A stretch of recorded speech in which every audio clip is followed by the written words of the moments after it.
Thanks for joining us on News Now at this time. Let's protest in Lagos.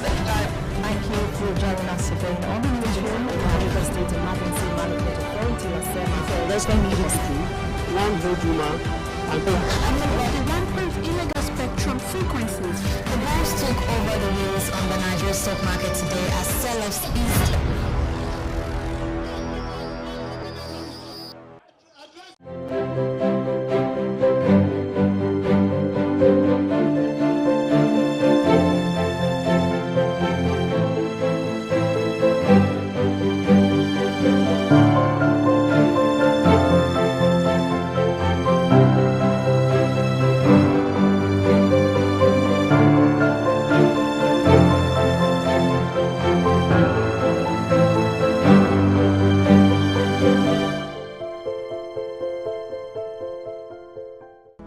The majestic river Niger,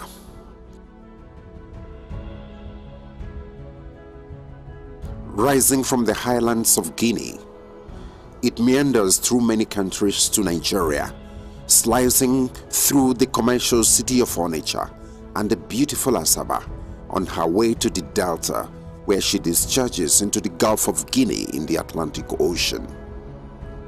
Stretching to about 4,000 kilometers, River Niger is the third longest in Africa and provides livelihood to the people of the many communities on its bank.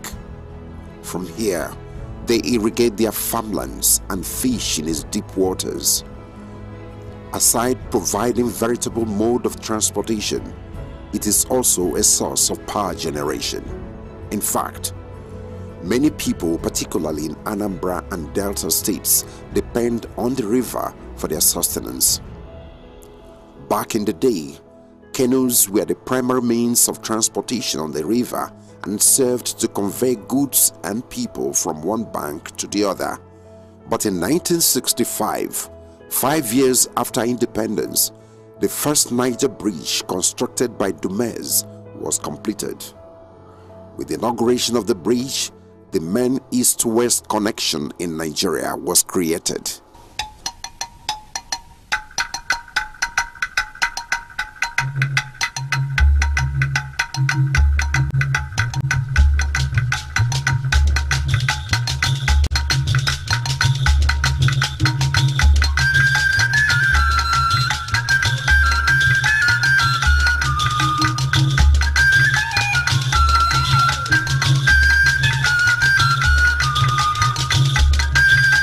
For Southeasterners, homecoming is everything.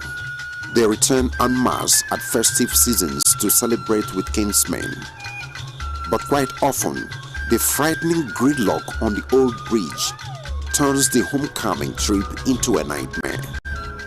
Femi Adesina recalls the harrowing experience of a friend who spent 6 hours trying to cross from one end of the bridge to the other.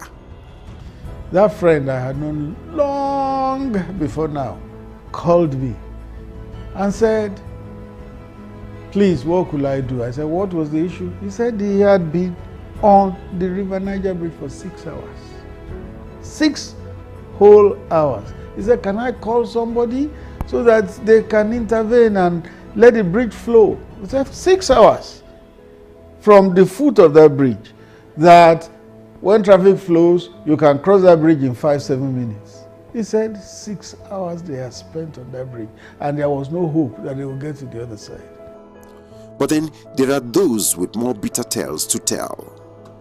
On this same bridge, homebound families are known to have been trapped for hours and days on end. I have slept there, so I have a first-hand experience of the challenge.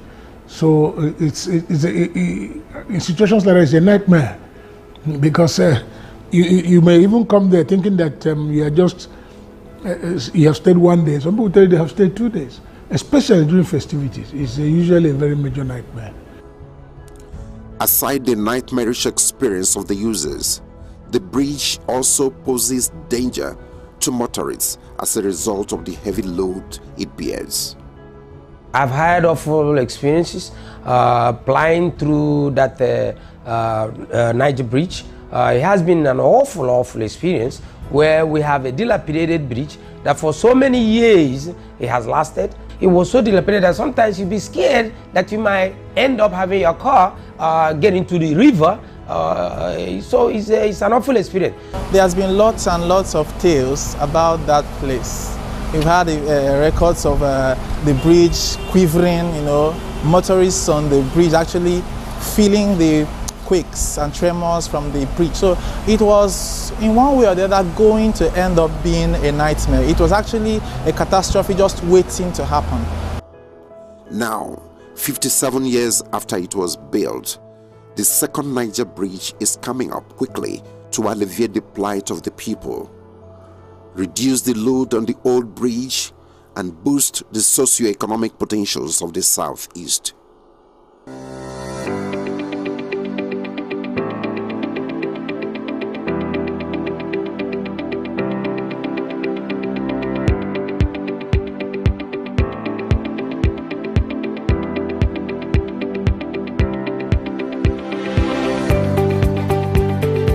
The bridge is very nice.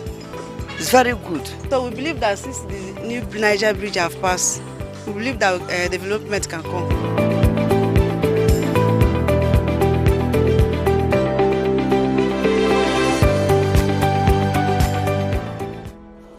Truly, the construction of a second bridge across the river Niger had long been identified as the panacea to the seemingly intractable gridlock and frustration on the old bridge. Until 2018, it was the subject of intense politicking. While President Shehu Shagari promised to build the bridge, General Ibrahim Babangida challenged Nigerian engineers to design it. From General Sani Abacha to successive governments, nothing much was done except perhaps for President Olusegun Obasanjo, who actually flagged off the construction of the bridge on the eve of his departure in 2007. His successor, Alhaji Omar Yaradua, had a short stay in office, but ahead of the 2015 general elections, President Goodluck Jonathan performed another groundbreaking ceremony and promised to do the bridge. I remember that clearly. I was in my office, in the Sun newspapers, on that day, and I remember crystal clear that flag off and the things that were said about that bridge. And it's amazing that nothing happened. And then the day the then President Jonathan also went to that side, I remember clearly. That's why it's baffling that after all those body movements, nothing happened. It was being used for politics. Every 4 years, they do flag off, they do ceremony. After the flag off, they remove everything, and then the bridge is forgotten. After another 4 years, at every election period, canopies are set, and then another flag off. So that was why when the president now gave his word, knowing who he is, that he's going to do this bridge, considered it a flagship project, and then followed through. Today, we're no more talking about flag off, we're now talking of commissioning. The era that was most significant vis-a-vis Second Niger Bridge was the 16 years of the People's Democratic Party. Anytime elections were approaching, they would go there, make some body movements as if things were going to happen concerning the Second Niger Bridge. Once elections came and they got the votes of the Southeasterners, they disappeared. The next time, when elections were coming again, they would pretend that there was movement on Second Niger Bridge, and it would fizzle out again. Then came Muhammadu Buhari, a man from the northwest of the country, from Naira. In terms of affinity with the southeast, it's not much, except that we're all Nigerians. Interestingly, while little was done during the period of bumper harvests from oil sales, President Muhammadu Buhari, who arrived the scene at a time of lean financial resources, became the game changer.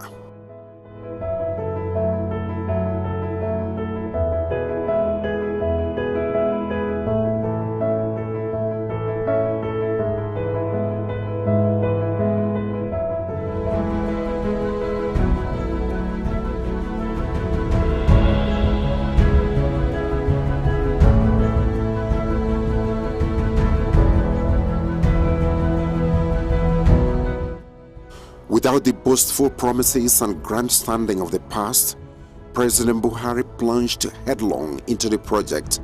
Today, he has succeeded where others before him failed. I think I'm going to say it unequivocally that President Muhammad Okechukwu Buhari, that is one of the greatest achievements that he has done for Nigeria. I'm not talking about Southeast, I'm talking about Nigeria as a whole. Because without that bridge, there will be no movement from Southeast to North, from Southeast to West. So even going outside Nigeria, a lot of folks that come to Aba, buy goods, come to Onitsha, buy goods, now have to transfer those goods to other nation states. It is encouraging, it is nice to see that for the first time, we actually have an administration that has looked into that problem and preferred a real solution in the new Niger bridge. So I think it's a positive step, one that if more of our leaders would emulate, it would make Nigeria a much better place for us to live in. The second Niger bridge is an engineering marvel being executed by Julius Berger, the international construction giant. Stretching to a length of 1.6 kilometers, the bridge is equipped with a 10.3 kilometer highway. The toll plazas in both directions of the facility have 8 lanes leading to the bridge. The Owerri interchange on the Onitsha-Owerri road is designed to provide direct access to the bridge from Obosi in Anambra State to Asaba in Delta. Construction of 2 secondary bridges at Amakom and Atani communities are also part of the total package. All the 16 booths have been completed. The operation building also completed. Then the workshops and other ones, security house, they've been completed. Then the approach road on this project, we have 3 kilometers on Asaba end. Like I said, has been constructed. We only need to put the final layer of the asphalt. Then on the Onitsha end, the Anambra end, we have completed more than half of it. On the eastern side of the bridge lies the ever-bustling Onitsha, a commercial hub that embodies the resilient and enterprising spirit of the people of the southeast. The Onitsha main market, reputed to be the largest in Africa, attracts visitors from across the continent and contributes to the hectic commercial environment of the city. As a result of the intense economic activities in Onitsha and beyond, traffic holdup on the old bridge is perpetual and frustrating. But the ongoing 7-kilometer approach road on the Onitsha side of the new facility will help to eliminate congestion and provide direct access to the second bridge. The idea is to connect the southeast and south-south regions seamlessly to the rest of the country. You see, you are talking of a bridge that links Anambra State, southeast, Abia, Imo, to the entire Nigeria, coming through Lagos. All right, that is the route. All the containers that come from Lagos coming to the east, that's the route they use. It's quite enormous. It's something that, if you look at the economic benefit, you get very excited. There's quite a lot we can benefit from it, and it's going to impact very positively on the economy of the southeast. It's going to lead to free flow of traffic. Of course, even our people who reside in other parts of the world, or in other parts of the country, once there is a period of festivities where all of our people return home to celebrate Christmas, Easter, and what have you, they will not hesitate. Most of them will come back home, and coming back home brings happiness home. Economically, economic will become viable because goods will move freely between other parts of the country and the southeast. Business will boom and everything will pick up. On the other side of the bridge lies the serene city of Asaba, the capital of Delta State and once the colonial headquarters of the Southern Protectorate of Nigeria. Strategically located on the bank of the river, Asaba serves as the main entryway to the southeast from the Lagos axis. Here, traffic is usually heavy on its main highway, but to ease the flow and divert vehicles to the new bridge, A 3.3-kilometer approach road is also being constructed. The second Niger Bridge is the artery between the western part and the eastern part of the country and the rest of the country. You can't quantify what it will do economically. Even apart from the economy, how about the comfort of the people? Going home at festive seasons, our brethren from east of the Niger love to travel at Easter, at Christmas, and other festive seasons. You cannot imagine the relief they will have on that bridge. They have slept on that bridge before. My friend spent 6 hours last December, but people who slept till the next day have that experience. So the relief will come for them. President Muhammadu Buhari is a man of few words. When in 2018 he gave assurance that his administration was going to deliver the project, many people may have taken it with a pinch of salt and perhaps waved it off as a familiar story, a tale by moonlight repeatedly told by past politicians without commensurate action. 4 years after, the dream is set to become a reality. I thank God I'm alive to see the working of that second Niger bridge. They have gone a long way. I am happy over what I see today. They are trying. They are trying. I pray, let the Chukwu Okike Abioma guide them. So far they have gone. It's been a subject of serious politicking over the years. So our people kind of developed a feeling that it will never come. But all of a sudden, here comes President Buhari, who now announced that he was going to do the bridge and immediately started work. It waited this long because they made it political. Instead of really pulling up their bootstraps and working, they turned it to a political thing. That was why whenever elections were approaching, they would go there to hoodwink the people of the region to get their votes. They turned it into a political thing. But then came President Buhari, who was not interested in fooling anybody, who was not interested in the politics of it, was just interested in action. Under this administration as well, the long-abandoned Onitsha River Port has been revived and may soon become a port of final destination for goods bound for the southeast, thereby decongesting the existing seaports in Lagos, Port Harcourt and other cities. Stakeholders are of the view that the second Niger Bridge will boost activities at the river port and complement the multimodal transportation initiative of the administration. Today, we talk of multimodal forms of transportation. You talk about the road, you talk about the rail, you talk about water and things like that. So this multi-approach is something that has a lot to do with impacting on the economy. So here is the Onitsha River Port that has to do with the water, and then here is the second Niger Bridge that has to do with the roads. But both complement each other. To ensure compliance to schedule and quality delivery, the project site has witnessed high-profile visitors lately.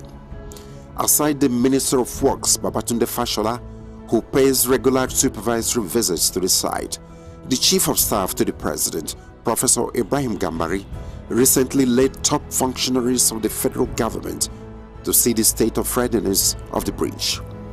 The Federal Executive Council has passed tolling policy, national tolling. National is for the nation as a whole. So which one will be concession, toll fares, and so on, that's secondary. Important, let us finish this road. Similarly, the Minister of Finance, Hajia Zainab Ahmad, also came calling with the Managing Director of the Nigerian Sovereign Investment Authority, Mr. Ucheoji, and Chief Executives of other relevant agencies. For the Minister, it was an inspection and assessment visit to be sure the 157 billion naira so far released has been well utilized. I can report to Mr. President and say I have seen where all the 157 billion naira has gone to. This is a project that is very dear to His Excellency the President. It is designed to uplift the lives and livelihoods of the people of the southeastern part and the southern part of our country. Indeed, the transportation industry has experienced unprecedented turnaround in the past 7 years. For a critical sector that supports socio-economic growth, it's never been this good. Apart from equipping the National Inland Waterways Authority to provide navigable pathways for the movement of goods and services, stupendous amount of resources have also been committed into developing a functional rail transportation system. In addition to the second Niger and local Oweto bridges, solid road networks that crisscross the country and connect the geopolitical zones have been constructed. When the story of the Buhari administration is to be told, of course, we will talk about the second Niger bridge, we will talk about the Bodo Boni bridge, we will talk about the local Oweto bridge, we will talk about Lagos-Ibadan Expressway, we will talk about the new ultramodern airport in Lagos, the one in Kano, the one in Port Harcourt, we will talk about the new runway in Enugu, we will talk about so many things. Just as the river Niger provides legitimate employment and sustenance for many families, construction activities at the new facility have also given jobs and livelihood to many people from the region. In addition to this legacy infrastructure, critical road projects and monuments are also being executed in the zone. Despite these huge investments, political detractors had actually tried to sell the false narrative of hatred and marginalization to some gullible natives of the area.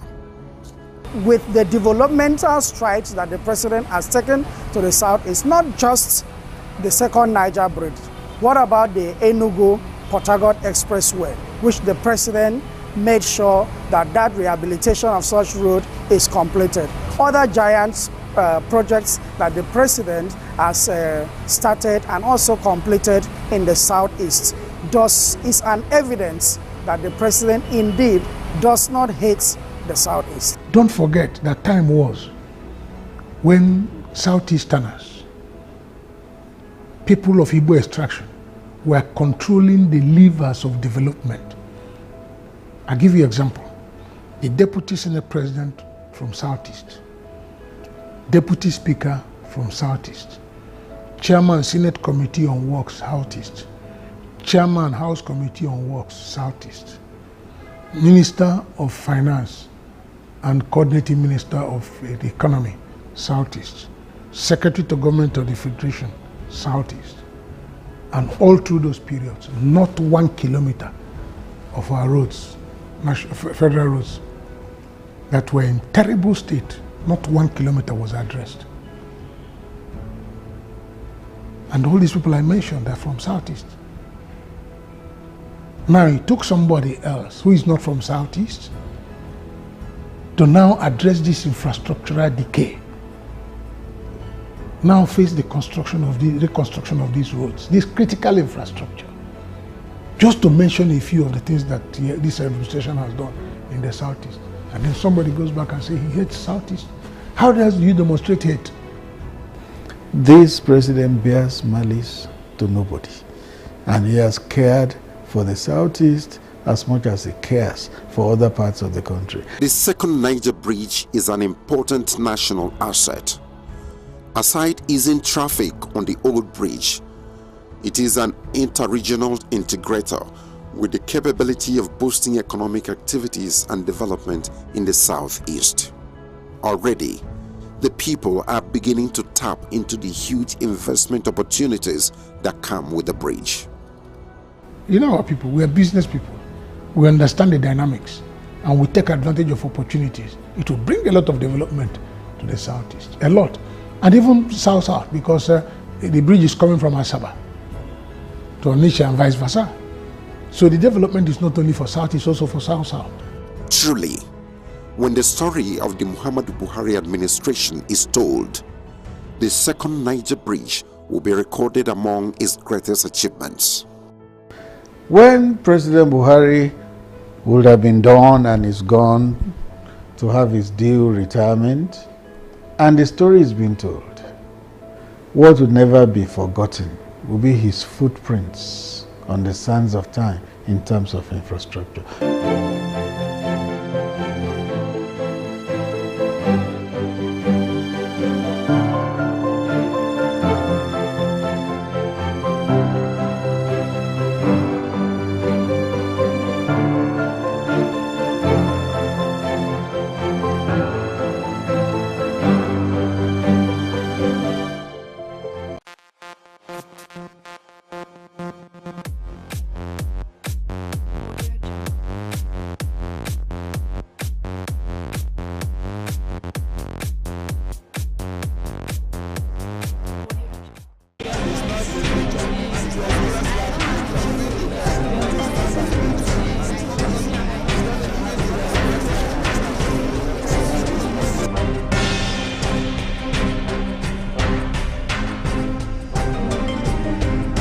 I met a friend on Facebook, a Zambian precisely, so we talked about migration, that's me coming over to Zambia for a good job. So I was into fumigation and clothes selling, mobile sales before I left. So when the thought came of relocating to Zambia, when I checked the economy of both countries, I found out that Zambia, though small, but their currency is quite better than Nigeria. Applied for visa, my visa was granted, I purchased my tickets, and then I left. I flew through Kenya Airline. That was on the 1st of June. I arrived Zambia on the 2nd. And then I called this my friend, and I told him I'm in Zambia. So where I was, he moved me to another lodge, a hotel. And that was where I was assaulted by him. He was even dragging my passport. He wanted to get my passport, my yellow fever vaccine card. But because I hid it very far, he couldn't get access to it. He tore my bag, went away with my BTA. It's $885, and then I didn't see him. He absconded. When he left, he didn't pay the hotel bills. He had gone with my money. I couldn't find my money in my luggage. So when I noticed that things were not what we actually planned, I had to become friends with a gardener boy in that hotel. So that previous night, I was asked to move out of the hotel because he didn't pay the bills. But I noticed that he and the receptionist were in good accordance, So I tried asking the receptionist, did that man tell you he was going to come back? He said no, and he's owing for a night, that I can't stay in that hotel. So they had to seize my luggage, seize my properties. I had to look for where to sleep. So that fateful night, I slept in an abandoned vehicle where I was almost gang raped by 3 guys. I had to start this Nigerian movie. I'm with HIV, I'm with this, I'm with that, So you want to sleep with me and all that. So they made away with my travel documents, my return tickets and all that. They thought it was an envelope of money. So they went with it after tearing my jean and all that. But they couldn't have access to, because I started shouting. That was around 3 o'clock in the morning. I started shouting, creating scenes, so they ran away. When you leave Nigeria, and I left genuinely, but what I proposed wasn't what I got. So it was while I was in Zambia I discovered I was human trafficked. So it's real. When you go, you come back, you're alive, you just say, God, I thank you, and you pick up the pieces of your life and start all over.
Hello and welcome to the program. I am Mary Kanu. In a fresh twist, the federal government has asked the Supreme Court to dismiss a suit filed by 3 states challenging the February 10 deadline set by the Central Bank of Nigeria to end the use of the old Naira notes. On Wednesday, the Supreme Court temporarily restrained the federal government from stopping the use of the old Naira notes from February 10, 2023. A 7-member panel of the Apex Court led by John Okoro made the ruling on Wednesday in an ex parte application brought by Kaduna, Kogi and Zamfara states.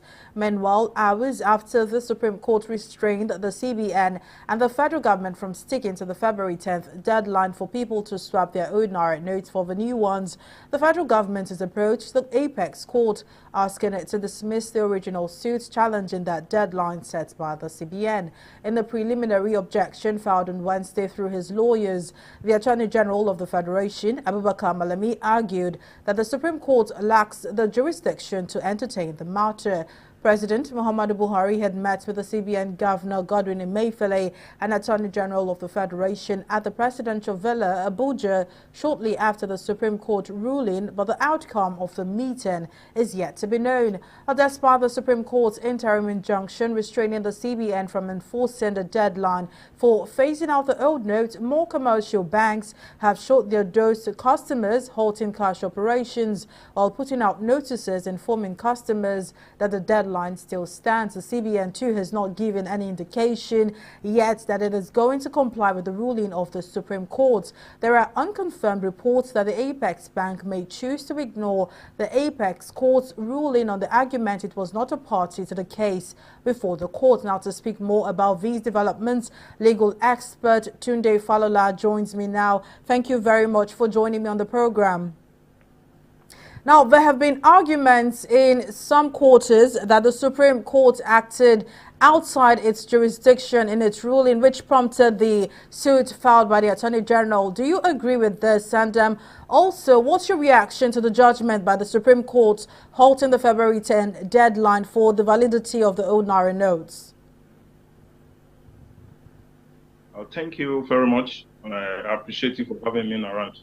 Let me start by saying, even though as a lawyer, we are not expected, to discuss the issue that have been submitted, to courts, for adjudication. However, for the purpose of this program, I will, as much as possible, restrain myself because the matter is sub judice. Be that as it may, and going back to the question to ask, you pose the issue that whether the Supreme Court has jurisdiction or not, and that is the position of the Honorable Attorney General of the Federation. I want to disagree with the office of the Attorney General with due respect to his office. I want to disagree on the basis that the Supreme Court under the 1999 Constitution of the Federal Republic of Nigeria, as amended, particularly Section 233, has been vested with power to deal with issues between states and the government of the Federation of Nigeria. And that on that basis was the reason why the government of Kaduna, Kogi, and Zamfara went to Supreme Court to challenge the policy implementation of the federal government regarding the monetary policy. So to say the Supreme Court has no jurisdiction, to say the least, and with all due respect to the office of the Attorney General, is misconceived in law because states are involved. And the mere fact that not all other states of the Federation made parties in the suit, does not, invalidate the jurisdiction or the competence of the court to adjudicate on that matter. That was the first point. The second point is that the judgment of the Supreme Court, or the ruling, as it were, is being a final court, is binding on every authority throughout the Federal Republic of Nigeria. So to say that maybe it is the Central Bank of Nigeria was not made a party to the suit, doesn't render the suit incompetent and doesn't take away the jurisdiction from the court. Now, regarding the temporary ruling, the implication is that the government as well as its agency, which include the Central Bank of Nigeria, they are bound by that ruling until set aside. So they are bound to comply with that ruling. And that is why you can hear the Honorable Attorney General of the Federation this morning or yesterday has said the government is going to comply with that order. That's my position. Go on and on and on about this case, but you know, some have argued that the CBN is not party to the case before the Apex Court. Now, what do you make of the argument and that the ruling could not apply to the CBN? Thank you very much. First and foremost, you have to you know, find out the status of the Central Bank of Nigeria. Even though the Central Bank of Nigeria is an entity, it's a legal entity that can sue and be sued. And that is why you have a plethora of cases where matters are involved, you know, banks in another entity, they, you know, took the Central Bank of Nigeria to court. However, in this instance matter, the Central Bank of Nigeria is an agency under the government of the Federation. So, and once the principal is joined as a party, it is not necessary, you know, to join the agency as it were in this case. Secondly, misjoinder or non-joinder of party, you know, is not a matter of jurisdiction. It doesn't render the court, you know, the case incompetence. The mere fact that you do not join a particular party that ought to be joined ab initio, you know, doesn't render the suit, you know, incompetent. But the appropriate court the other can make is to ask, you know, the party concerned to, you know, to join or on his own join the party that is, you know, expected to be joined in the first instance. So the mere fact that this CBN was not made a party to that suit doesn't render the suit incompetent. So far, the CBN has not given, you know, any indication it plans to comply with the ruling of the Apex Court. Now, if that happens, what can the Supreme Court do? Well, the Supreme Court, just like any other court, more so this is the Apex Court. They have that punitive power, you know, on the prompt of any of the party before it. So if there is any, you know, non-compliance by any agency of the government, I think the parties that went to court, they know what they should do before the court. And in any event, the Office of the Attorney General has given indication that the government is going to comply. So who is CBN to say they will not comply? Once the Attorney General has indicated that the government will comply, they dare not dare the Supreme Court. All right, now let's move to something else. The 2023 general elections, you know, the elections are fast approaching, and with all of this confusion and chaos caused by the redesigned currency and saying that, well, like I said, we are just a few weeks to the elections, somehow do you see any of these issues impacting the elections? Thank you very much. And I think before the Supreme Court ruling, there was every indication that the nation is heading towards anarchy, lawlessness, as a result of the scarcity of you know, of the Naira. But thank God that the Supreme Court, you know, has waded in and has temporarily you know, stopped, you know, the implementation of the policy. If not, only God knows what will have been happening by now. You can see, you know, recently we have cases of demonstration in some states of the Federation, Ogun State and one other states, that people took to streets to protest, you know, the hardship they are passing through. In the history of this nation, I don't think this country has ever passed through this kind of, you know, economic hardship orchestrated by this unpopular policy. It is expected that every government policy must have human face. But in this case, the reverse is the case. You can have money in the bank and you can't get it. And in some cases, you have money in the bank, you have to pay to get your money. So with the intervention of the Supreme Court now, I think peace and, you know, the tension has started, you know, are being calmed down. You know, people are no longer agitated as it were before the Supreme Court ruling. If that has not taken place, I doubt whether that election will not be postponed. But with this recent development, I think there is no excuse for INEC not to go ahead with that, with the conduct of the election. Well, INEC has said the elections will go on as scheduled, but there are allegations that commercial banks are holding these Naira notes. You know, bank officials have also been arrested after hidden bills of unopened new notes were discovered. Would you call this a sabotage to the federal government's efforts? Well, I think the Central Bank of Nigeria, being the regulatory body over all banks and commercial houses in Nigeria, they should know what to do. They should put in more effort, at arresting this situation. There have been reports from the Central Bank of Nigeria that they have enough money in circulation. But the question is, where are this money? I can give an example. Yesterday, I went to one of my bankers that I needed money. They said they don't have cash. How can a bank, a commercial bank, be telling its customer that they don't have cash? Where are the cash given to them by the Central Bank of Nigeria? I think they have to intensify this monitoring.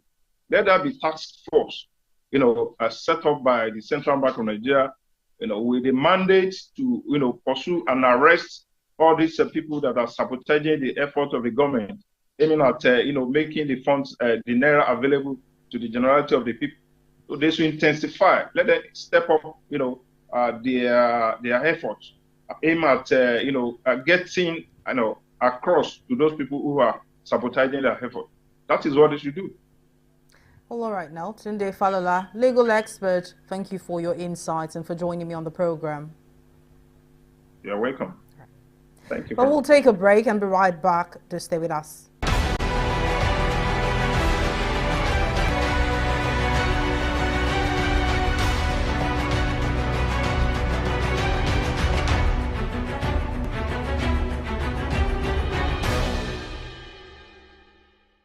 Welcome back. The Supreme Court on Monday restored the Senate President Ahmed Lawan as the senatorial candidate of the All Progressives Congress APC for Yobe North Senatorial District.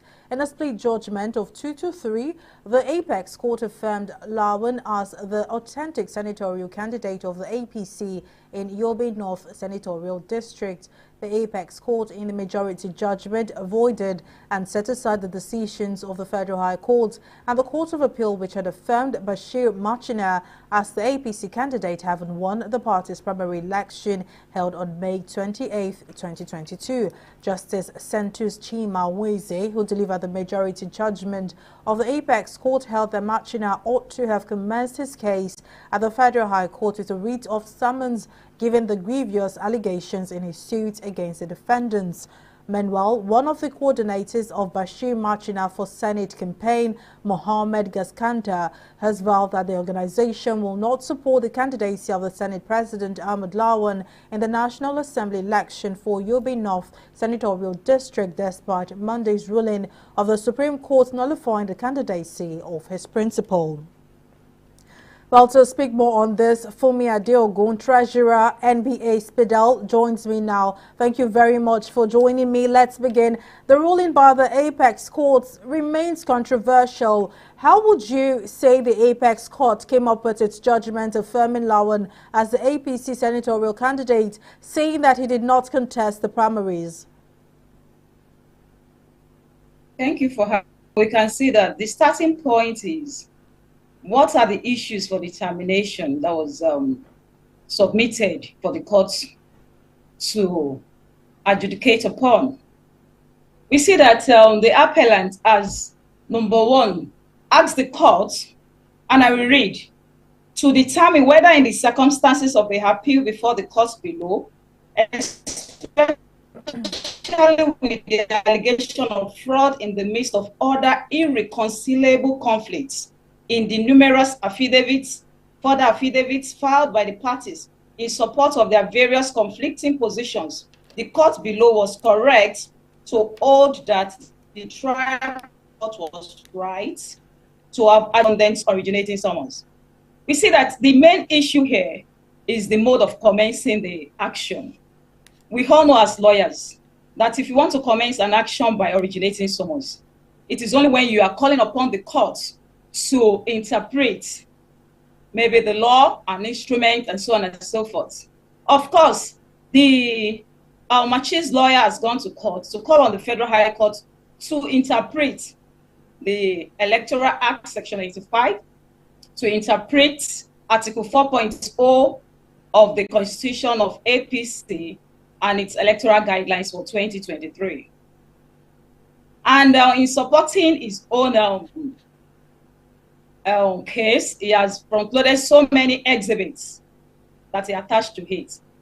And he was saying that the court should determine whether Bachil is the one that the APC is supposed to send his name to the INEC, whether INEC is not under mandatory duty to forward his name to the INEC based on that provision of APC Constitution and the electoral guidelines, and so on and so forth. And the other party has come to bring their own counter affidavit, saying that, oh, it cannot happen like this. The exhibits you have attached, these documents, number one, they attach so many documents to say this document does not emanate from them. The documents they attach some exhibits 8, 7, 8, 9, saying that some of them were not dated, they were not signed. Particularly the one that really catch my own attention was the one they said the election was conducted by planning committee of APC as opposed National Working Committee. They also said that the election was conducted for the vacancy seat in Zone C, and there is nothing like Zone C. Having attached those documents, they have attached the result from Zone C as opposed the result of senatorial district for the North, for Yobe North. They are saying, no, it cannot happen. Zone C is non-existent. The other party is also filing counter, further affidavit to say that, come on, this planning committee, the person you are referring to as planning committee, they were actually appointed. They were 5-man election committee appointed by the National Working Committee of APC that asked them to conduct that primary election. However, the Lawan's lawyer is also saying that there was no such evidence before the court.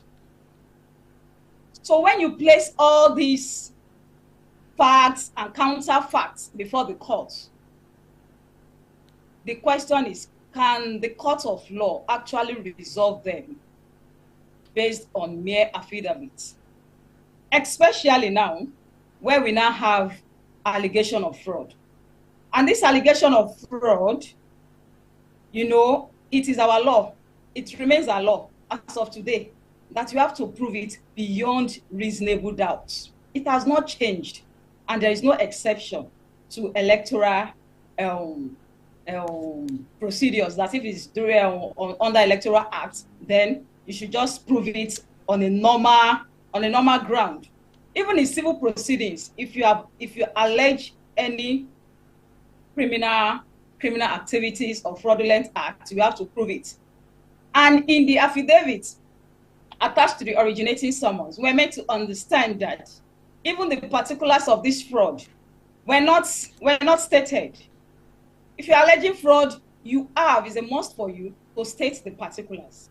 Having not done all these things, can you resolve them based on that originating summons? And the answer is no. So what the Supreme Court has just done is to follow the law, strictly says so, follow the law. And you cannot crucify the Supreme Court justices, because the starting point is, what is the issue before them to determine? The issue that was brought before them is, where you have substantial disputes, can it be determined based on originating summons? And we all know that the answer is no, and that they have answered correctly. All right, I have a similar the case. Supreme Court followed the law, but we see now a resultant effect, of the Apex Court's judgment is that the lawyers involved in the case were split into two opposing sides. 3 justices of the court judged that Lawan is the rightful candidate of the APC, while 2 other justices based their judgment on the fact that the election that produced Lawan was illegal and was conducted in violation of the Electoral Act. So how do we juxtapose Lawan being the rightful candidate and all that you've said so far? Yes, like I said, the starting point is what's the issue? What have they said I should come and decide upon? If I've decided that you cannot come through this originating summons, then there is no point for me to go for them. And I think that is what they have done. The others will just be like a mere academic exercise. All right. According to reports, Machina lost to Lawan mainly on the grounds of technicality. But do you think the judgment by the Supreme Court has somehow set the precedence with regards to political matters in the country? Yes, I think what they have done, they have not derailed from anything. They have done justice to the case. However, what I would have expected them to have done in this matter that is so glaring to everybody that Lawan actually was busy contesting for presidential primaries, and after that, they said they conducted another primaries for that district. Yeah. What I would have expected the Supreme Court to do in that circumstance that is so glaring to the public that, public, they are saying, no, everybody can see that this guy did not participate in it. Instead of just striking out the matter, maybe they just order that they should go back to trial courts and go and argue their case, by writ, in which in our normal courts they do, when you comment by originating summons and they see that there are conflicting facts in your various affidavits, substantial disputes, of facts, they just ask you to convert it to writ of summons. They will not strike it out, so that, sometimes all these cases are time-bound. If they strike it out, for you to bring back the action, you might be out of time. It might be statute barred. So to salvage that, they will just ask you, convert to writ, and it will still be running as if you have commenced it like when you did as the time of originating summons. That, I think, the Supreme Court should have done instead of striking out, the matter. That the APC has called the judgment, a victory for the party. That's the judgment of the Supreme Court. The APC has said it's a victory for the party and, not against any individual. Do you agree with this? Yes, the victory is a victory for the party and even for true lawyers, Like I wanted to say earlier on, that I have a similar matter going on at the appeal, just too similar. And I'm saying that the facts, we have substantial disputed facts that cannot be decided on originating summons, in which the trial court had given judgment to the person that brought in the originating. Immediately I saw this judgment, I was like, fantastic, I have another authority, to cite. So it's not only victory to the party, it's the victory to all and sundry. Is the rule, is the true justice in this matter, sincerely speaking. Well, Fumi Adeogun, Treasurer, NBA Spidel, thank you for your time and your contribution. Well, that's how much we can take on this edition of the program. Thank you for watching. I am Mary Kanu.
Left Nigeria 2016 July.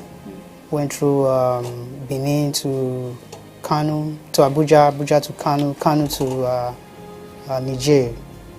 So from Niger, we went to Agadez, as Agadez is also part of Niger. So from there, we embarked on the journey through the Sahara Desert. We were put on the truck, a very Toyota Hilux. We're like almost 30 on that Hilux. On the normal ground, that Hilux would not size 20 persons, but we're up to 30. We're packed like load, like goods on top of the Hilux. And we spent 4 days on the Sahara Desert. There, during the journey, there was no water. Water got finished, and we had to hold on till we were able to get to Mosul.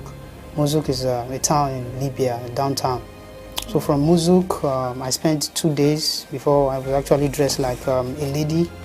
Because if you are going in Libya, you have so many checkpoints. The soldiers there, they don't want to see black moving on the street. So because if I enter the taxi as a male to move, they are going to arrest me. So the connection man dressed me as a lady. I had to barb up my beards and my hair, makeup, and the hijab. So when we get to the checkpoint, we just look the driver, because the driver is a Libyan man. So we greet the soldiers, they will allow us to pass. That was how I passed through, and I got to Tripoli. From Tripoli, I had to move to seaside, Sabrata, where I will cross. I actually tried to cross October 1st, 2016. That experience was a very ugly experience.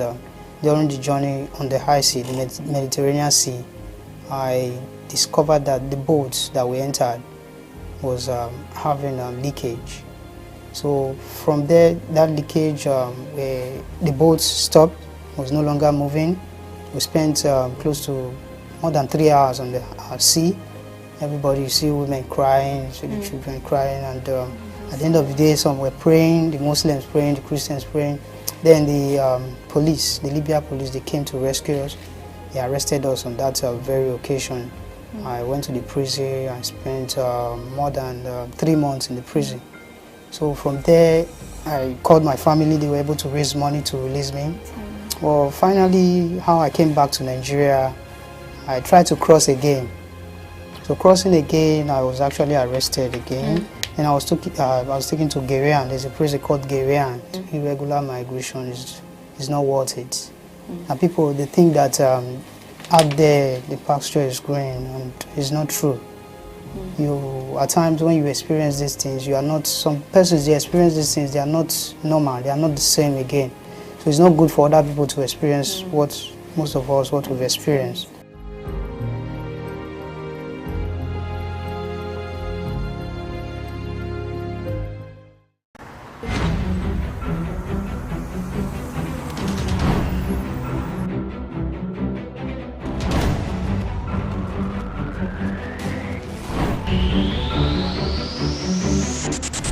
Thanks for joining us on News Now at this time. Protest in Lagos.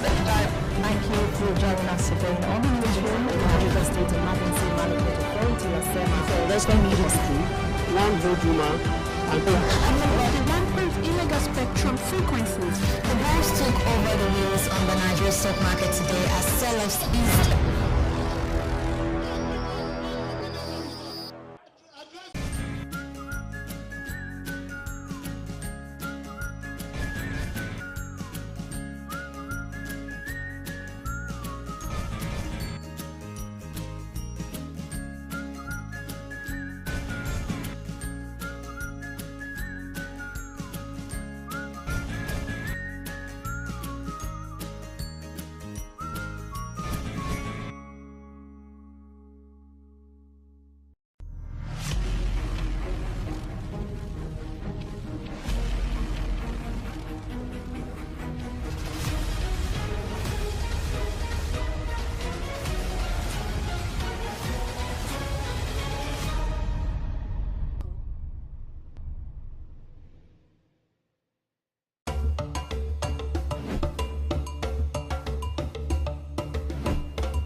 We are here today to celebrate my exhibition, for people to see what I've been doing for the past 10 years or so, because majority of the works that you are seeing on display are 10 years or 12 years old, because they are transformative in nature.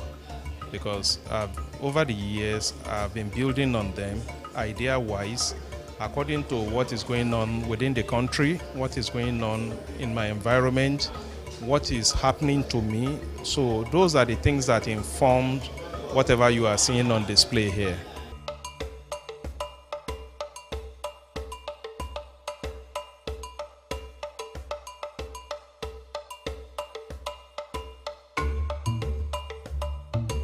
The exhibition is more or less like the artist is doing his birthday, whereby people will come, wish you well. Some will come, pass one or two comments, compliment-wise or the otherwise. But majorly, exhibition in the life of an artist is more or less like an exposition, whereby people come to see what you have been doing over the years, and they want to interact what they are seeing. Probably that will inform some questions, reaction, observation, and reservation.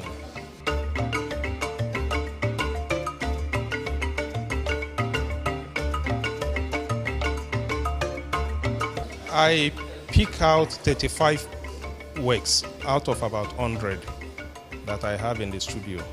I pick out 35. And those 35 were carefully chosen for people to see for the past 10 years how far I have been moving. You understand? Because I started my journey from the Polytechnic to Universal Studio of Art to University of Benin, to Obafemi Awolowo University, Kunle Adeyemi Studios. So when all these places that I mentioned, you will see the reflections in the works on display. Because when you are looking at the print, you should be reflecting at Kunle Adeyemi Studio. when you are looking about some of the expressionist work there, we should be talking about Ife. When you are looking at the landscape, we should be talking about Universal Studios of Art and some other things.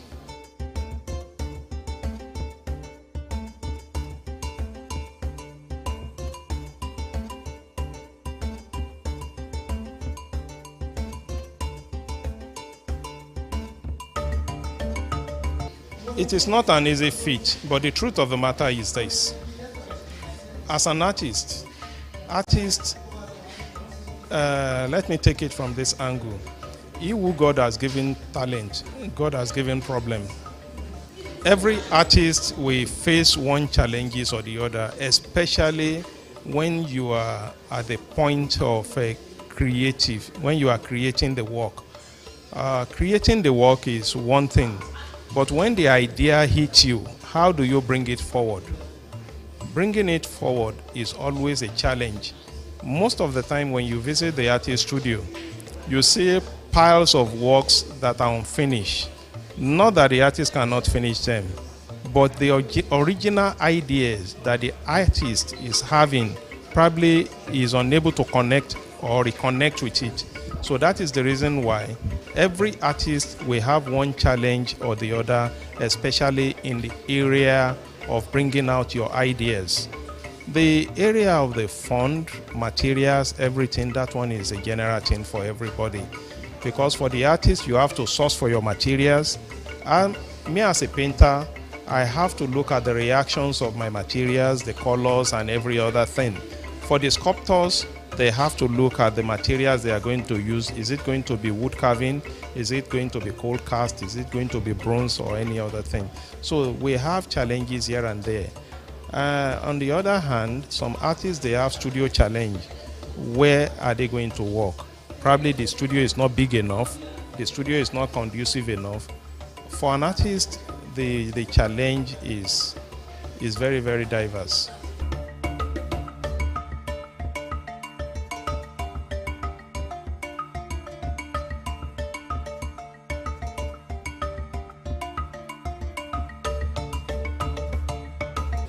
what inspires me most is life in itself. Life generally. Your day-to-day activities is one of the major things that challenge every artist. Every artist will draw inspiration from what is happening around us, your personal life, your environment, the political situation in the country. Those are the areas that we draw inspiration from.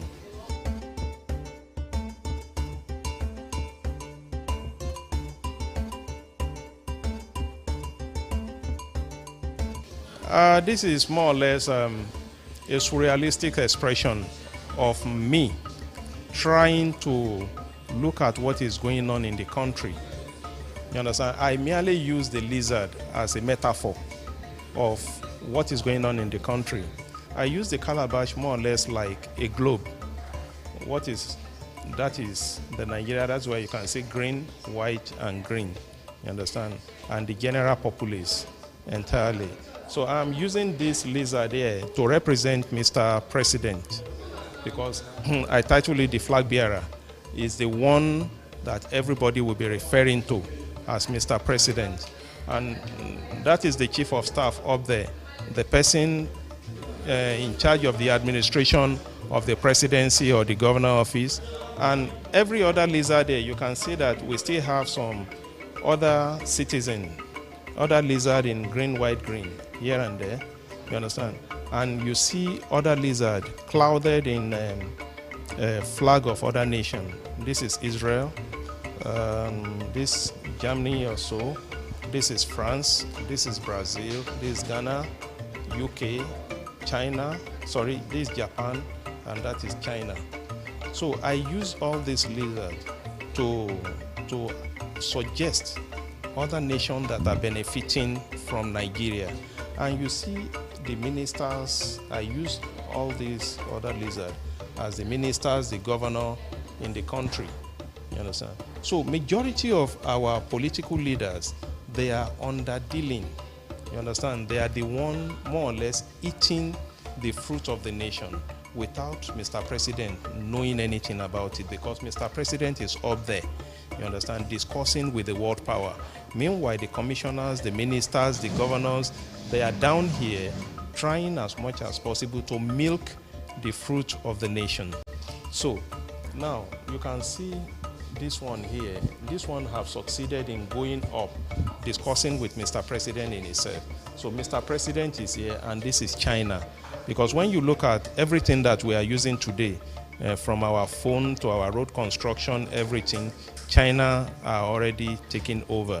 So the Chinese are already discussing with Mr. President, while the commissioners, the ministers, every one of them are under-dealing at the background. That is why some ministers are more richer than the president, some governors are more richer than the president, even some local government chairmen are richer than the governor. So if we are unable to solve these corruptions going on here, it is going to lead us to that place where we have the other work there. That other work is what I title civil action. That if you are unable to solve the problem here, the country is likely going to go in flame, whereby we are going to have massive protests. And if at that point we are unable to solve that problem of that massive protest, it will lead us to the third work, whereby the nation will experience outright war. So you can see here, so that is why I titled this work Premonition. Premonition is that what I am more or less predicting what is likely going to happen if this issue of insecurity, corruption, nepotism, tribalism, if we cannot solve all those problems at this stage, by the time we get here, there is going to be massive unrest in the nation, whereby you see people will come all over. All Nigerians will come from wherever they are, and they are going to have massive protests in Nigeria.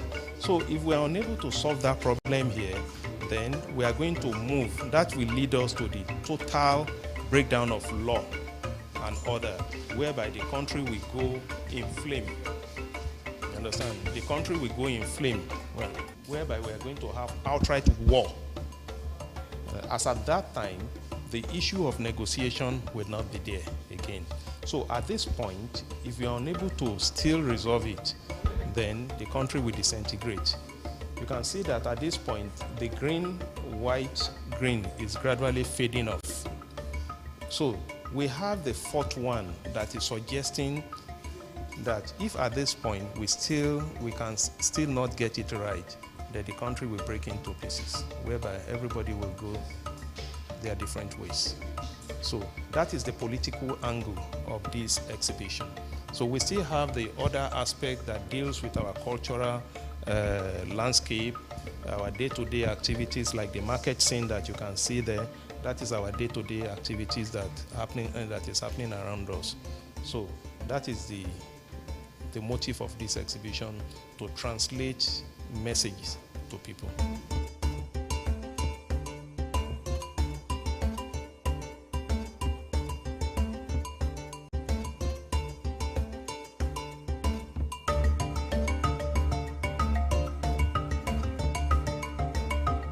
Possibly, the artist might not have the right words to really categorize himself, to really explain himself better than those people who are really looking at them. The artist have done his job. It is left to the journalists, the writers, the art historians, for them to digest it and bring out whatever they think they are seeing.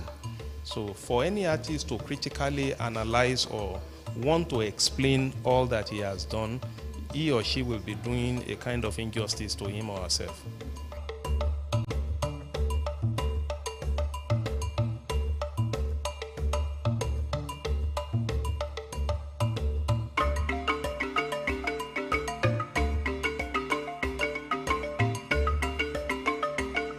Art is inborn. Though we have some persons that they will go and learn how to draw, but as an artist, once you call yourself an artist, it means it is inborn.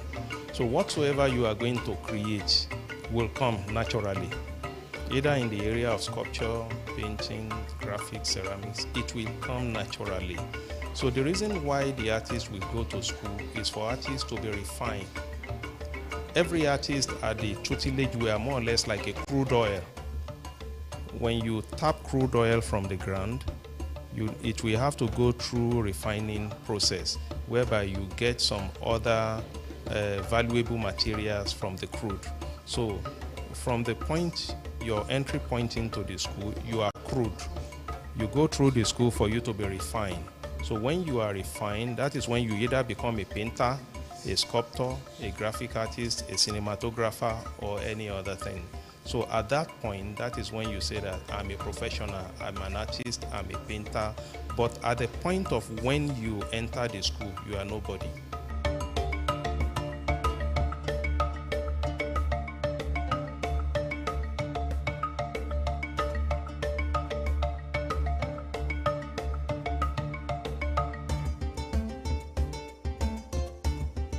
How did I start painting? The journey was rough. It was rough, smooth, bumpy, but we are here today. I just want to cut it short.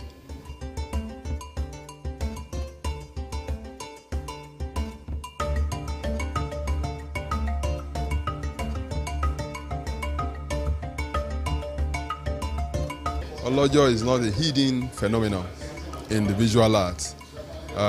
He's been there, he's been paying his dues, and so whatever that's going to happen, particularly in the area of exhibitions or in the area of research in art, you can always trace it, to some few individuals who are making it work in this climb. So Olojo particularly is not a hidden name in visual art, so he's actually a very famous artist, so we must hear what happens sometimes when he's having a show like this.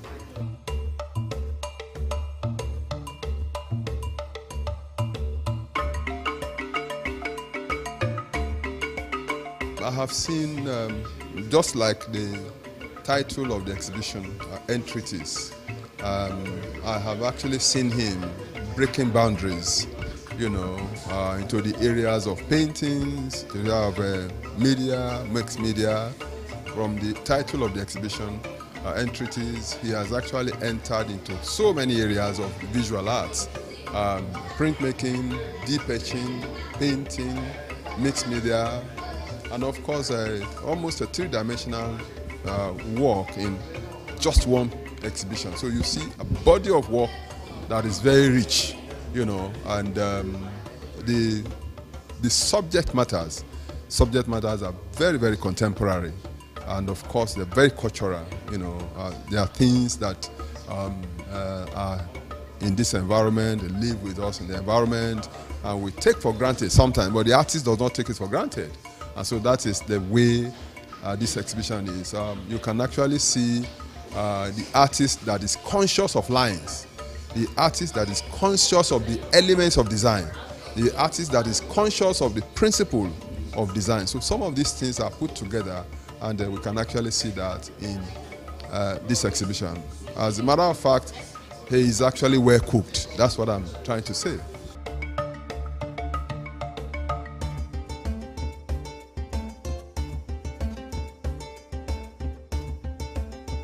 The importance of exhibitions like these are very, very numerous, but I would be able to tell you some few ones. Well, the artist in his studio or in his studio is actually making research, working, using different materials to put down his vision or visual into form. And so importance of exhibitions like this is to show an expose of what the artist has been doing over time. Like I said initially, body of work. So the artist is not a busybody person, but he's actually busy, focused on his work, and from there he's able to, over time he will grow, and that is what we are able to see in this exhibition. So exhibitions like this measure the growth of artists. Exhibitions like this is able to let us know the type of research the artist is working on or he has actually put there. Exhibitions like this propel the younger ones, particularly some of us that are in pedagogy, some of us that are in education. Exhibitions like this propel the students, to be able to see that if a guy is working this way, I think I will do better, or I think I will work harder. So it's actually a form of encouragement, to the younger ones, particularly the students of art.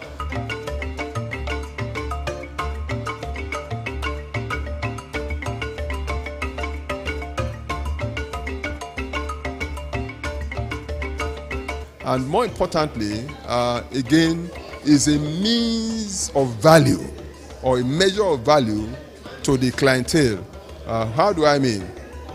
A collector buys your work, you have been able to expose this, and a collector is interested in your work, and at the end of the day, it becomes a value to him.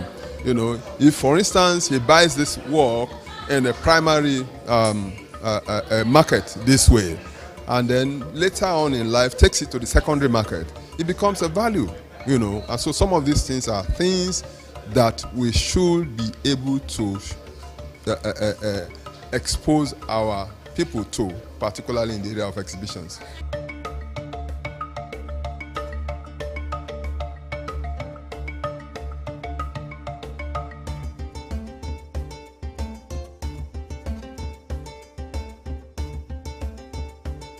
I have actually come and I have seen some good things, some of the standards that Olojo is trying to preach. These are very good standards. 1, the works are of standard. 2, the presentation of standard. 3, the gallery is a standard gallery. And 4, people that I've seen so far, they are actually quality people. We have collectors around here. We have dignitaries, particularly the artists that have actually matured, and we have the emerging artists that are here, and we have the students that are. So it's all encompassing, it's all combined, and so I think it's a successful show in the area of the viewing public. So it's a good show.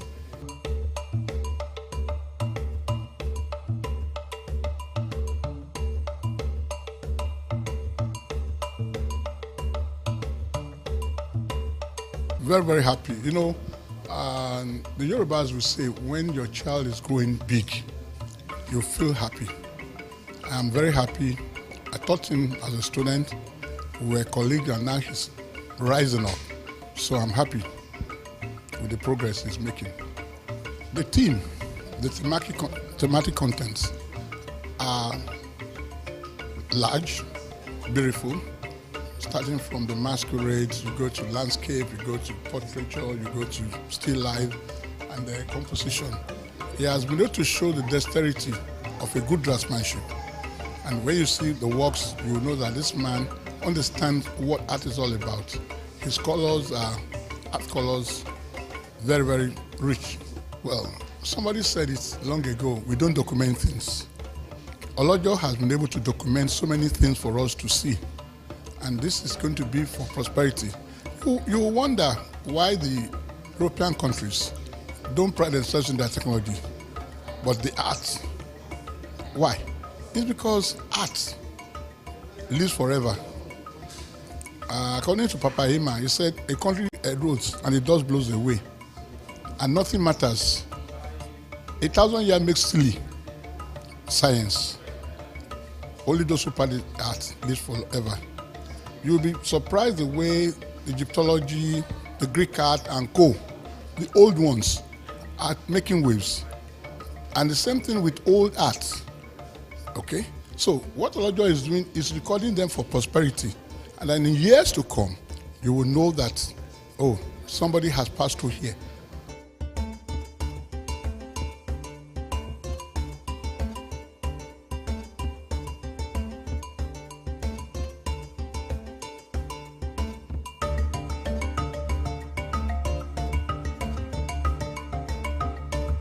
I'm excited, really gladdened. I'm happy with myself that I'm able to make it to this exhibition, yes. Without any doubt, the collections that we have here are a true definition of the several years of efforts that the artist exhibiting, Prince Olojo Kosoko, has put into his exploration of his art. It's a total definition of his transition, yes. Splendid.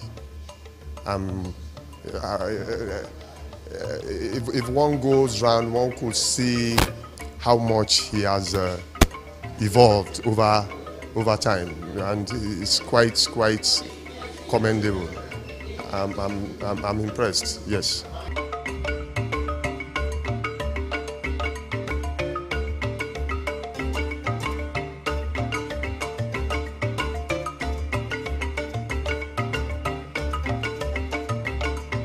It is to bring to the society the consciousness that is responsibility of artists to bring to consciousness, calling the society into what a society should be.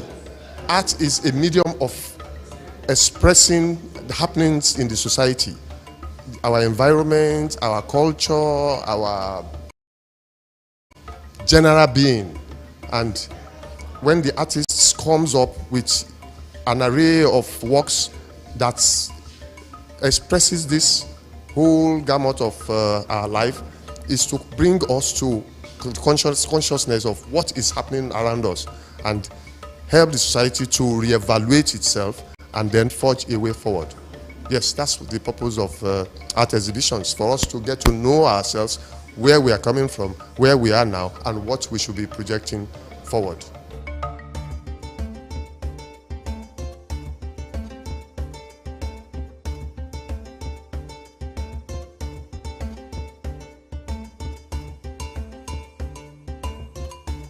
I did IT in his side, like industrial training in his studio.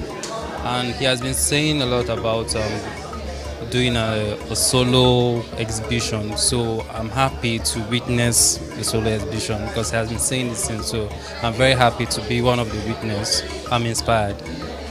Just one word, I'm very inspired because I see forms, landscape,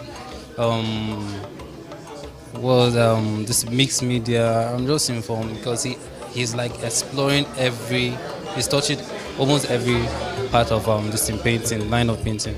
So landscape but I really know him as a very strong landscape painter, because Mr. Olojo, when he handles landscape, he just I've been a witness of it.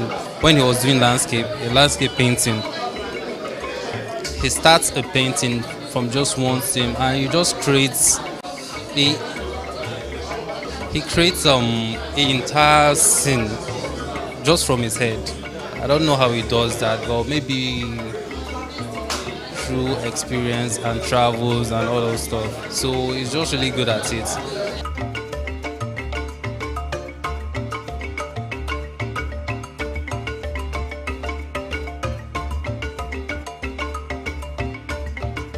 Actually saw some works, and the title of the work though, I've seen so many work, like 3 or 4 works that I want to do something about it. Not really doing like in my own way. The title just inspired me, like, okay, this is like one of them upstairs. It says polygamist. So it just inspired me, and I see so many the shapes and colors, the flow of everything. It just inspired me.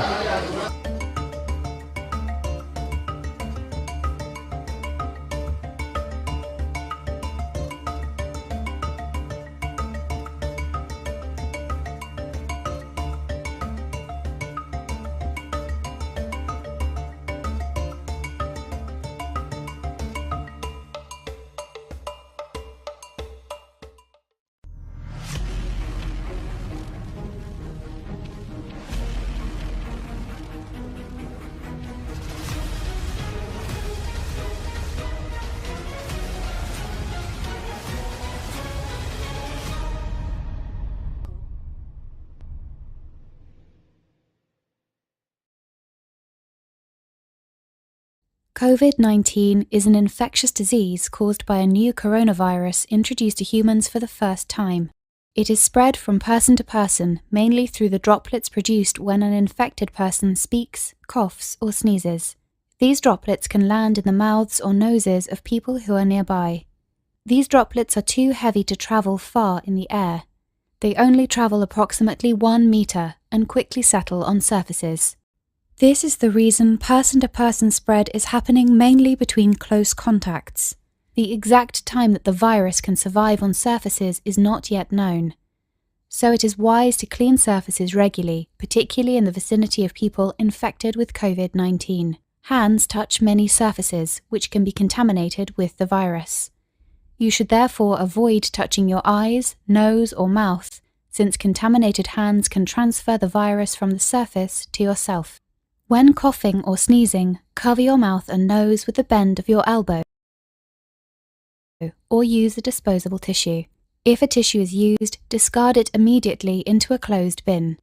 The most effective way to prevent the spread of the new coronavirus is to clean your hands frequently with an alcohol-based hand rub or soap and water. This will eliminate the virus if it is on your hands. Stay healthy and prevent the spread of COVID-19.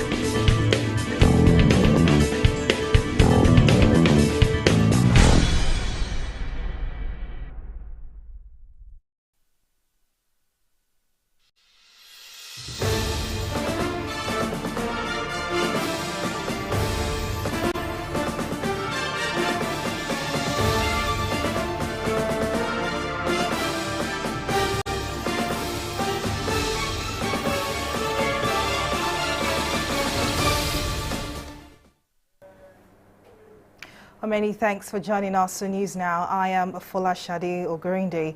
The Central Bank of Nigeria, CBN, has told the Niger Governors Forum, has warned the Central Bank of Nigeria that the redesigned policy could have disastrous effects on the nation and potentially lead the economy to recession. The governors across party lines disclosed this in a communique signed by the NGF chairman, Governor Aminu Tambuwal of Sokoto State, at the end of their meeting on Saturday in Abuja. The NGF explained that the people's inability to use the new notes has led to severe economic consequences, including the emergence of a black market, food inflation, variable commodity prices, long lines and crowds around ATMs. The Naira redesign policy was introduced as part of the Apex Bank's effort to check inflation, counterfeiting and corruption. But since the rollout of the policy, Nigerians have had a hard time getting cash for their daily transactions due to scarcity. Well, the presidential flag bearer of the ruling All Progressives Congress, APC, in the forthcoming election, Bola Tinubu, has appealed to the Central Bank of Nigeria, CBN, to allow the old Naira notes to remain in circulation alongside the newly redesigned notes for the next 12 months. The former Lagos governor made this known on Sunday in a statement issued and made available to journalists by his campaign spokesperson Festus Keyamo. Tinubu said he and the APC vice presidential candidate Kashim Shettima had nothing against the CBN policy, adding that they're only worried about the plight of Nigerians who are finding it difficult to obtain the new notes. The former Lagos state governor further asked the CBN to mobilize all money deposit banks and payment platforms to show clear commitment and timelines on expanding their infrastructure and support services. Tinubu had at a rally at the MCO Abiola Stadium in Abeokuta, the Ogun State capital, on January 25, 2023, alleged that some persons want to use a fuel scarcity in the country and the redesign of the new note to sabotage his chances at the February 25, 2023 polls. Well, still on the Naira redesign policy, the Trade Union Congress has threatened to take constitutional and legal ways against the federal government over the lingering scarcity of the new Naira notes and fuel. Speaking during a press conference in Abuja, the national president of the trade union body, Festus Osifo, said many Nigerians are on the brink of financial collapse due to the policy initiative of the Central Bank of Nigeria. On the issue of fuel scarcity and planned hike in pump price, Osifo called for the construction of local refineries. Nigerians have been betrayed by the banking system, which has been unable to pay them their money on demand. They have also been failed by the federal government, which unilaterally decided to change the three highest denominations of the currencies, fixed dates for the change, and is utterly incapable either to deliver on its promises or protect the populace from financial strangulation.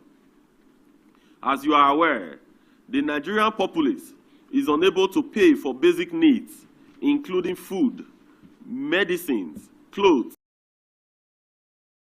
This is nothing but a calamity of epic proportions. We have never had this so bad. Never have our populace been made to attack banks, strip in banking halls, or threaten to commit suicide inside financial houses because they cannot have access to their hard-earned money. The lengthy explanations on why there are long queues of fuel stations and prices of PMS being far above the official price can no longer be tolerated. All we demand is that petrol returns to fuel stations and is available at the official price across the country. Tragically, rather than address the issues or try to assuage their anger, the security service under the presidency is shooting live bullets at defenseless Nigerians. And should this issue not be resolved in the coming days, the TUC and its comrades in the labor and social movement will begin consultations with various groups across the country to work out democratic, constitutional, and legal ways and means to save the populace and our beloved country. The Lagos State government has ordered the temporary closure of Chrisland School in Niger, Lagos. The development is in response to the controversies surrounding the death of a 12-year-old student of the school, Whitney Adeniran. This was announced in a statement posted on the official Facebook page of the state government on Sunday, adding that the closure was ordered by the Commissioner for Education, Folashade Adefisayo, pending the outcome of a full investigation into the unfortunate incident, while the parents have insisted that the student was healed and healthy before leaving home on the said day. The school management has denied any wrongdoing, saying its officials took appropriate steps to save the deceased when she slumped at the stadium. Over 100 anti-corruption civil society organizations and thousands of their supporters have staged a massive protest in Lagos on Saturday in continuation of their call for the removal of the chairman of the Economic and Financial Crimes Commission, EFCC, Abdulrasheed Ba, over alleged continued disobedience of court orders. Spokesperson for the Transparency and Accountability Group, Ayodeji Ologun, who spoke on behalf of the anti-corruption CSOs, said the call for the removal of the EFCC boss was founded on the realization that some anti-democratic elements were joining the civil society's back in the fight against corruption. According to the CSOs, the fixation of the EFCC boss and certain individuals and institutions when grievous petitions capable of bringing the economy down are left unattended gives the anti-corruption war under the leadership of Bawa a dangerously political coloration. This is a coalition of different society organizations against corruption. For a while now, we have observed the EFCC chairman flagrantly disobeying court orders. And we believe that he who will come to equity must come with clean hand. If you are the head of an anti-graft body and you find it difficult to obey court ruling, such a person is a lawbreaker. You cannot be in charge of arresting people that are drawing the country backward in terms of corruption, and you yourself will be a culprit of disobeying court order. One of the essence of leadership is obeying the tenets of democracy and the rule of law, and key to that is court ruling. If Bawa has consistently in the last few months disobeyed court orders, he is unfit to continue to sit at the head of the anti-graft body. We're in a situation where things have to be put right. Bawa, as EFCC chairman, came on board as a result of protest, as a result of injustice that was being meted out to Nigerians by the ex-EFCC person. And we felt Bawa coming in, he will make sure things are all right. But we have found out that as young as he is, he has refused to obey court orders. And he wants to send people to prison. And we're saying you can't be sending people to prison when you refuse to obey the court order that says you must test the prison. You want to put people there, then you must be able to also go there. You have been prosecuted 3 times. You have been convicted 3 times by competent courts in this country. And 3 times, Bawa has refused to obey. Simple walk into prison. We are not unaware of the persistent pressure on the media to underplay what is happening, currently at the EFCC. This is just one of the series of actions that we are going to be undertaking as Nigerians.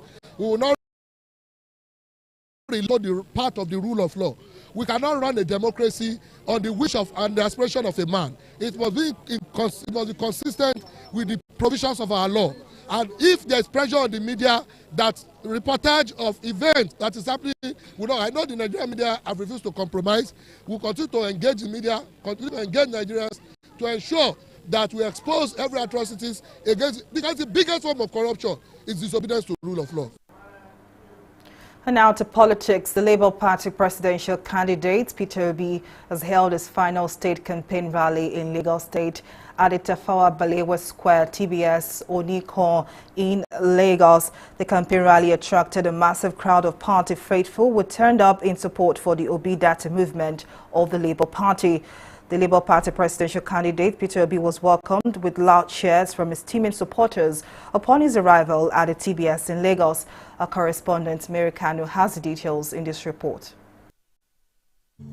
The Tafawa Balewa Square in Lagos State witnessed a huge gathering of teaming supporters of the Labour Party presidential candidate Peter Obi and his running mate Dati Baba Ahmed in what is the duo's final campaign rally in Lagos State ahead of the anticipated general elections.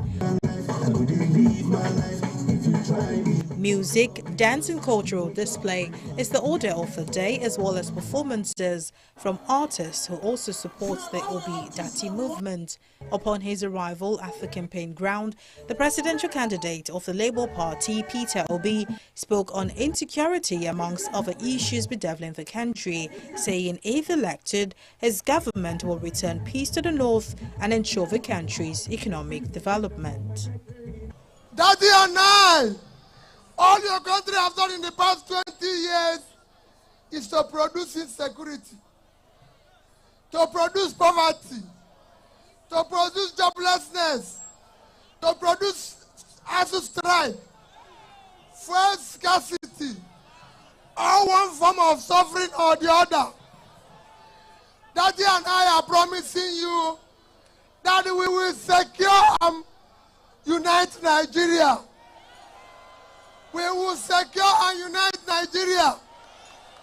We will ensure that when we start, after some years, no Nigerian will say, I'm from the west, east, north, but we'll be proud to say he's a Nigerian.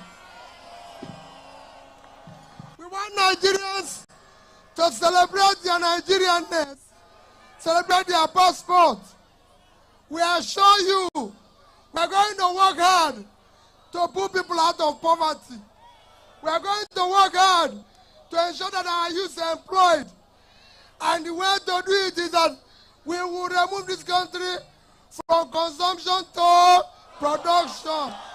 On his part, the vice presidential candidate of the Labour Party urged supporters to vote for a leader who will move the country forward. Fellow Nigerians, Nigeria is that great country on the surface of the earth that bad governance has denied progress, and we're here to change it. Labour Party is that party that has stopped Nigerians from fighting themselves and has united Nigerians.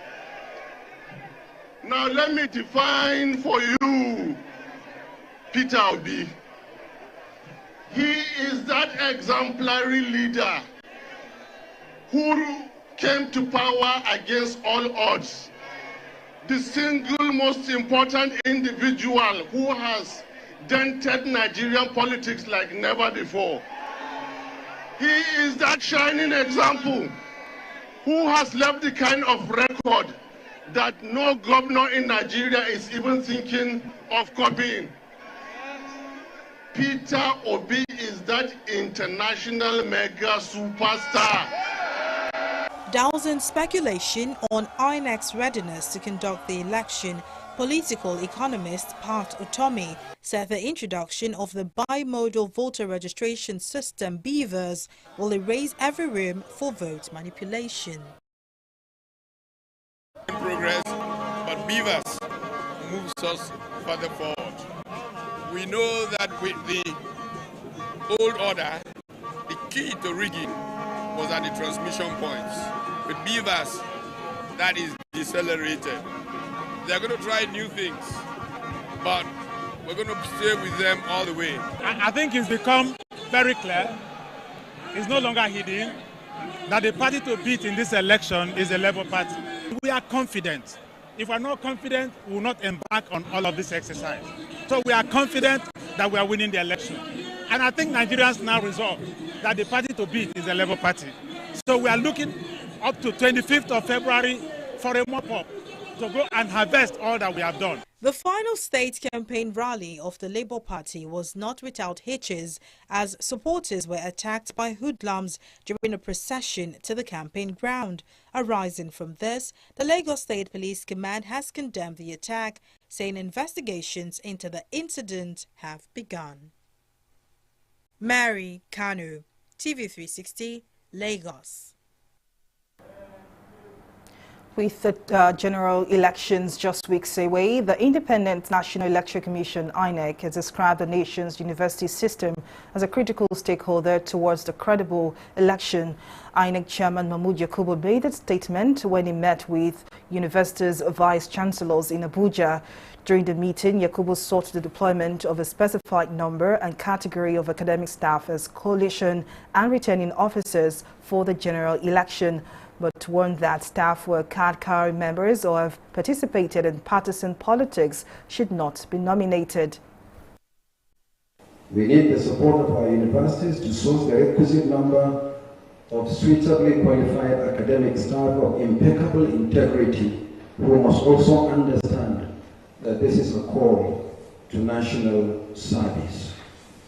As in previous elections, we have requested each university for a specific number and category of academic staff as contained in my letter to the Vice-Chancellors. I must warn that staff who are card-carrying members or have participated in partisan politics should not be nominated. Similarly, those who may not be involved in partisan politics but are known to have obvious political leanings should not be nominated. Furthermore, those who have been convicted of electoral malpractice must be excluded. The Commission will carefully scrutinize the list, which must be submitted confidentially in the manner prescribed in my letter to you. And like all election duty personnel, each collation and returning officer will swear to an oath of neutrality. That if this country is going to be celebrated among the Committee of Nations, that we must play our roles and our roles effectively. And that is because not only are we training the manpower for this nation, but that we are also building characters. And we, of course, are persons of, are good characters, and we expect that in any role that we are given, I can almost vouch that because we have been tested, we have gone through the meals, and we have come out stronger, that we will deliver to this nation.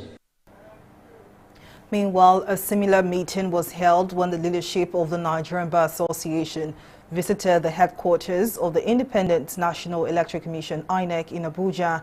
The INEC chairman solicited the support of the NBA in handling its numerous pre-election cases in courts across the country. Responding, the NBA president Yakubu Mekial underlined the association's resolve to support INEC as it looks to bequeath the legacy of a credible election to Nigerians. We are here to identify with that good works that you are doing. When we were elected into office on the 16th of July 2022, one of the things that I said in my inaugural speech is that we are going into the election year. And there is one thing that we owe Nigerians as members of the legal profession, either serving on the bench or at participation in the electoral process, as we are called upon to participate in the pre-election and post-election disputes, because those matters will certainly come before the courts, and it is our lot, it is our responsibility to participate in that process in the resolution of these disputes one way or the other. We can only help this nation provide direction and advance the cause of this nation if we do that honestly and sincerely. Over the years, we have worked very closely with the NBA. NBA has been one of the accredited observers for elections, whether they are general elections, off-cycle elections, or by-elections. And I'm happy that NBA is one of the accredited observers for the 2023 general election. And in fact, the NBA is deploying one of the largest number of observers for the election. We'll take a breather now and be back with more stories to stay with us.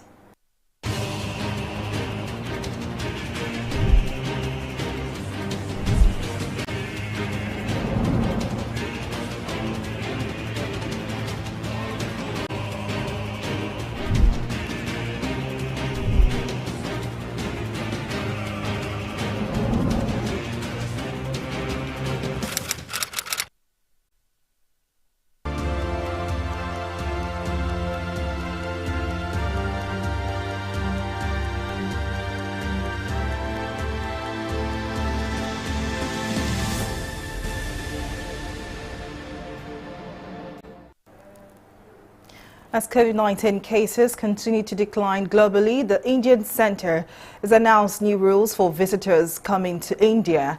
This comes almost a month after the pre-boarding RT-PCR tests were made mandatory for travelers from 6 countries: China, Singapore, Hong Kong, Korea, Thailand and Japan.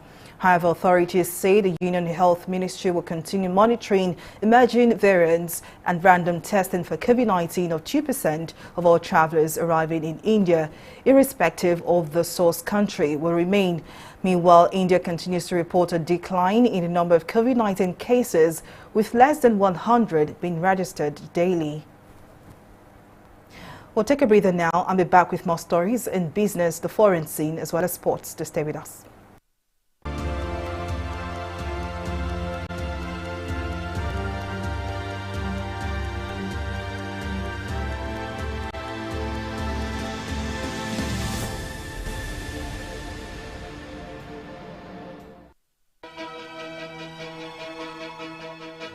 Opinions are free, facts are sacred, but truth is universal.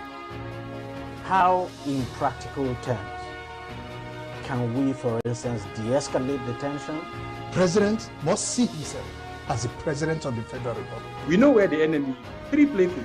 The Lake Chad Basin, the border area between Nigeria and Cameroon, and then the Sambisa Forest.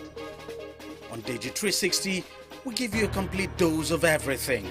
Opinion, facts and undiluted truth.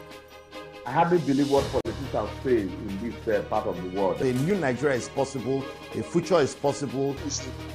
We delve into the issues, dissect it so that you can understand it, use it to take action. I don't think there's any need for any governor to look for grant for ranching. TV360, dissecting the issues. Welcome back in business. The Central Bank of Nigeria, CBN, says the Naira redesign policy was implemented to promote financial inclusion and aid security agencies' efforts in tackling insecurity. Speaking on Saturday at the 44th Kaduna International Trade Fair, the spokesperson of the CBN, Osita Iwasinobi, urged Nigerians to embrace alternative payment channels such as e-Naira and internet banking. He added that the benefits of the currency redesign are enormous and will benefit the economy in the long run. The Nigerian Export Promotion Council, NEPC, has expressed its commitment to ensure that in 2023, Nigeria makes more than $4.62 billion it generated from non-oil export business in 2022. Ekiti State Coordinator, NEPC, Yabodi Abe, said that the council, under the leadership of the Chief SAC Extra, will continue to promote the development of non-oil export in order to safeguard the nation's economy. The coordinator will describe the population of Nigeria's SMEs as one of the greatest assets of the country. In its economic diversification agenda, urged entrepreneurs on product packaging and labeling, which it described as an essential driver for a sustainable marketing of made in Nigeria products in the export market. Oil prices eased around 1% on Monday after rising in the previous session as investors focus on short-term demand concerns stemming from crucial upcoming U.S. inflation data and refinery maintenance in Asia and the United States. Brent crude futures fell 86 cents to $85.53 a barrel after a 2.2% gain on Friday, while U.S. West Texas Intermediate crude was at $78 a barrel, down 89 cents after rising 2.1% in the previous session. The U.S. Federal Reserve has been raising interest rates to rein in inflation, leading to concerns that the move could slow economic activity and demand for oil. Well, U.S. military officials say they are unsure how 3 unidentified flying objects shot out of the skies of North America had been able to stay aloft.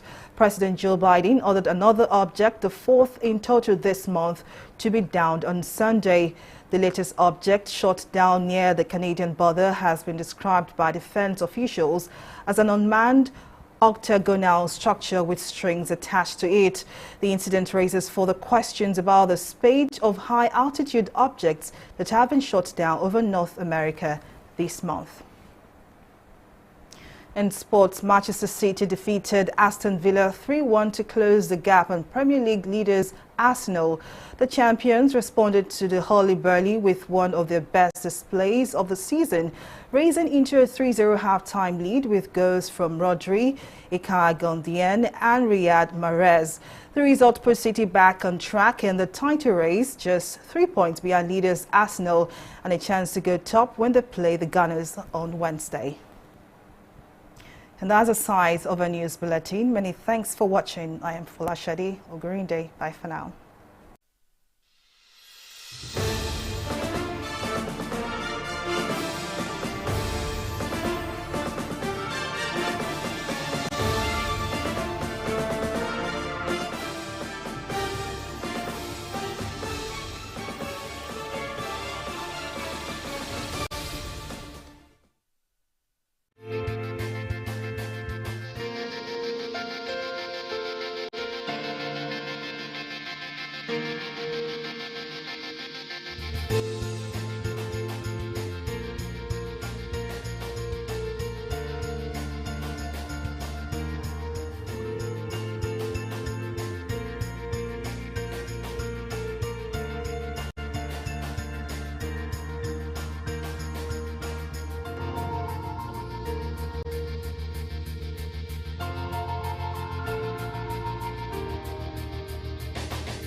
Nigerians, elections are here again. Let us shun violence. Let us play the game according to the rules. Do not be a thug. Say no to violence. Let's rise and defeat violence, crime, and sabotage against the peace of our nation. Nigeria is the only country we have. We must do everything to keep it united.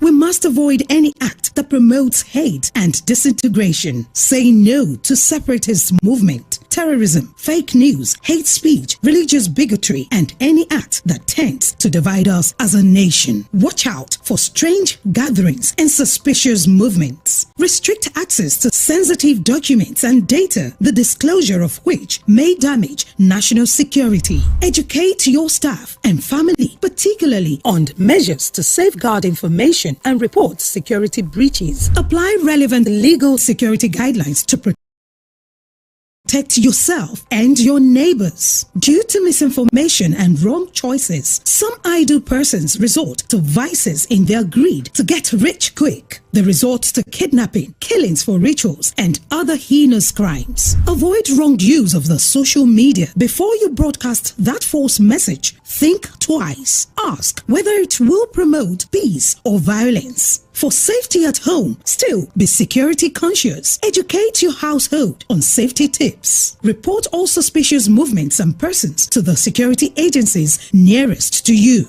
Be a good citizen. Be patriotic. To pass security information, please call 0813-222-2105, 0915-339-1309, 0908-837-3514, or send a mail to dsspr@dss.gov.ng. This message is from the Department of State Services, DSS.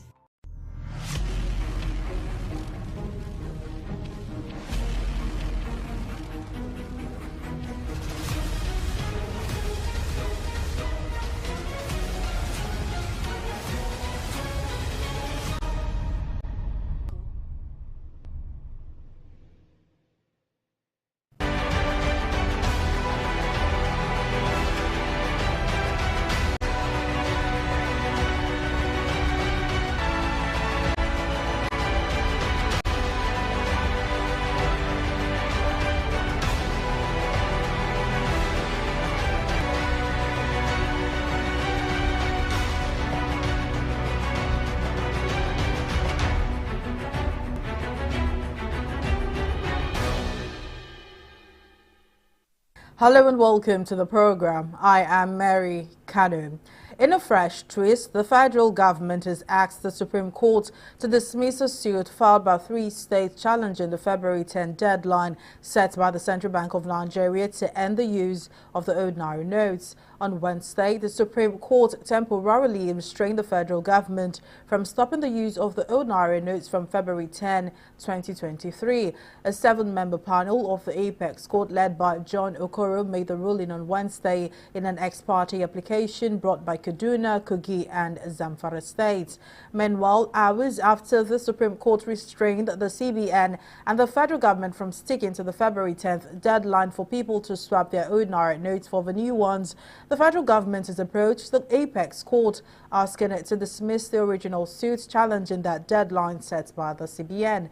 In the preliminary objection filed on Wednesday through his lawyers, the Attorney General of the Federation, Abubakar Malami, argued that the Supreme Court lacks the jurisdiction to entertain the matter.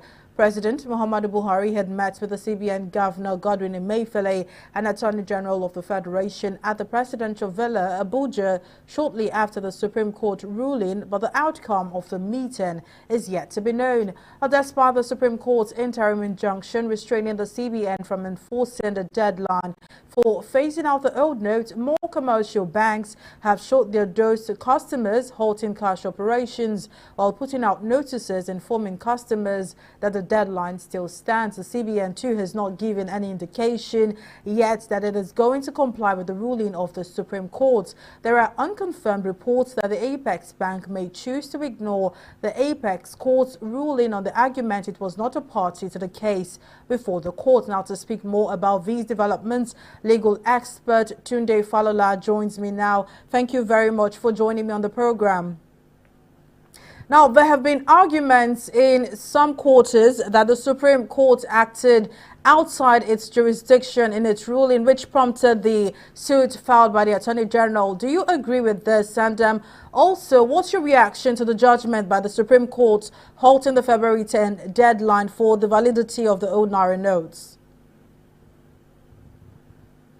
Thank you very much, and I appreciate you for having me around.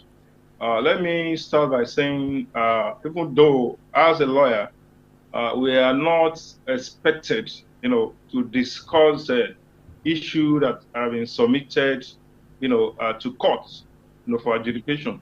However, for the purpose of this program, I will, as much as possible, restrain myself because the matter is sub judice. Be that as it may, and going back to the question to ask, you pose the issue that whether the Supreme Court has jurisdiction or not, and that is the position of the Honorable Attorney General of the Federation.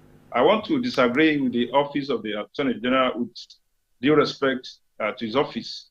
I want to disagree on the basis that the Supreme Court under the 1999 Constitution of the Federal Republic of Nigeria, as amended, particularly Section 233, has been vested with power to deal with issues between states and the government of the Federation of Nigeria, and that on that basis was the reason why the government of Kaduna, Kogi, and Zamfara went to Supreme Court to challenge, the policy implementation of the federal government regarding the monetary policy.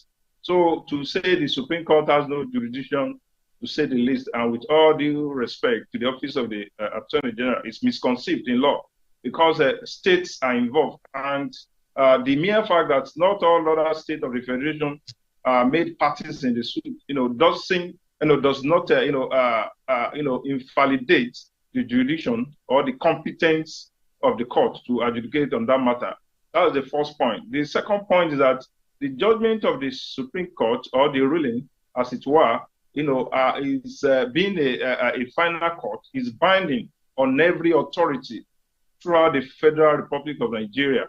So to say that maybe it is the Central Bank of Nigeria was not made a party to the suit, doesn't render the suit incompetent and doesn't take away the jurisdiction from the court. Now, regarding the temporary ruling, the implication is that the government, as well as its agency, which include the Central Bank of Nigeria, they are bound by that ruling until set aside. So they are bound to comply with that ruling. And that is why you can hear the Honorable Attorney General of the Federation this morning or yesterday has said the government is going to comply with that order. That's my position.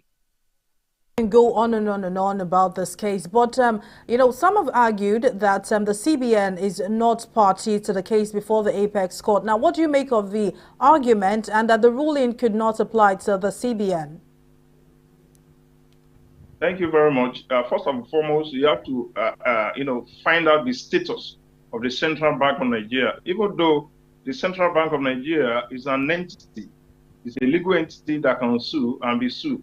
And that is why you have a plethora of cases where matters are involved, you know, banks in another entity, they, you know, took the Central Bank of Nigeria to court. However, in this instance matter, the Central Bank of Nigeria is an agency under the government of the Federation. So, and once the principal is joined as a party, it is not necessary, you know, to join the agency as it were in this case. Secondly, misjoinder or non-joinder of party, you know, is not a matter of jurisdiction. It doesn't render the court, you know, the case incompetence. The mere fact that you do not join a particular party that ought to be joined ab initio, you know, doesn't render the suit, you know, incompetent. But the appropriate court the other can make is to ask, you know, the party concerned to, you know, to join or on his own join the party that is, you know, expected to be joined in the first instance. So the mere fact that this CBN was not made a party to that suit doesn't render the suit incompetent. So far, the CBN has not given, you know, any indication it plans to comply with the ruling of the Apex Court. Now, if that happens, what can the Supreme Court do? Well, the Supreme Court, just like any other court, more so this is the Apex Court. They have that punitive power, you know, on the prompt of any of the party before it. So if there is any, you know, non-compliance by any agency of the government, I think the parties that went to court, they know what they should do before the court. And in any event, the Office of the Attorney General has given indication that the government is going to comply. So who is CBN to say they will not comply? Once the Attorney General has indicated that the government will comply, they dare not dare the Supreme Court. All right, now let's move to something else. The 2023 general elections, you know, the elections are fast approaching, and with all of this confusion and chaos caused by the redesigned currency and saying that, well, like I said, we are just a few weeks to the elections, somehow do you see any of these issues impacting the elections? Thank you very much. And I think before the Supreme Court ruling, there was every indication that the nation is heading towards anarchy, lawlessness, as a result of the scarcity of you know, of the Naira. But thank God that the Supreme Court, you know, has waded in and has temporarily you know, stopped, you know, the implementation of the policy. If not, only God knows what will have been happening by now. You can see, you know, recently we have cases of demonstration in some states of the Federation, Osun State and one other state, that people took to streets to protest, you know, the hardship they are passing through.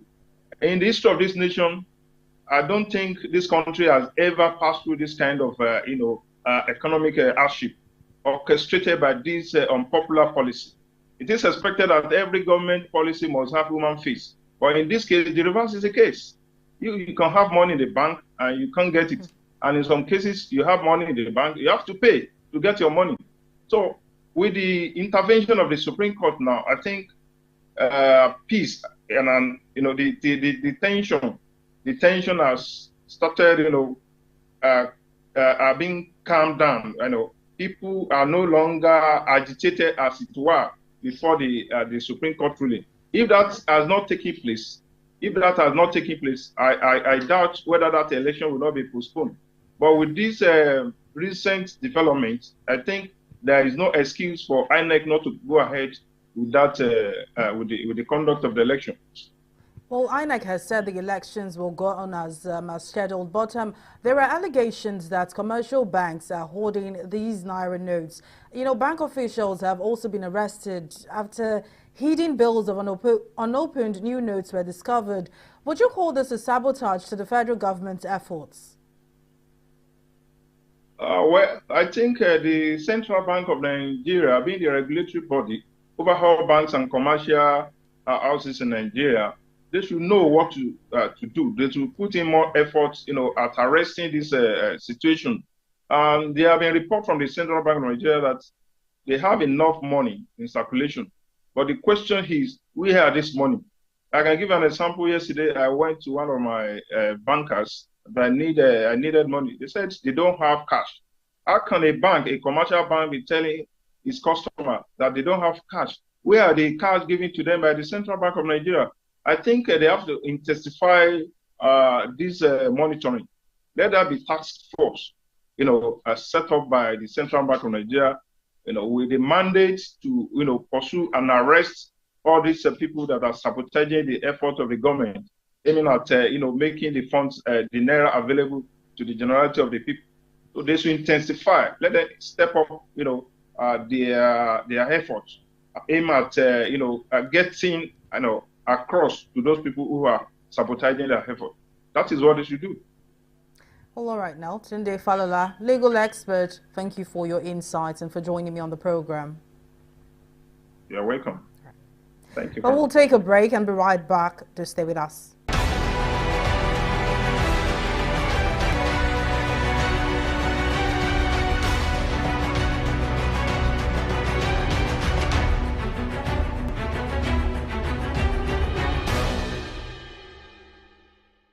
Welcome back. The Supreme Court on Monday restored the Senate President Ahmed Lawan as the senatorial candidate of the All Progressives Congress APC for Yobe North Senatorial District. In a split judgment of 2-3, the Apex Court affirmed Lawan as the authentic senatorial candidate of the APC in Yobe North Senatorial District. The Apex Court, in the majority judgment, avoided and set aside the decisions of the Federal High Court and the Court of Appeal, which had affirmed Bashir Machina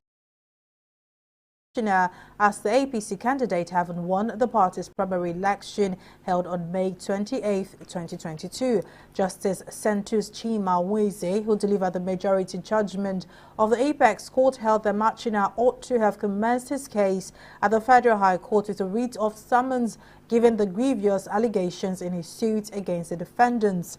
Meanwhile, one of the coordinators of Bashir Machina for Senate campaign, Mohammed Gaskanta, has vowed that the organization will not support the candidacy of the Senate President Ahmed Lawan in the National Assembly election for Yobe North Senatorial District, despite Monday's ruling of the Supreme Court nullifying the candidacy of his principal. Well, to speak more on this, Fumi Adeogun, Treasurer, NBA Spidel, joins me now. Thank you very much for joining me. Let's begin. The ruling by the Apex Court remains controversial. How would you say the Apex Court came up with its judgment affirming Lawan as the APC senatorial candidate, saying that he did not contest the primaries? Thank you for having me. We can see that the starting point is, what are the issues for determination that was submitted for the courts to adjudicate upon? We see that the appellant has, number one, asked the court, and I will read, to determine whether in the circumstances of the appeal before the courts below, especially with the allegation of fraud in the midst of other irreconcilable conflicts, in the numerous affidavits, further affidavits filed by the parties in support of their various conflicting positions, the court below was correct to hold that the trial court was right to have respondents originating summons. We see that the main issue here is the mode of commencing the action. We all know as lawyers that if you want to commence an action by originating summons, it is only when you are calling upon the court to interpret maybe the law, an instrument, and so on and so forth. Of course, the Machi's lawyer has gone to court to call on the Federal High Court to interpret the Electoral Act, Section 85, to interpret Article 4.0 of the Constitution of APC and its electoral guidelines for 2023. And in supporting his own case, he has concluded so many exhibits that he attached to it. And he was saying that the court should determine whether Bachil is the one that the APC is supposed to send his name to the INEC, whether INEC is not under mandatory duty to forward his name to the INEC based on that provision of APC Constitution and the electoral guidelines, and so on and so forth. And the other party has come to bring their own counter affidavit, saying that, oh, it cannot happen like this. The exhibits you have attached, these documents, number one, they attach so many documents to say this document does not emanate from them. The documents they attach some exhibits 8, 7, 8, 9, saying that some of them were not dated, they were not signed. Particularly the one that really catch my own attention was the one they said the election was conducted by planning committee of APC as opposed National Working Committee. They also said that the election was conducted for the vacancy seat in Zone C, and there is nothing like Zone C. Having attached those documents, they have attached the result from Zone C as opposed the result of senatorial district for the North, for Yobe North. They are saying, no, it cannot happen. Zone C is non-existent. The other party is also filing counter, further affidavit to say that, come on, this planning committee, the person you are referring to as planning committee, they were actually appointed. They were 5-man election committee appointed by the National Working Committee of APC that asked them to conduct that primary election. However, the Lawan's lawyer is also saying that there was no such evidence before the court. So when you place all these facts and counterfacts before the court,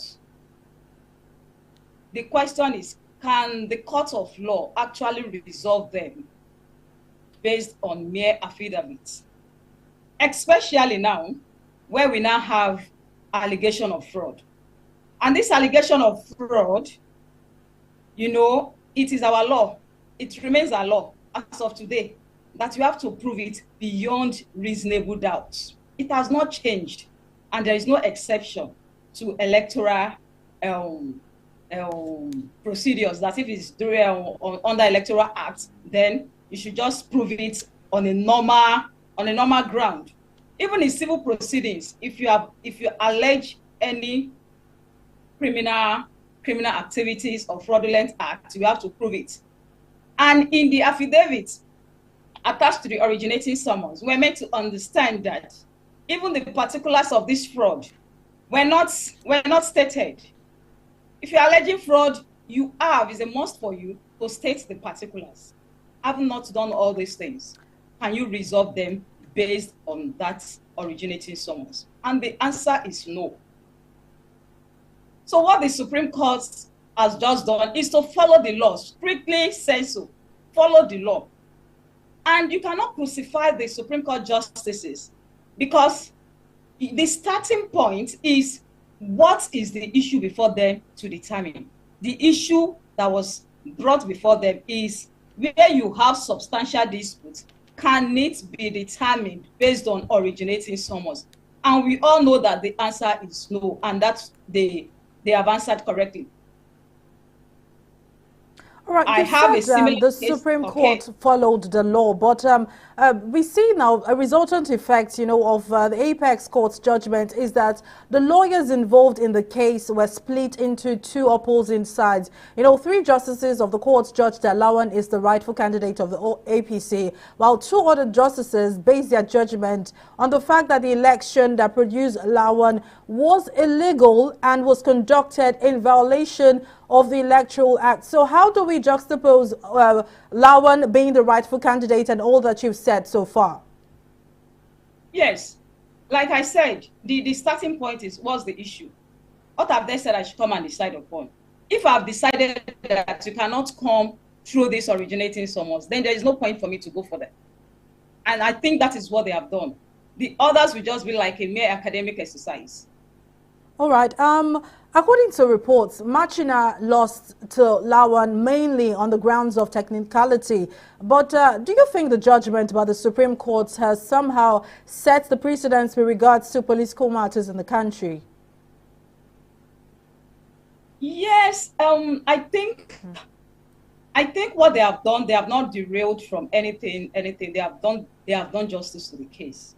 However, what I would have expected them to have done in this matter that is so glaring to everybody, that Lawan actually was busy contesting for presidential primaries, and after that, they said they conducted another primaries for that district. Yeah. What I would have expected the Supreme Court to do in that circumstance, that is so glaring to the public, that, public, they are saying, no, everybody can see that this guy did not participate in it. Instead of just striking out the matter, maybe they just order that they should go back to trial courts and go and argue their case, by writ, in which in our normal courts they do, when you comment by originating summons and they see that there are conflicting facts in your various affidavits, substantial disputes, of facts, they just ask you to convert it to writ of summons. They will not strike it out, so that, sometimes all these cases are time bound. If they strike it out, for you to bring back the action, you might be out of time. It might be statute barred. So to salvage that, they will just ask you, convert to writ, and it will still be running as if you have commenced it like when you did as the time of originating summons. That I think the Supreme Court should have done instead of striking out the matter.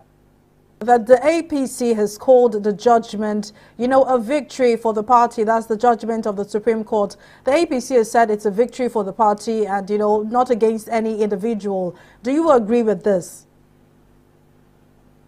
Yes, the victory is a victory for the party and even for true lawyers, Like I wanted to say earlier on, that I have a similar matter going on at the appeal. Just too similar. And I'm saying that the facts, we have substantial disputed facts that cannot be decided on originating summons, in which the trial court had given judgment to the person that brought in the originator. Immediately I saw this judgment, I was like, fantastic, I have another authority, to cite. So it's not only victory to the party, it's the victory to all and sundry. Is the rule, is the true justice in this matter, sincerely speaking. Well, Fumi Adeogun, Treasurer, NBA Spidel, thank you for your time and your contribution. That's how much we can take on this edition of the program. Thank you for watching. I am Mary Kanu.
What we really go through is not really meant for humans, because when you're there, like in a small room whereby you maybe like people of 10 people should be in, you come across like 100 people in a particular small room, and when you want to sleep, you have to sleep with your side. Everyone sleeps on sides. You understand? So there is no more space, and you want to ease yourself or make use of the toilet. It's just in front of you, so you can inhale the odor of the toilet, which is not conducive for the human health. So, and apart from that one, the weather is very, very cold, extremely cold, and at night, you don't have something like blankets that will be given to you. So it's not really good for the body, to be precise. And in terms of feeding, you're being given just a long bread. We call it hamsa. Just a long bread. That's your meal. They'll give you three of it. That's your meal for your lunch, your breakfast, and your dinner, which is not healthy at all. I was deported, and I was deported back to the border of Algeria and Mali. Okay, so when we were deported there, it was a Sahara desert, to be precise. That's where they will leave you. And when they leave you in that border between Algeria and Mali, you have to walk 7 kilometers to the border of Mali, and we call that 7 kilometers to hellfire, because it's extremely hot over there. Some of them that is already, you were not really giving food well when you were in the camp. You don't have the strength to even walk. Some of them died along the way. Some of them, I'm not gonna lie you, have to drink their own urine just to survive, to have strength to be able to go to that next borderline of the Algeria. So it's really, really hectic. You have to make a choice to go back to Algeria, or you have to go back to Morocco. And when you're being taken to the border of Algeria, the Algerian militants, they open fire on the militants of the Moroccans. So they don't have to hide. Or they can just tell you, okay, just go this way, just go down the valley, just stick like this. That is Algeria. So if you want to go back to Algeria, you will not have to surrender yourself to the militants of the Algerians. They will not put you in deportation camp. They do not have to deport you back to Mali. So it's like you're being deported from one country to another. And you can imagine the shape of the deportation camp in Mali there. It is, oh God, it's unexplainable. I believe, I won't lie, I believe I spent 16 years in this journey. On transit,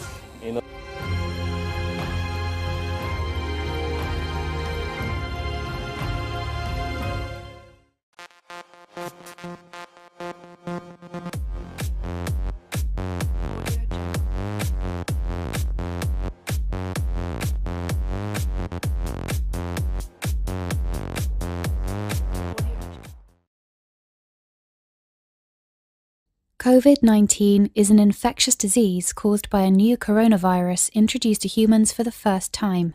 It is spread from person to person, mainly through the droplets produced when an infected person speaks, coughs, or sneezes. These droplets can land in the mouths or noses of people who are nearby. These droplets are too heavy to travel far in the air. They only travel approximately 1 meter and quickly settle on surfaces. This is the reason person-to-person spread is happening mainly between close contacts. The exact time that the virus can survive on surfaces is not yet known. So it is wise to clean surfaces regularly, particularly in the vicinity of people infected with COVID-19. Hands touch many surfaces, which can be contaminated with the virus. You should therefore avoid touching your eyes, nose, or mouth, since contaminated hands can transfer the virus from the surface to yourself. When coughing or sneezing, cover your mouth and nose with the bend of your elbow or use a disposable tissue. If a tissue is used, discard it immediately into a closed bin. The most effective way to prevent the spread of the new coronavirus is to clean your hands frequently with an alcohol-based hand rub or soap and water.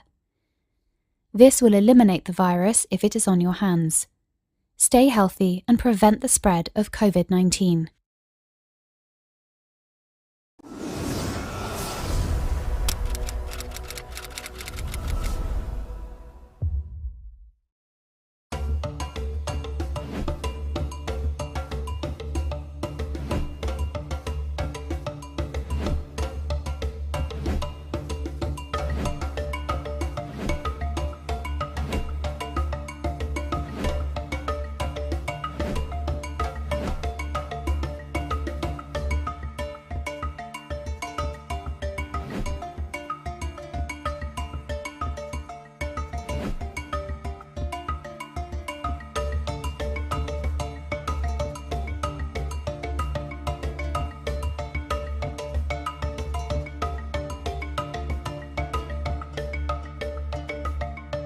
Danfo is the most recognizable cultural icon or artifact as it is in Lagos currently. You know, when you look at every city in the world, most cities have like a particular structure or object or something you can use to represent or identify them.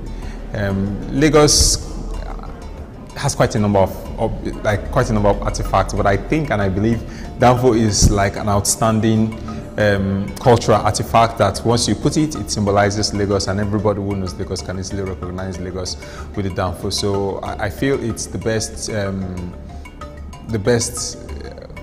thing to do by using Danfo to create my art, or using it as my major means of telling my artistic stories.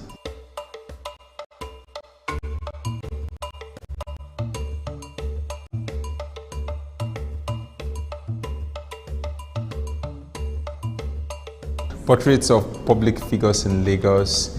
It's a collection that is talking about people who play important role in our day-to-day lives in Lagos, just like the truck pusher, like the market woman, the Okada man, the keke rider, and even the conductors and the ad bearers.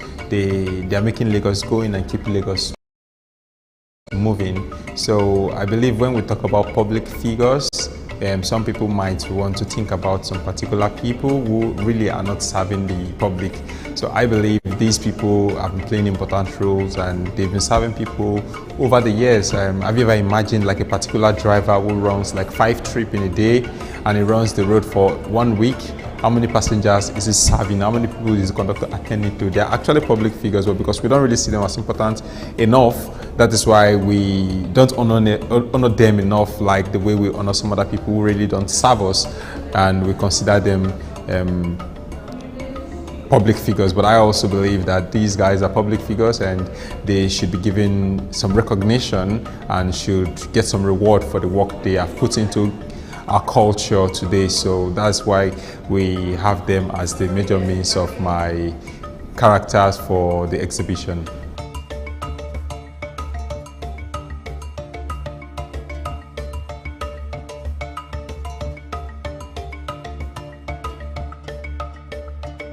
I want to believe minimalism is a reflection of my personality, because every artist sort of is representing himself or herself, and it's the way you behave, the way you think, the way you do things, and the way you love things. That's how you will create your own art. So your artwork is just like a reflection of your personality. So it's just an expression or an extension of you. So when you see minimalism, it is me you're seeing, and it is the way I think and the way I behave that is reflecting in my work. And another thing I like about these works is that it's very easy for you to get people interested in the message, because there is nothing else distracting them from the message. So minimalism takes people straight to the point.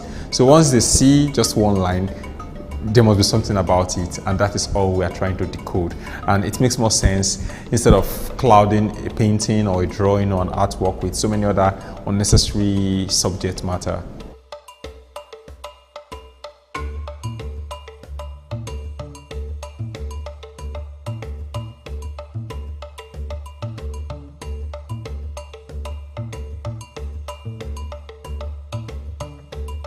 The exhibition has gone global already, because first it's done in Alliance Francaise, the Lagos, and Alliance Francaise in other countries like in Accra, in Nairobi, in so many other countries. They have been seeing them also liking the work, and people from all around the world, even as far as America, Europe, have seen the show. So first, the show has gone global with the collaboration I had with Alliance Francaise that has puts this work to limelight, and I believe after this very exhibition, many other people and galleries would want something like this to run in their space.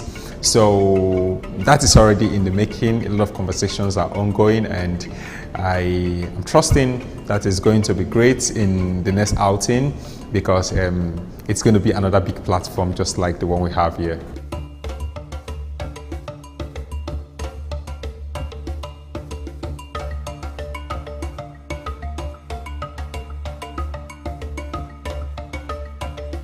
For these works in this particular exhibition, they are all paintings, and the paintings were done with acrylic on canvas. And so basically it's acrylic on canvas I used for this work. Although I work with so many other materials, like I do digital creation sometimes and I print on canvas as well, then I also do installation.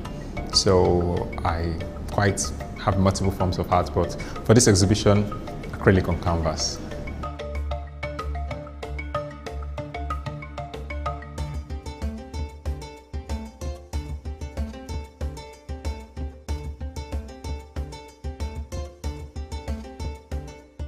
Yeah, there are a lot of VIP downfall buses on the streets. If you would have noticed, like sometimes they write VIP.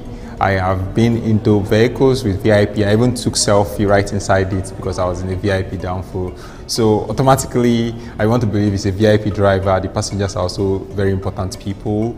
But conductor basically is a very important person in the downfall bus because it's more like the accountant, it's more like the HR person, is still the PR person. So I think I'm just trying to put some respect or trying to give some honor to the functions or the duties of a conductor who administrates the downfall bus. So that is why I created the VIP conductor after creating the fine boy conductor. Yeah, the fine boy conductor should just probably refer to like a fashionista, but in this case, it's just trying to show a little bit importance that is needed to be accorded to the conductor. And I have never included blue on a painting that has to do with Agbero conductor before. And blue, for me, it's a bit royal. And putting it on this painting is just because I'm trying to honor a few conductors that I would have entered their buses and appreciated the way they were managing the transport bus. Some of them are very good entertainers as well. So that's why I have a VIP conductor here.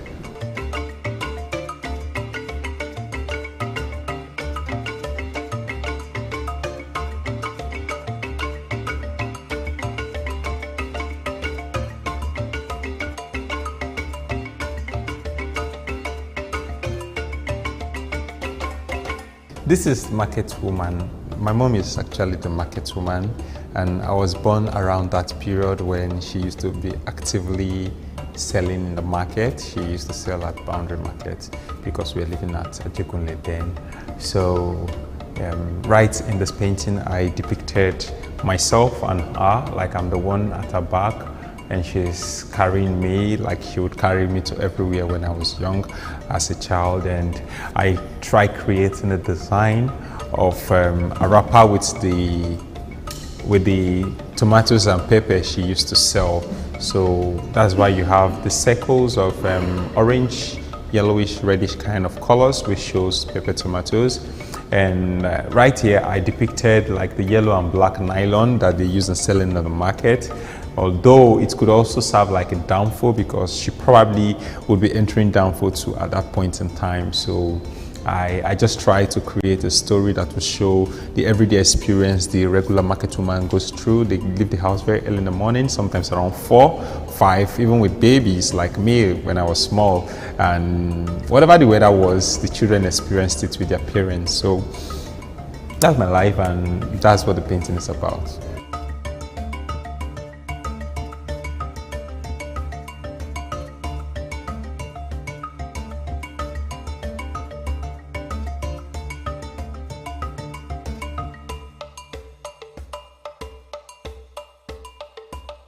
Yeah, right at my left is Fine Boy Conductor. It's one of my favorite pieces from year 2020, and I think it's quite a very popular and loved piece because I knew I used it to apply for Artex review back then, and I was selected for it because I think the work speaks volume. And you know, like I said earlier about the other piece who was a conductor, I was talking about the importance of conductor in the Lagos traffic system, and I have met a fine boy conductor before. I can remember one particular guy that I entered his bus from mile 2 to Oshodi. He sounded like a graduate because his English was very polished and he looked quite neat and good, and I just felt like, yeah, their conductors were also fine boy. And probably situations around us in Lagos or life, or since some of us don't have opportunities to get what we want, some people might just choose to do that in the meantime. So it's just a thing of recognizing those people who want to genuinely make their life or make ends meet for themselves. So you could find some fine boy conductor, and I think they deserve some honor and some respect as well. That is why I did a particular piece just to honor the fine boy conductor.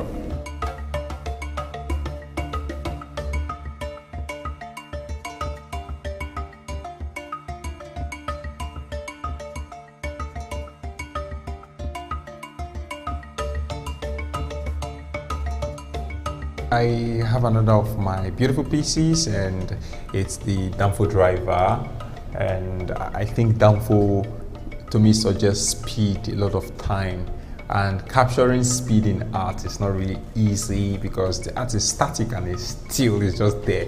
But I think I tried showing the speed in the body of the driver himself by showing some kind of cut lines, which you could also connect to the way the design Danfo buses. But another thing I have known about the Danfo drivers is that because of the hardship of the road and the people they are dealing with, they have to have a different kind of high, and their eyes are red because they have to deliver.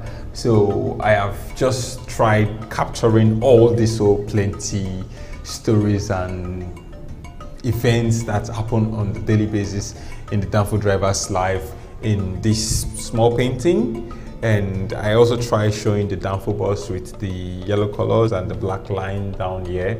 So basically, if you want me to begin to explain color again, I could tell you that, like, you know, they have some kind of hopes and beliefs and a future for their business or for whatever they're doing. So like you could see, I have a different color that is not common in the Danfo scheme, just to show that aspiration or desire for something more beautiful that could come out of all these experiences. I knew I also met a driver who, not a Danfo driver actually, but a driver who was telling me that he's believing that someday he's going to carry somebody in his vehicle and they will be able to discuss about things in life and the person could change his life. So he has very, very positive expectation about the work he's doing. Irrespective of being there, he believes there's something better for him out there.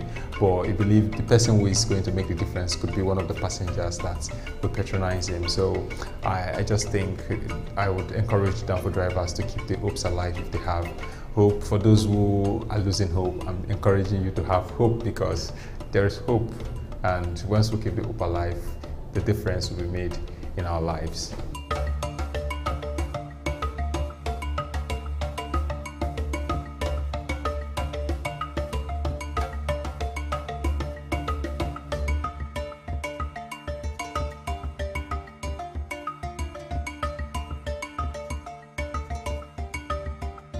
I have my Danfo chief right here beside me, and I know in every kingdom they kind of have like royalties or chiefs or kings or people that they hold to some respect or some regard. And in the Danfo sector, we have people that we actually look at and we give some regard to, like from the park, from the streets and all of that. And somehow they don't get any chieftaincy title for their position, but people respect them because of the personality they have right in the park or on the street. So I just felt that there was a need to create a painting that could honor like those people who have really put themselves in position to control and place some sort of order in the Danfo system. So in the painting, I tried creating like a bead made with black and yellow, just to use the Danfo color for the chief. So this is the chief. I hopefully would also want to be one of the Danfo chiefs in the future, because it's going to make my work make more sense to people, because I'm also trying to make a difference with Danfo.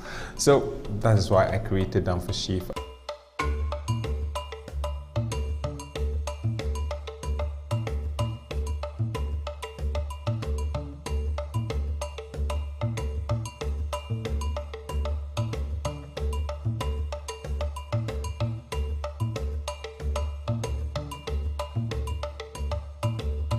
For those of us who patronize Danfo buses, we have met different people inside the bus, and we know one of those popular characters I have personally encountered are those fashionistas or those slave mama, as we call them, and you may never believe some of them enter Danfo buses because of the way they carry themselves. They could enter a Danfo bus to a journey, like they started the journey with a Danfo bus, but they end up entering maybe like a ride or a drop later, and they don't want to create the impression or give anybody the impression that they patronize Danfo. And I think what I want to do is to get us to talk about that story, about those kind of people. And so that is why I did a yellow CC, and the yellow just resonates with the color of the Danfo. So she's a Danfo CC, and she's more or less like every other passenger, but she wouldn't want to be associated with Danfo. But I am saying, babe, I saw you in the Danfo bus.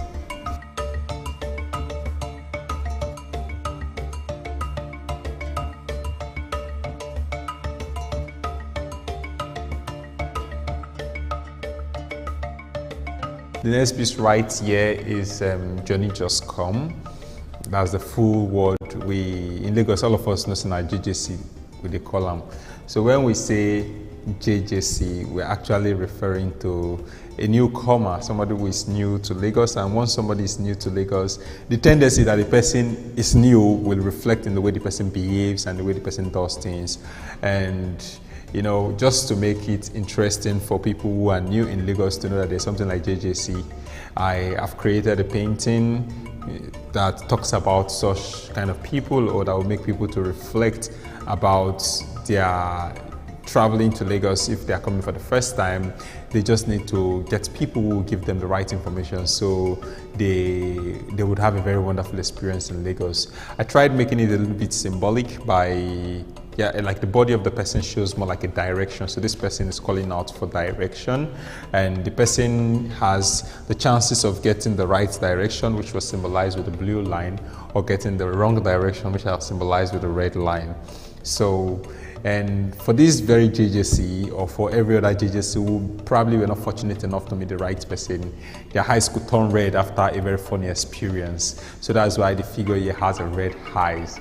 So, and I think anybody who is new to Lagos and hears about this work would be conscious of the fact that they're in a new environment. It's not only Lagos, wherever you go to, you will also become a JJC, not until you get used to the place and the people and what they do. So, but it's a good thing to experience new things, to travel around, and that's the more reason why I created this particular piece called JJC.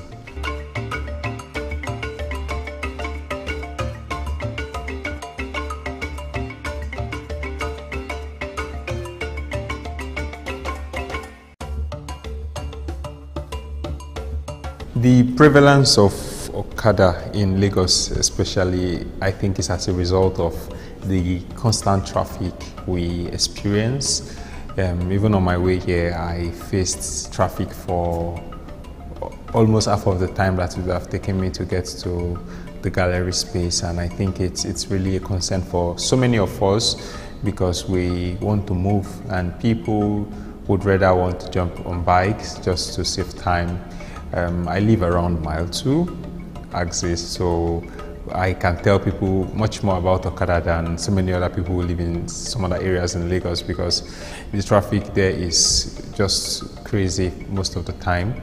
And because of that, people take Okada.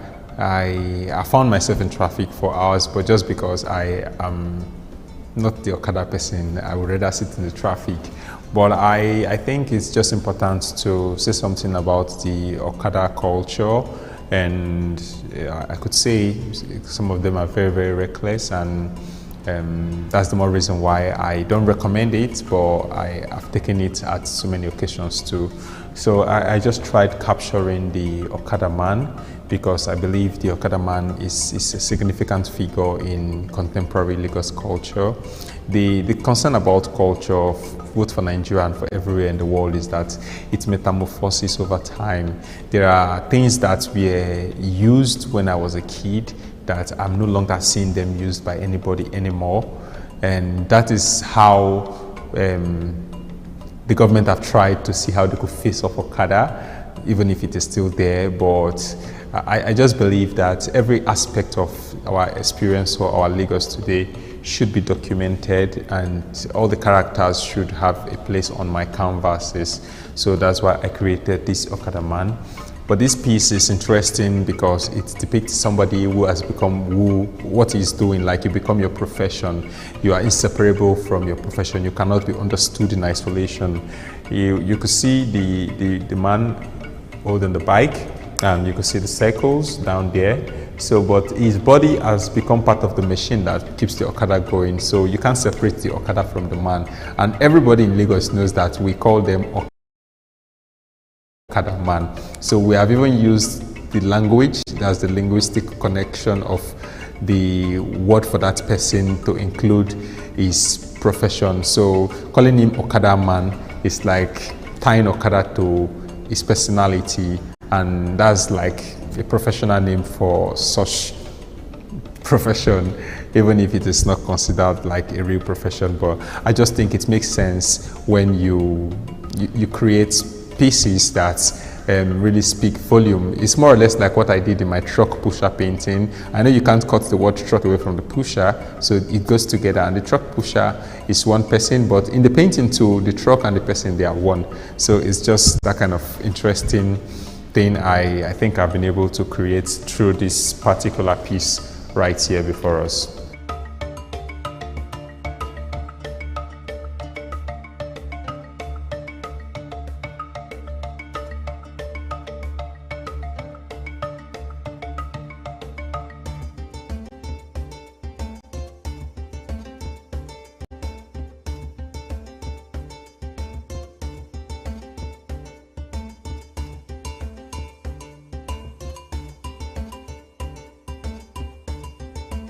I have Area Mama right beside me, and you know, she's like a very popular character in the streets most times, because there are always women like that in very many societies or on the streets, where some people are very much recognized because of their influence in terms of their personality, and in most cases like in Lagos setting, when it has to do with the Danfo guys and all those kind of things, they are very colorful people. They wear like different colors, like very fashionista. You see several piercing, you see colored hairs, and you know, all of that. So I'm just trying to depict that flashiness of an area mama in this very painting.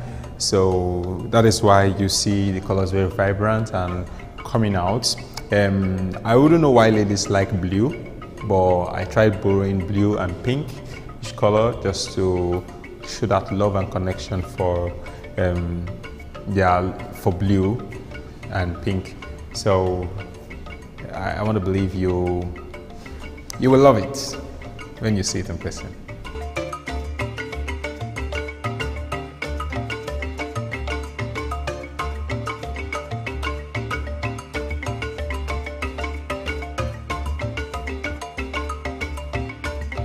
I think it's an interesting tribute to all the people working on the street of Lagos, because we all know that Lagos is very, crowded and busy, and the hustle and the bustle of Lagos. But the way Mr. Danfo represented is a very minimalist way, with just few lines. It looks like it's not much work, but it is actually. And I think the fact that he called this public figures of Lagos is interesting, because when you look at it, you might think it's just few lines, or it's a robot, or you're not very sure, and then you understand that it's the KK driver, it's the Okada man, and the way he represents it is quite intriguing, because it doesn't look like that in real life. So it's a nice transcription.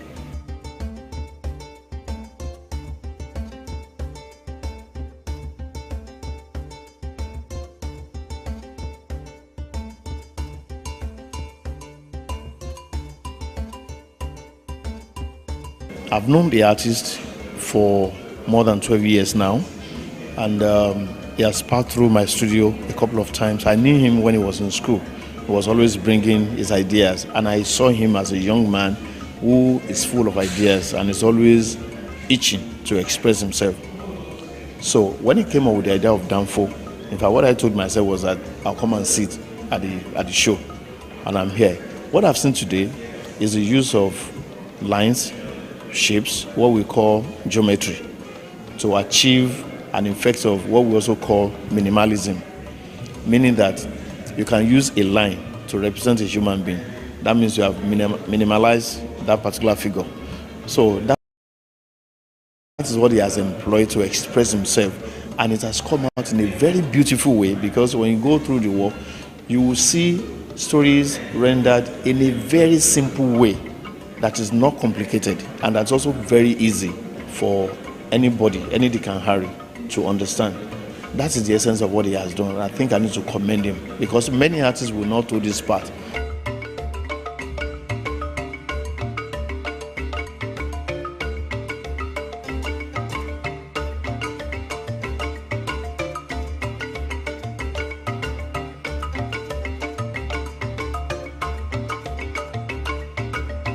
I came to find a very interesting show here by Linus. It's a young man, a young artist whose work is really interesting because it's historical. It's work that dealt with reality. You know, it's work that concerns itself with about issue-based matter that we find around in Lagos. If you come to look at the works, you find the yellow buses, which is quite significant into almost all the pieces he has done. You find the Okada rider, you find the Keke Napeps, and you find the father is trying to call our attention to see the kind of people that commute us from one place to another. We all board some of these means of transportation, like the Keke Napep, the buses, the Danfo.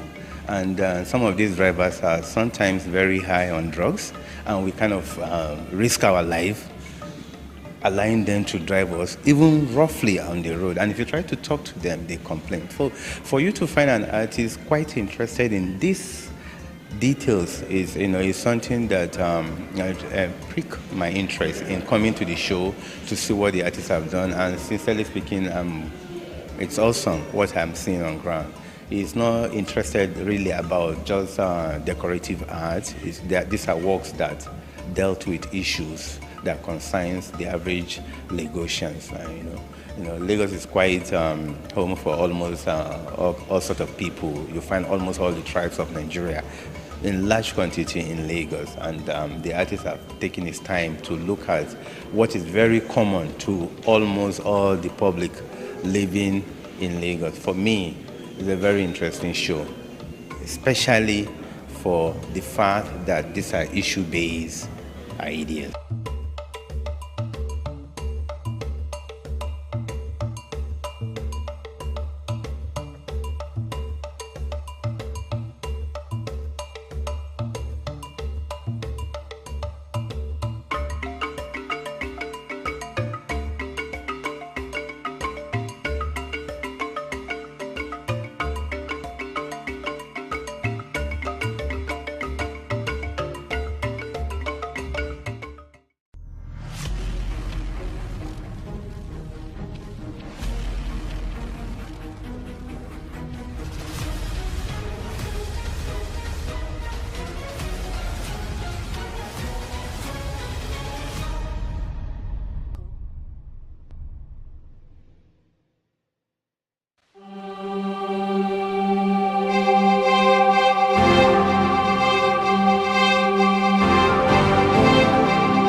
You look at Lagos and you'll think you're in one big dustbin, residents say, as they narrate ordeals with pollution.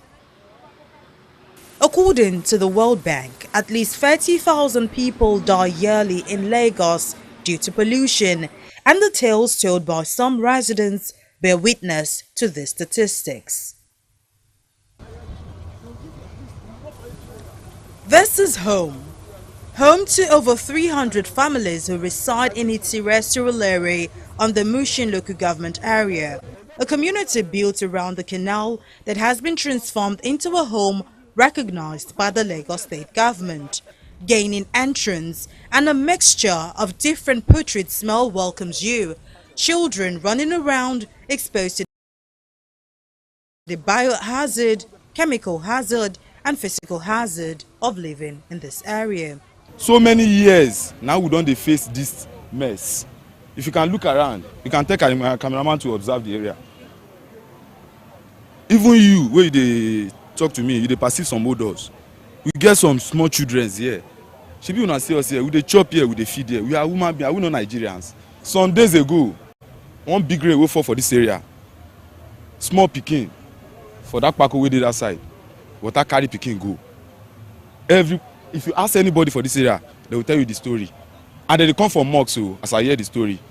But today now, okay, imagine the dirty around and all that. Rain never fall. If rain fall now, all this dirty now, you go enter person's house, you go enter anywhere. Cholera everywhere. I think we know that going okay at maybe 15 years. Okay. Tajo nínú àdúgbò tó ti yé àdúgbò gbà tán dé ṣe títí Adébáyọ̀ bí báyìí tán ṣe gbogbo ẹ̀ fún wa abili pé báyà wọ́n máa ṣe gbogbo gọ́tà yìí náà ni wọ́n dẹ̀ bá wa ṣe but nsìn bí ọmọ ṣe bí ọmọ tí òjò wá gbé lọ lọ́jọ́ yẹn ló mú anybody gan tara because ìgbà tó ń bọ̀ wá láti Jímọ̀ lọ́jọ́ yẹn Jímọ̀ ni wọ́n lọ wọ́n ń bọ̀ wá àwọn ọmọ yẹn wá mọ ibi tí orí pákó yẹn wà mọ́ àwọn méjì náà fara wọn lọ́wọ́ ìkíní bó ṣe bọ́ sínú odò nìyẹn ìkejì olówó ń fẹ́ lọ fà ó fẹ́ lọ fà yọ bómi ṣe gbé yẹn lọ tiẹ̀ nìyẹn tó ti àwa rọ ìjọba kan bá wa ṣe àdúgbò wa kó dáa. I was born here. This is my year of 25 years now in this area. You understand? And this area now have been dirty for so years. When I was in small self, I was seeing all this kind of thing. Talk less of now that I've already been gotten hold. And still yet, the area is still like this. You understand? And I want government to come and do here so that it will be okay. So that water will not be flowed everywhere. This dirty now is not from only here. The dirty now from under side and other side too. They used to come here to come and jump hard. You understand? And when it jump hard, they affect us that lives around because the water does not flow. Assuming it's flowing now, we will not be complaining. Let them come and help us and do it so that this dirty now will not be just jump hard and be staying so that we will not be feeling sick. Party packs, pet bottles, feces and other forms of bacteria-carrying components are the aesthetics around the surrounding. Having lived for many years, some of the residents I spoke to say they strongly believe the state government does not care about their lives or living conditions. We dey pray for Nigerian government to help us for the environment. To help us, make government self come look this place. Make them know wetin to do for us so that we self go live better life as a good Nigeria wey we be. Àwa rọ ìjọba kan bá wa ṣe àdúgbò wa kó dáa. Kan lè bá wa ṣe environment wa kó dáa because bómi ṣe ń gbé ọmọ lọ kó dáa. Wọ́n bá wa ṣe bridge bẹ́ẹ̀ yẹn. So ti yé kan bá wa ṣe bridge bẹ́ẹ̀ yẹn kó cross.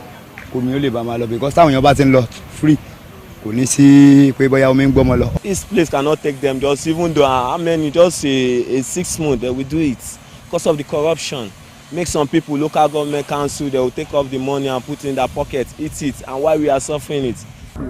In his journey to preach about healthy living and further prevent the spread of infectious diseases, public health expert in Siabasi Ekonem joined me to this community where he says living in such an environment has long-term implications. People are living here. There's a high level of pollution in these places such that even the air, the effluent from this place is really stinky, and that tells to air pollution. This air pollution affects people that are living here because you can see young children of under 5 years that are staying in this very dirty environment, that increases the advent of childhood diseases like cholera, diarrhea, amoebic dysentery, scabies, ringworm, dandruff, all those kind of skin diseases as a result of, the contact with water from this very, very, unhealthy environment. Because there is defecation, open defecation here, when the water comes up, it carries those feces and deposits them in open water sources like wells, and people fetch water from that well. This leads to, waterborne diseases like cholera, like, amoebic dysentery, hepatitis A and E, just all kinds of waterborne diseases. Streets littered with waste, open defecation, air pollution and the likes are what residents of the commercial nerve center of Nigeria are faced with on a daily basis. In Lagos, environmental pollution is the order of the day.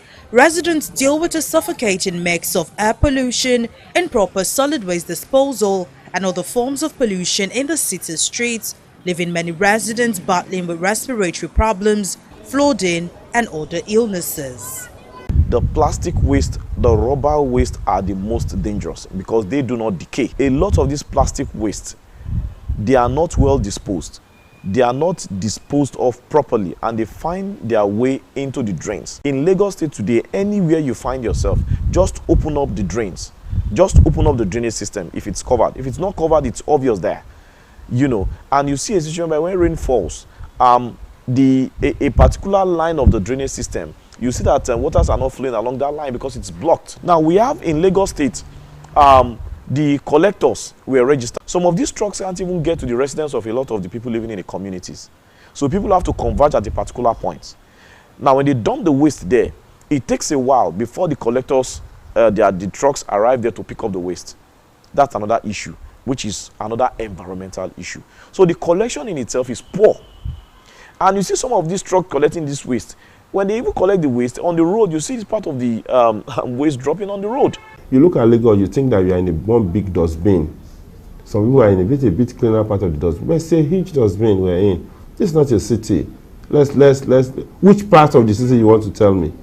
Tell me. I've gone around. Is it Lekki? Is it Ikoyi? Or you want to tell me it's Ajegunle or Yanokwaja? The way we live is also a problem. We have three important channels. We have the tertiary canals. We have the secondary canals, we have the primary canals. The tertiary canals is the one you see in front of your houses. Those ones are people called gutter.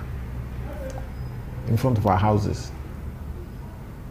If that one in front of our houses is clean, the secondary canal will be clean. The primary canal, the big one, will be clean. And therefore you see a steady flow into the lagoon. But that tertiary canals in front of our houses where people dump in the dead of the night. When it is raining, they will go. When in the dead of the night, they will just go. Even people who should know better. People with full dose of Western education, you see them dropping those things instead of the canal. That has been our problem. Because if the tertiary drains are okay, you won't see anything in the secondary drains. You won't see anything in the primary canals. You won't see anything in the lagoon.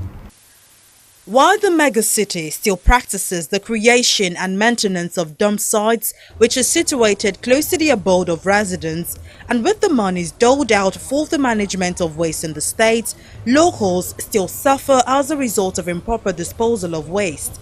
These and many more prompted this investigation by TV360 Nigeria on why residents are made to deal with loss of lives and properties, and to get answers on if the state government is up to the task of making provisions for proper waste disposal and drainage maintenance. The attitude is a problem, and Lagos spends a lot of money in cleaning the canals, dredging, constructing, that's giving it concrete alignments so that it will be easy for you to clean. There are so many of them, so we are taking it one after the other, one after the other. But the problem is the attitude of Lagosians. If you are driving on the corridor, you see them dropping it from their vehicles, dropping it. Thank God we have sweepers. We have thousands of sweepers in Lagos. By 5 o'clock, they're already on the street taking those things. It could have been worse. So we are thinking, because we are thinking out of the box. What do? We are coming to the age of dikes. That's what is called dikes. That is using concrete wall to prevent, water from coming into the city. We're introducing pumps. And another one is to provide a kind of tunnel, a well, very deep well, where you allow this flood to go in. Thereafter, now you use pump to throw it into the lagoon. With the increase in spate of indiscriminate dumping of waste in Lagos State, the mortality rate from pollution is set to witness a spike.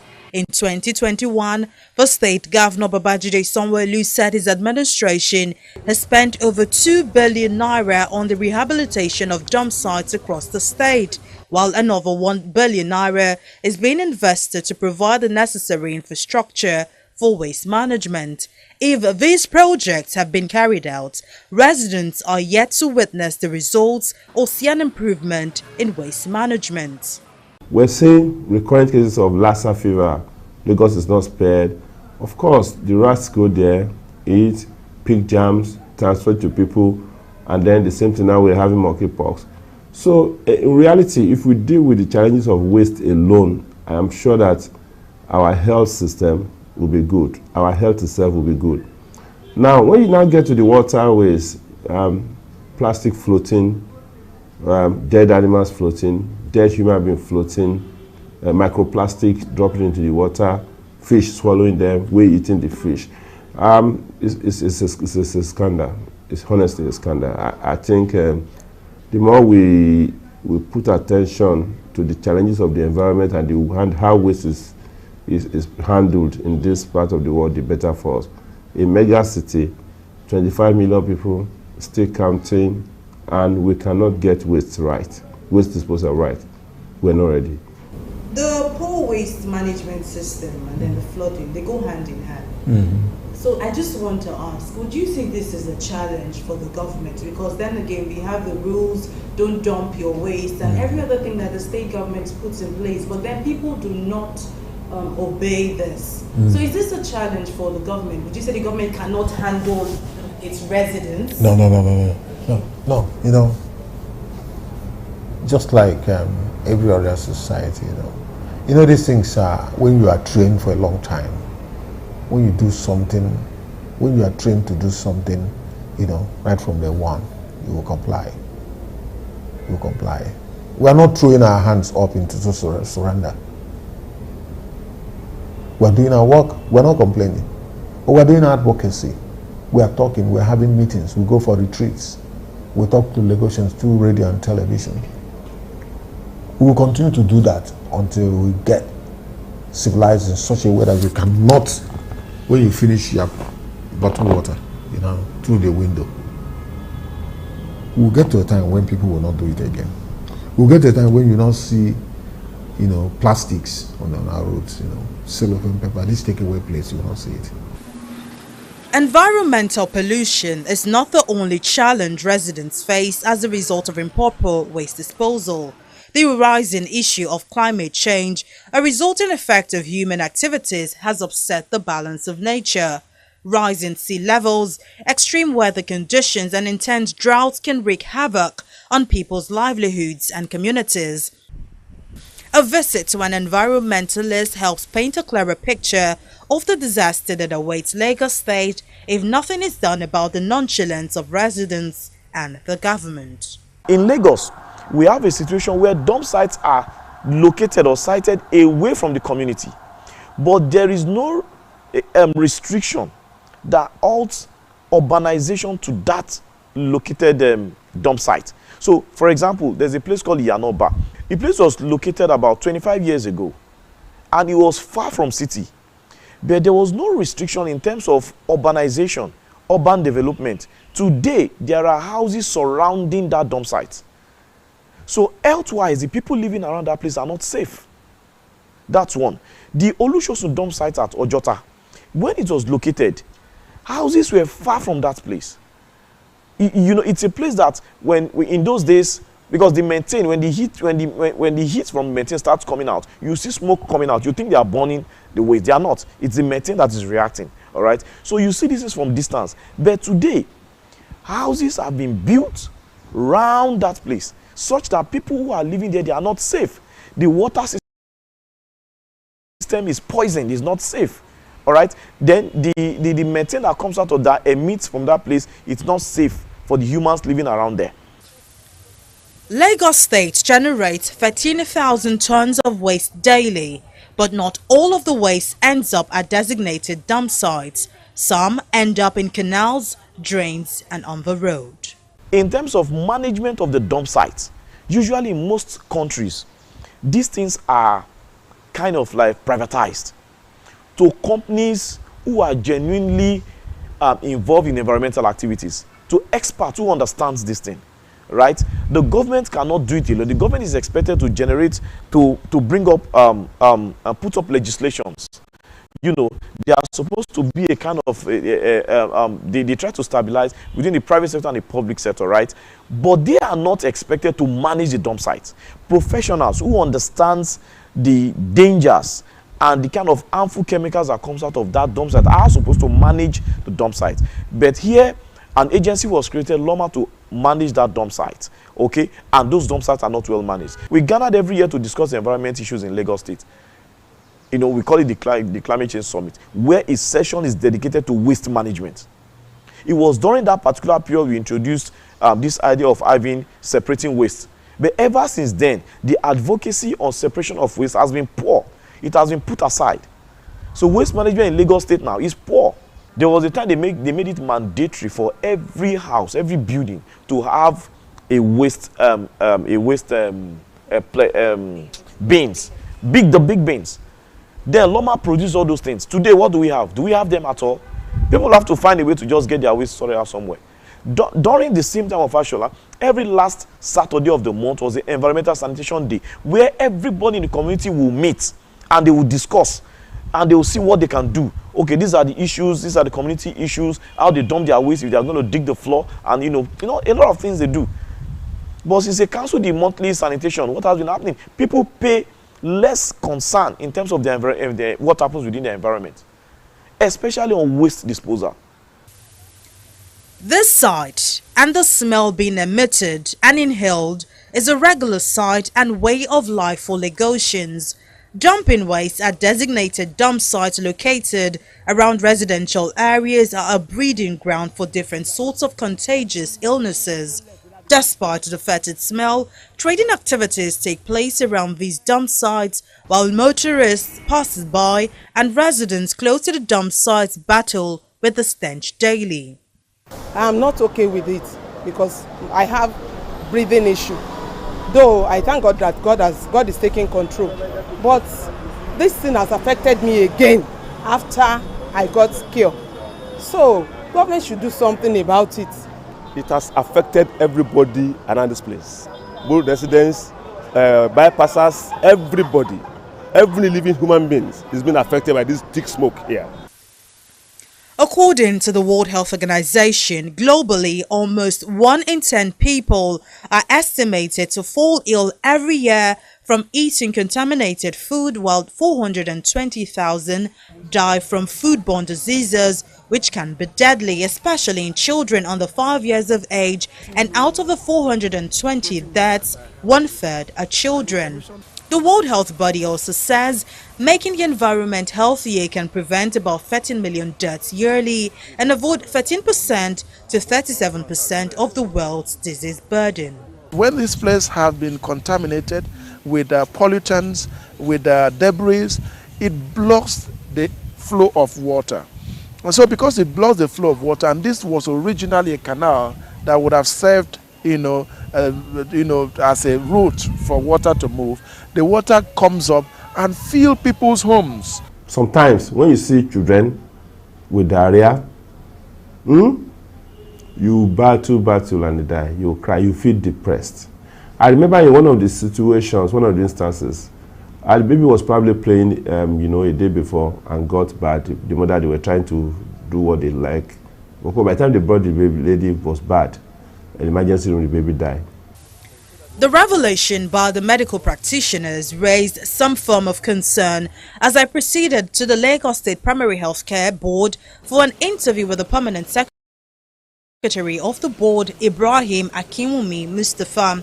After an official request through a letter submitted at the office of the permanent secretary and series of calls and message exchanges with the public relations officer of the board, Olumide Filani, my continuous request for an interview with the permanent secretary was turned down with jet lag as an excuse. The request for statistics of Lagos State residents who have been treated for cholera and other diseases contracted through food or water since the start of 2022 was also turned down, as I was informed that such data cannot be easily provided to me for reasons best known to the board. Coming from weeks back where I was told I could get the statistics or the data, it seems like a failed day. However, according to the Nigeria Center for Disease Control, in its July 4th to 31st, 2022 report, citing routine case-based data and outbreak line lists retrieved by the National Cholera Technical Working Group, Lagos had 47 suspected cases of cholera with 1 death. Also, the European Centre for Disease Prevention and Control states that as of July 31st, 2022, a total of 3,610 cholera cases, including 91 deaths, were reported from 31 states in Nigeria, and that as of September 16th, 2022, 1,087 suspected cholera cases, including 13 deaths, were reported in Nigeria. A sit-down interview with a public health expert on the way forward is next on the agenda as Dr. Akanem narrates the poor living condition of Lagosians and its side effects. I have managed a number of patients who had cholera. Some had hepatitis A, some had amoebic dysentery, and others had diarrhea. And of course, there are clear symptoms of this condition, like vomiting, stooling, of course, like abdominal pain, and many other symptoms that are characteristics of cholera or amoebic dysentery or hepatitis A. I've practically seen cases where people also have their food stuff, their fruits and other things they sell, edible commodities, fall into gutters, fall into flood water, and they still pick it up and sell it to Lagosians. These are some of the things that are causing the myriads of diseases that we see in Lagos year in, year out. Have you wondered why Lagos is the epicenter of disease infection across the length and breadth of Nigeria? It's because of the poor drainage and the poor disposal of waste. Unfortunately, these are the things that we are experiencing in Lagos. This must stop, and for this to stop, we must improve our sewage disposal, we must improve the disposal of waste materials, and we must limit air pollution as much as possible.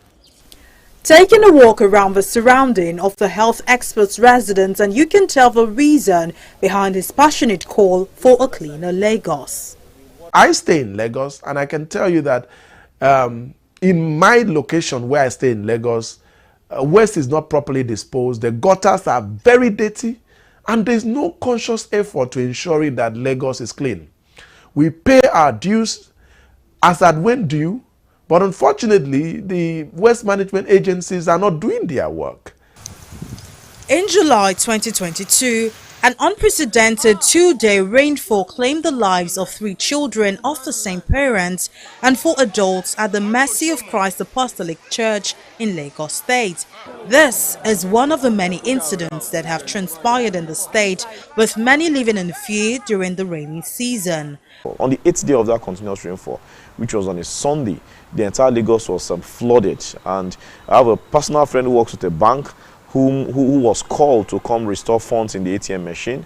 He went there and he was coming back with the wife, and they got their vehicles got taken over by the heavy flow of water, and he dumped them in the wide drainage around Bagada. And after 3 days, that was when they saw their bodies, and this person I'm talking about happens to be my account manager at the GT Bank as at then. So that's my own experience. There are a lot of experiences in Lagos that we have experienced, even in other cities as well.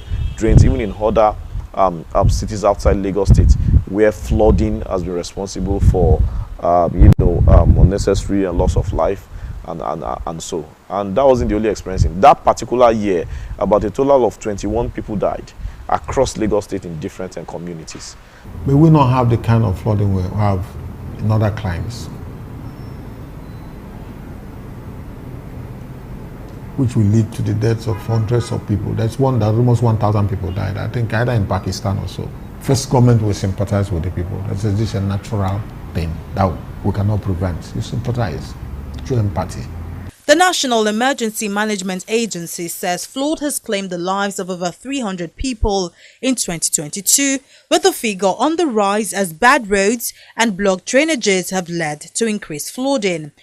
A World Bank publication, Cost of Pollution in Lagos, estimates that illness and premature deaths due to ambient air pollution caused losses of $2.1 billion in 2018, representing 2.1% of the state's GDP. For the government, the environmental challenges residents face is no fault of theirs, but mainly that of the residents.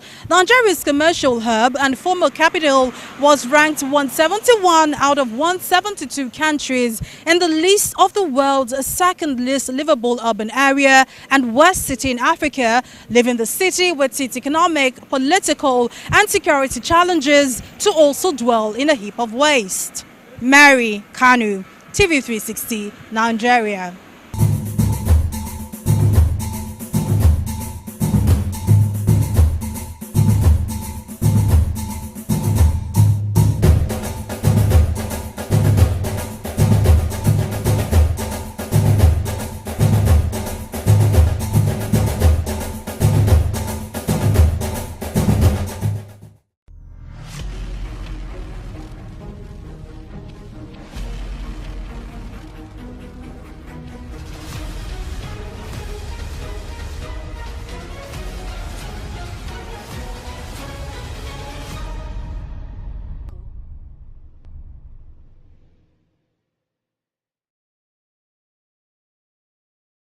COVID-19 is an infectious disease caused by a new coronavirus introduced to humans for the first time.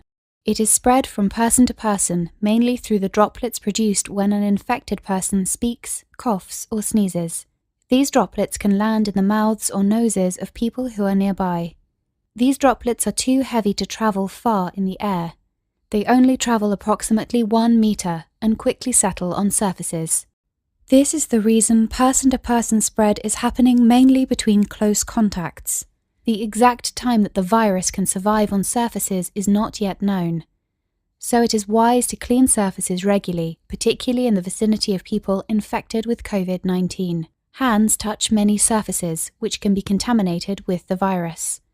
You should therefore avoid touching your eyes, nose, or mouth, since contaminated hands can transfer the virus from the surface to yourself. When coughing or sneezing, cover your mouth and nose with the bend of your elbow or use a disposable tissue. If a tissue is used, discard it immediately into a closed bin. The most effective way to prevent the spread of the new coronavirus is to clean your hands frequently with an alcohol-based hand rub or soap and water. This will eliminate the virus if it is on your hands. Stay healthy and prevent the spread of COVID-19.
Thank you for coming, sir. Yes. I was expecting the noise. Noise. The siren and everything.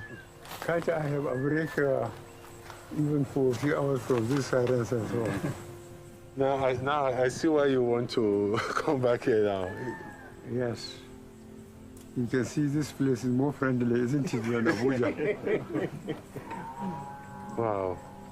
So how much do you miss it when you are not here? Well, very much so. That's why when I come, I keep my eyes very wide open, as if it was the first time I'm coming. This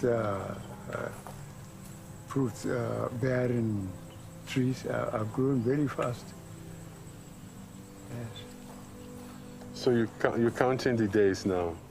I am counting the days, not even the months.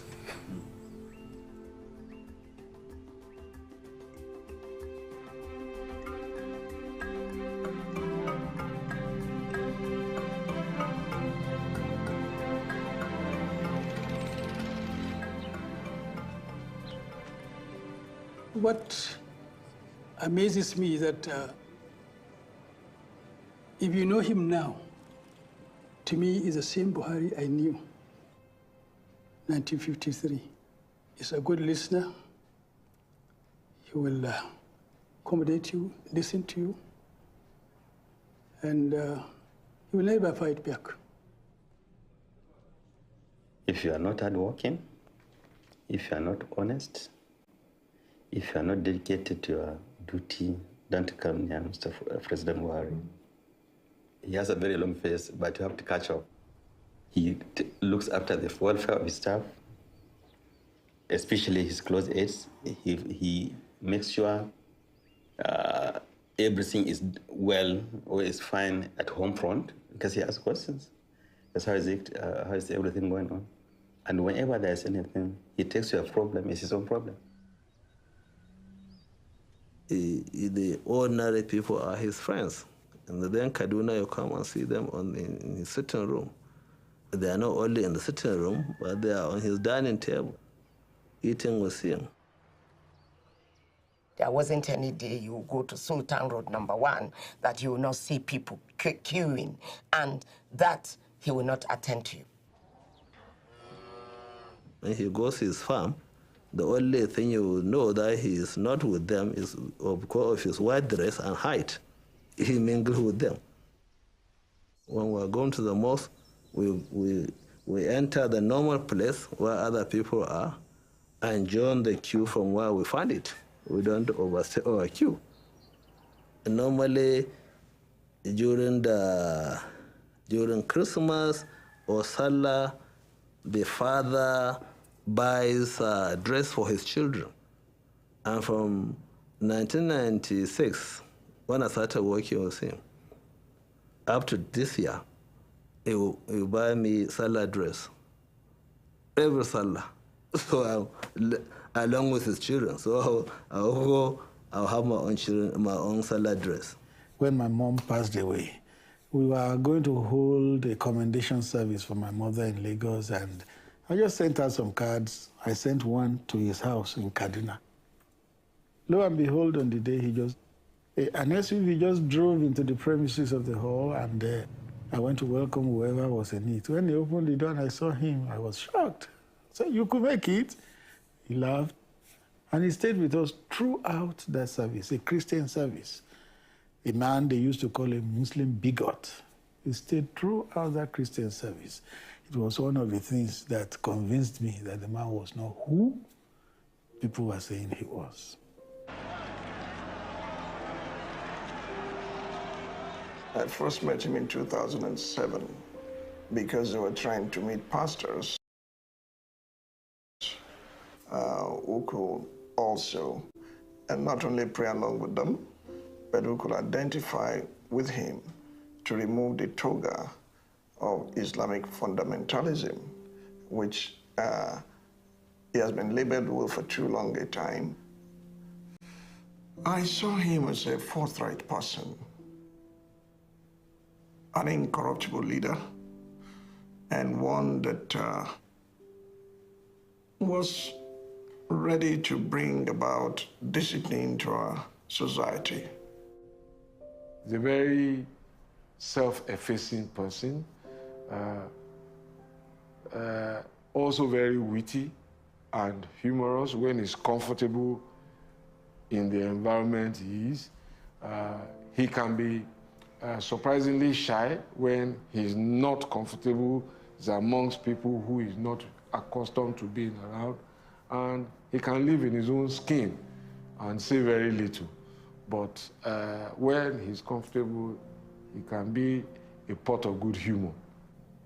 I got to know him from about 1976 when he was the Minister for Petroleum. And I was working in the presidency. You know, he has this expectation of people to take their responsibility seriously. He gives you an assignment, he expects you to carry it out. Mr. President.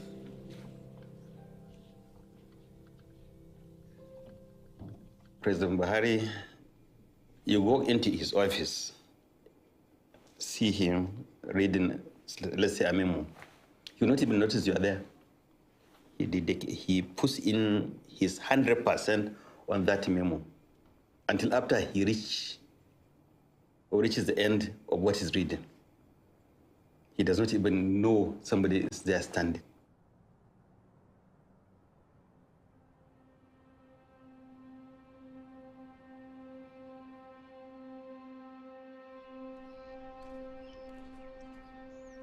We first met January 1953. Buhari, as a child, was quiet, humble, and reserved.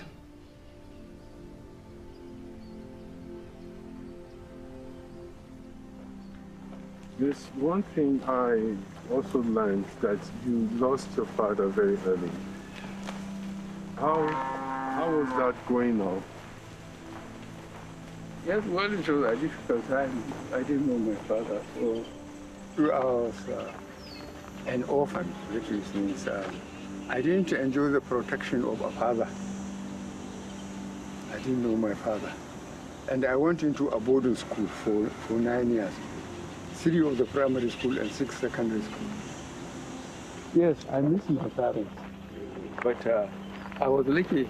We were a generation of lucky people. His father passed away when he was 4 years old. His father had 3 wives. Muhammad was the youngest of 23. He had sort of surrogate fathers throughout his career, including within the military and including within the school system. He was brought up by his senior brother, who was a teacher. He is one of our teachers. So he had a good home training under the care of his senior brother. President Buhari is my uncle. I'm his nephew. My name is Amandaura. His mother, Hajia Zulehat Musa, is my grandmother. Her first child was my father. Her last child was Muhammad Buhari. My father was his guardian, but it was tough for him, but tough for us also. Life was very tough in those days.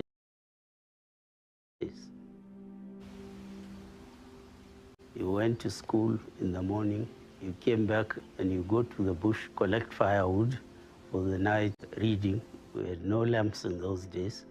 We used firewood to light, and we had slates, which we wrote chapters of the Quran and read.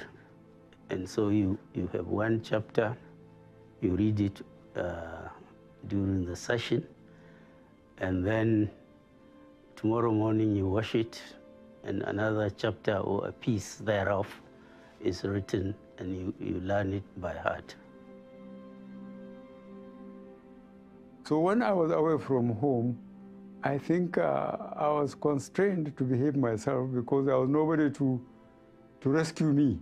So I was behaving myself. As I said, I became a class monitor, I became a junior prefect, I became senior prefect, I became a head boy. You know, boys will be boys. You will transgress on occasions. You'll be late for school, refuse to attend lessons sometime, go out to play, and that will be severely punished. Whoever did that will be punished. And the teachers were, I wouldn't say harsh, but they were disciplined. They taught us discipline. If you transgress, they lash you. There was discipline in schools then. There's corporal punishment. And I think to a certain extent, it molded the minds of the children and so on and so forth.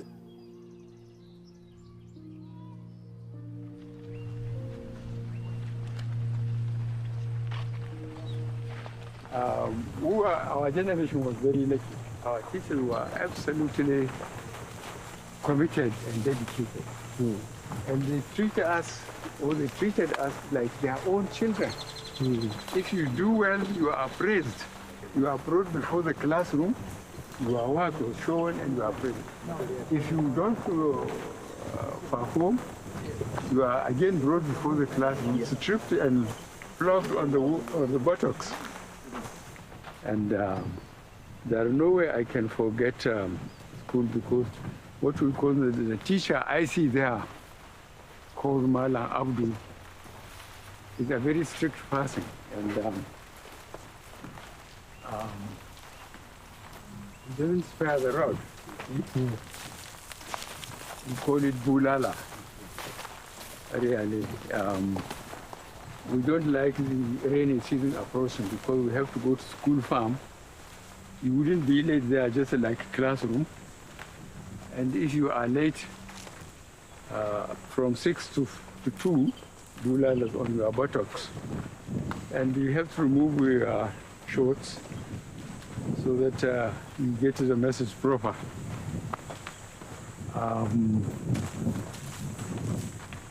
Among the teachers, I could only again remember our Arabic teacher. No matter how hot it is, he comes in with a turban. And every week we are given to recite part of the Quran. Every week. And the only thing we can do with our body is to report sick if we haven't recited the part given that week. So we report sick. But even if you report sick, then you are stopped from going to a breakfast break until you recite the verse you are given in the class. You didn't get too much Bilala because you are always like a leader in class.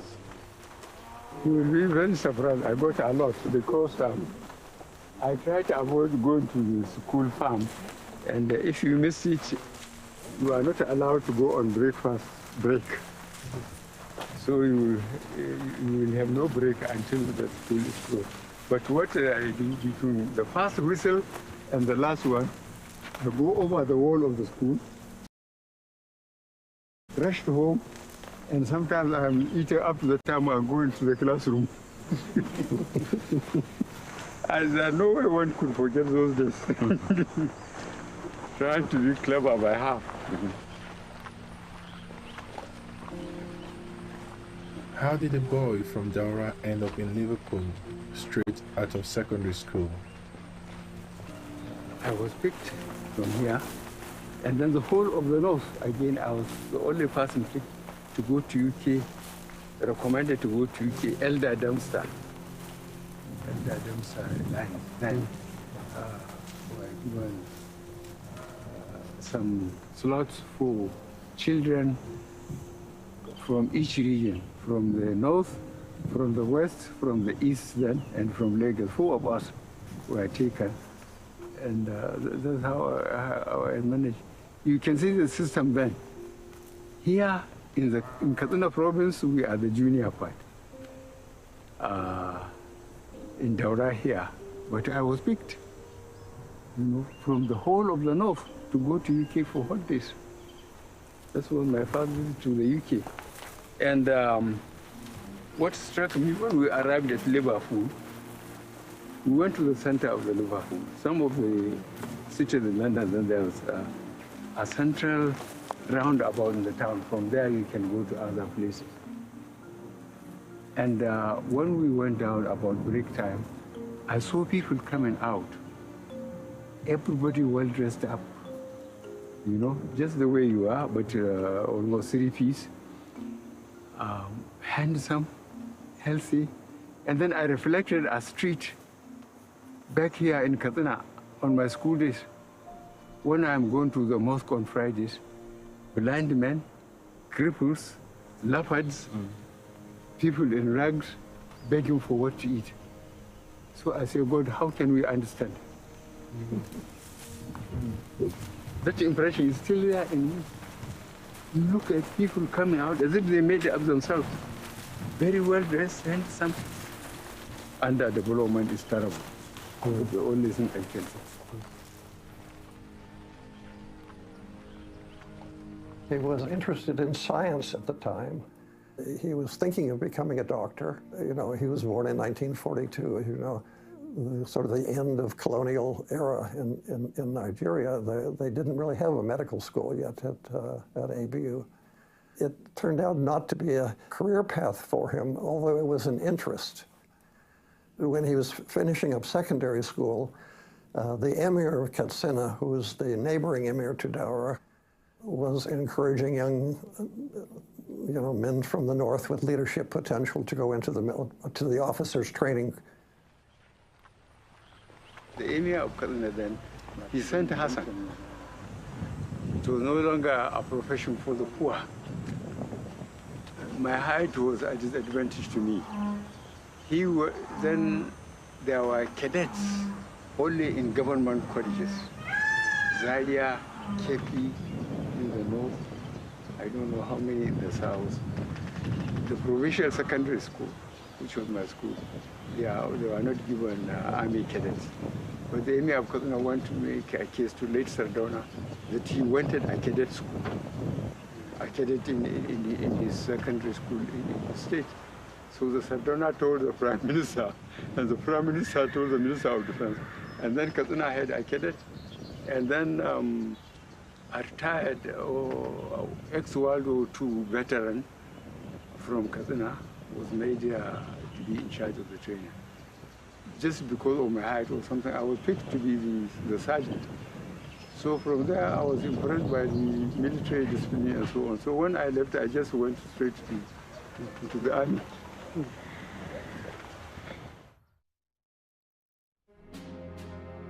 And he was very attracted with the idea of uniform, discipline, and extracurricular activities like night exercise and drills that attracted him very much, and he was eventually, plus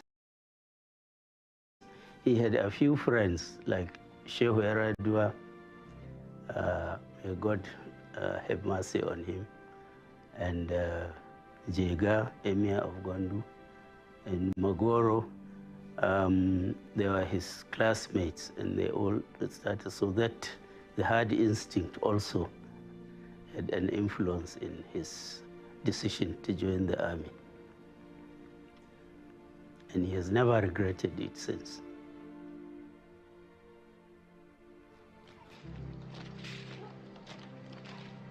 It must have been something for him. I mean, he went into the army to be a soldier. Then there was a political crisis, the coup and the counter-coup, then the civil war. This is where the value of fighting for country comes in, because at every point of his military training, he was taught, you know, you fight for your country, you die for your country, and you do it with honor. And so the idea of splitting the country it just sent shockwaves through these people. Even though they knew some of these counterpart officers on the other side, they never saw it as Buhari never saw it as an Igbo thing, as an ethnic thing. He always saw it as the rebels and the attempt to split the country.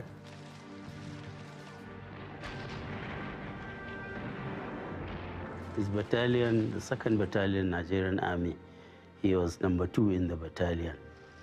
They were the first to fire shots. A battle in which they were advancing, and the opponents, the rebels, shot at them, and the fellow on his right was killed, the fellow on his left was killed.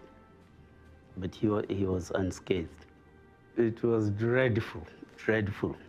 I was so afraid reading the dispatches to see the casualties. And I always pored over the casualties to see if his name was involved. The Biafran Civil War was one where you didn't know you were going to survive. They were hacking their way through the rainforest, which was very different than the dry savanna in the north. And his men had to be sure to take health precautions, change their socks, not get fungus in their feet and things. So he was always concerned with the welfare of his men. I think even his critics would say this, that this was a young officer who took his leadership seriously.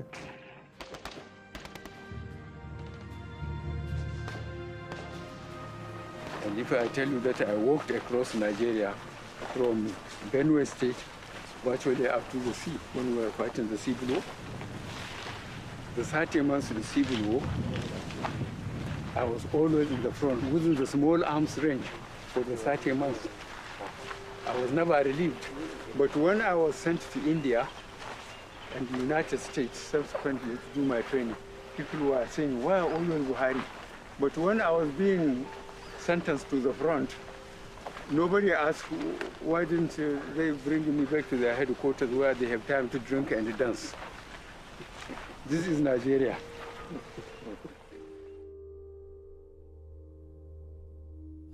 There was a bloodless coup today in Nigeria, which is Black Africa's biggest and richest nation and the world's 8th largest oil producer. The overthrow of strongman Major General Yakubu Gowon.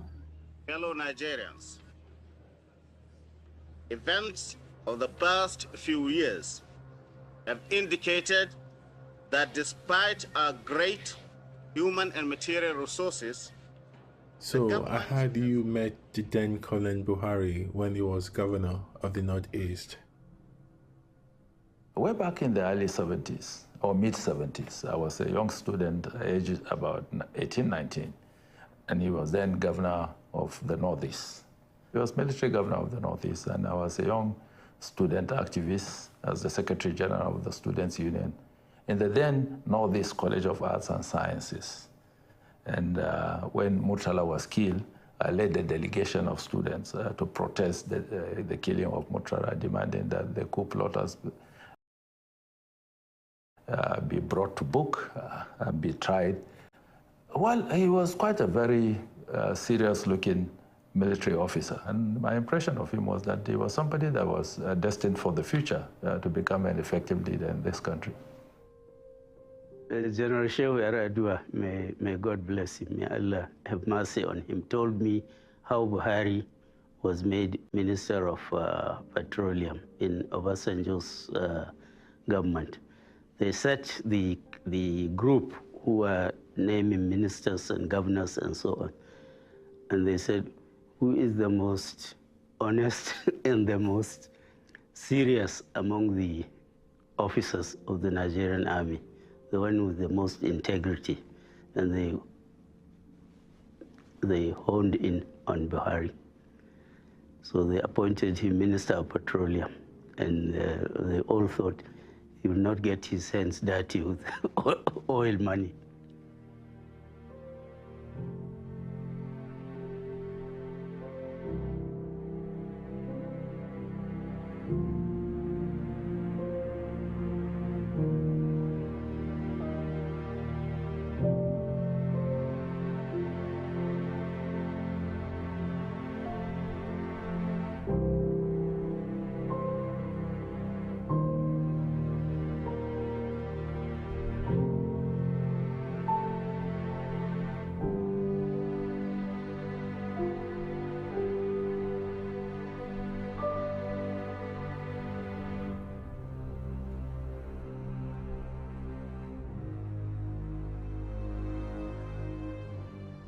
Fraud, indiscipline, corruption, squandermania, misuse and abuse of public office for self or group aggrandizement, which had assumed debilitating proportions in the last few years, will be dealt with ruthlessly, no matter whoever may be involved.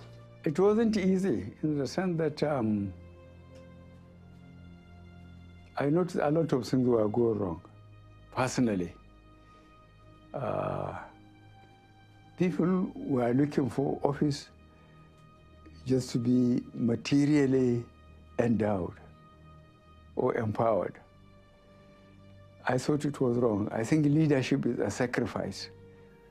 It was clear to the senior officers, including Buhari, that the junior officers were going to do something if they didn't. And the junior officers were taking their cue from next door in Ghana, where Jerry Rawlings had just taken over, a young flight lieutenant in the Air Force, and lined up and shot the previous senior military people who had been ruling the country. So the senior military people in Nigeria thought, we'd better stabilize the situation. We don't want another, Jerry Rawlings situation here. Buhari was not terribly keen. He wasn't terribly keen about it, but there was nobody to lead the change of government, nobody with the credibility and the integrity to, to convince the country that a change was necessary. It wasn't his choice. We need to emphasize self-discipline and leadership by good example. Begin by drawing public attention to little but important everyday manifestations of indiscipline, such as try to impose discipline on the country. So it was a kind of a culture clash between military culture and the Nigerian grassroots culture, if I may say.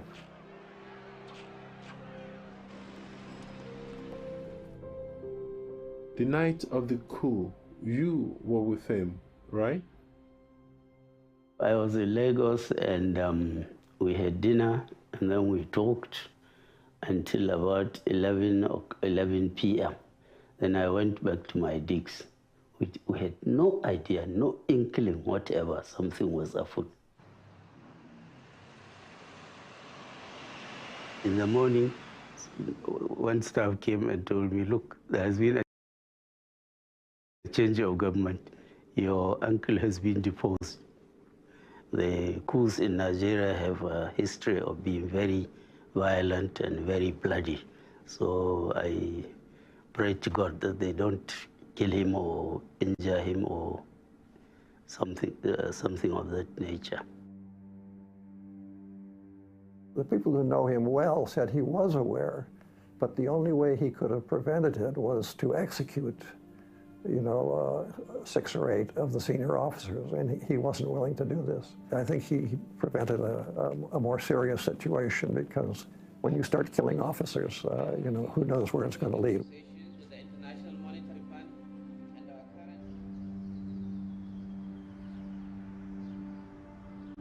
Now he's down in Benin. He's under house arrest. He's living in a cottage with guards.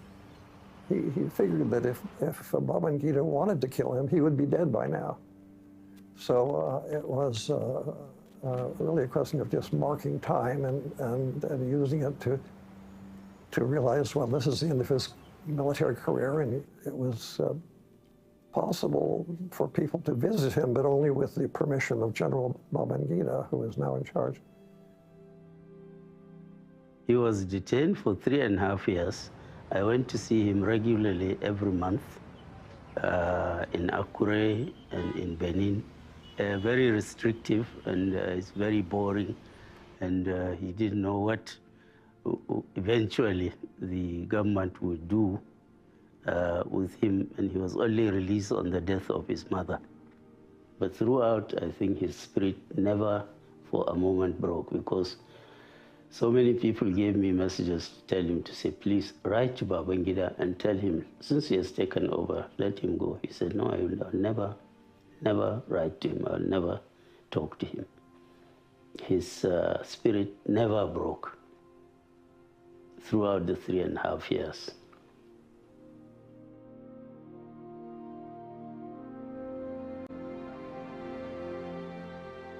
Even though Jonathan Abacha was part of the military elite that toppled his government, out of patriotism, to save the government, he accepted to serve as the chairman against the advice of many of his close associates. He said, no, it is not about Abacha, it is not about toppling of the government, it is about the country. We need to save this country. We need the infrastructure has decayed. So he accepted the chairman, and quickly he assembled some professionals, largely young men, and we went into work. If you go down even to our hospitals to check, we see, if you see linens that are curtains, shielding the beds, besides the few procurements, you will see PTF inscribed. If you see the roads today and you go through from north to south, there hasn't been any corner you will go through without seeing the project of the PTF. If you see hospitals with equipments, basically even in the theaters today, you will see that you will have the little, inscription of the PTF.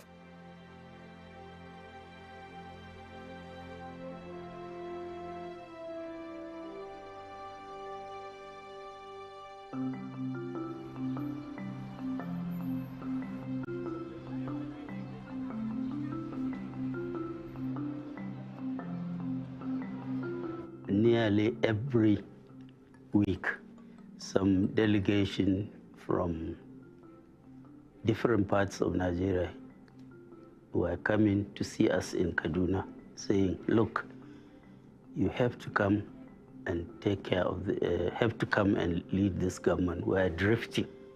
We're going back to the 1983 period. And he resisted this for a long time, until both political parties sent emissaries to tell him that if he wanted, they will give him the ticket to run for the presidency. He succumbed to the pressure. On Thursday, 26th of April, 2002, we went to Daura, where he registered as a card-carrying member of the then APP, which is the second largest party after PDP at that time. I think it was 1,145,359. Yeah, that was his number in the APP.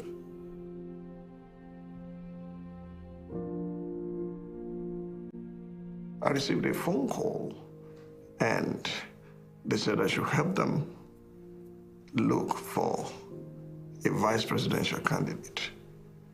That's Christians from the South.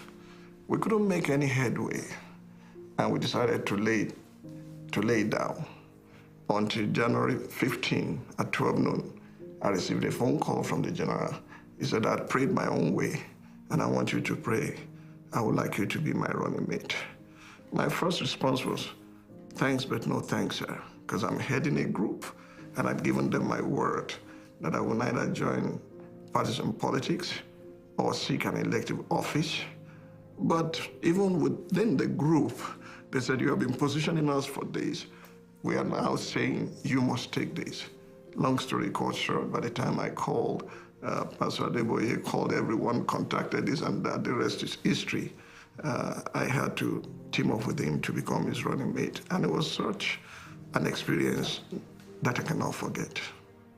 Character, credibility, competence, integrity, those are the issues. And by the grace of God, 2011, we will have a new president.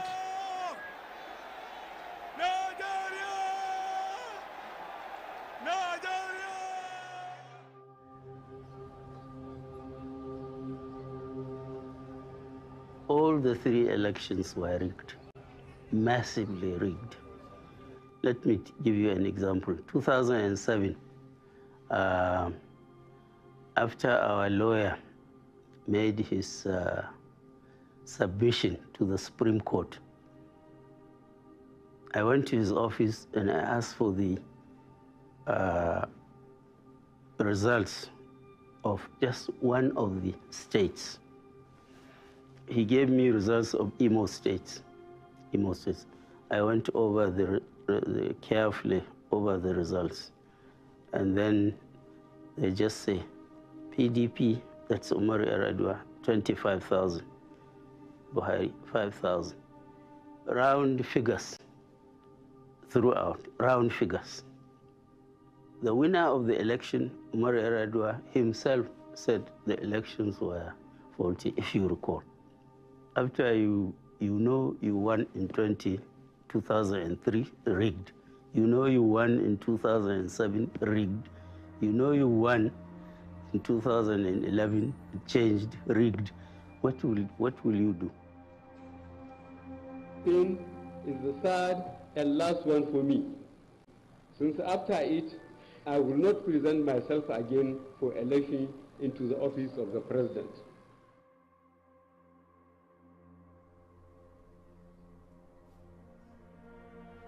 So he didn't break down in tears. He just broke down in pity for the system, for the country, and he said, I'll never do it again, never do it again. So when this thing happened in 2011, it was worse than what had happened in 2007. It was worse than what had happened in 2003. So it is this thing, it is not the bitterness that he lost that worried him. And then he said, well, it will appear now that nothing is going to change this thing. It's like, well, it's a country of over 150 million. I have tried my best. I have made my own contribution. My contribution is not recognized. And so it's better to keep off from this.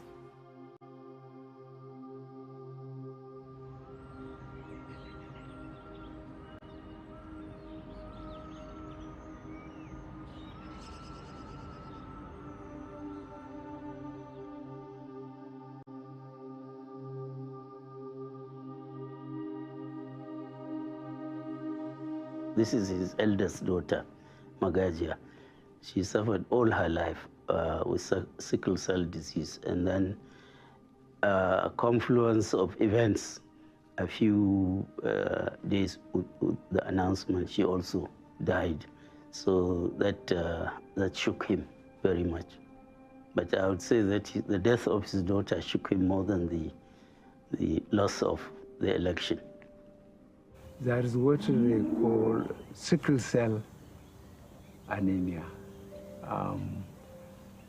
There are people who are SA, there are people who are SS. So I think when the developed countries found about this sickle cell disease, they tried to stop marriage between AS or SS so that they don't have this sickle cell anemia. My first wife, my late first wife, unfortunately, I think she is SA or AS and I'm AS. So my two children, my first daughter and my first son, happened to be SSS and they died of it. It was hard, but when I gave to my second wife, I asked who introduced her to me that she must be AA, so that if my child picked the S from B, he could only pick S from A from her. So AS is not normally susceptible to the anemia.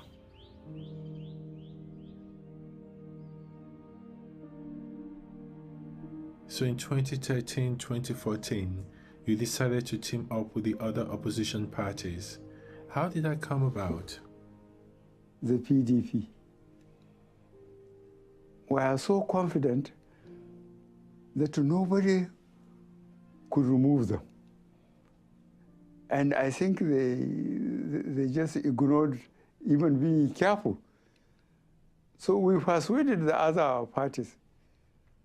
The CPC, Congress for Progressive Change, which I was leading, the ACN from Southwest mostly, ABGA from Southeast geopolitical zones. I said, until we came together, there was no way we could remove PDP. I persuaded them, they agreed. Aswaju, Tinubu, from the north, from CPC, this was myself, and then from the southeast, Abga, Rochas Okorocha. So we got people from various parties to come together.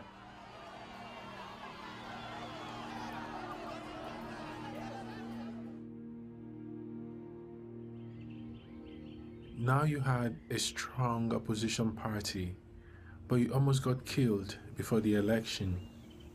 I think Kwankwaso was very generous. He gave me an armored vehicle, a Land Rover. He said I should be using it because he believes that the competition I am going on, I think there are people who really wouldn't like to compete with me. They would like to eliminate me. I said, okay. So I had to go to Kano, and I was using that Jeep. And a vehicle near the secretariat, federal secretariat in Kaduna, wanted to overtake us. My escort stopped them. But before we go on that overhead bridge, which was parallel to our filling station on the right as you are leaving Kaduna for Zaria, they just below the thing. And when I looked, I saw the pieces of human beings.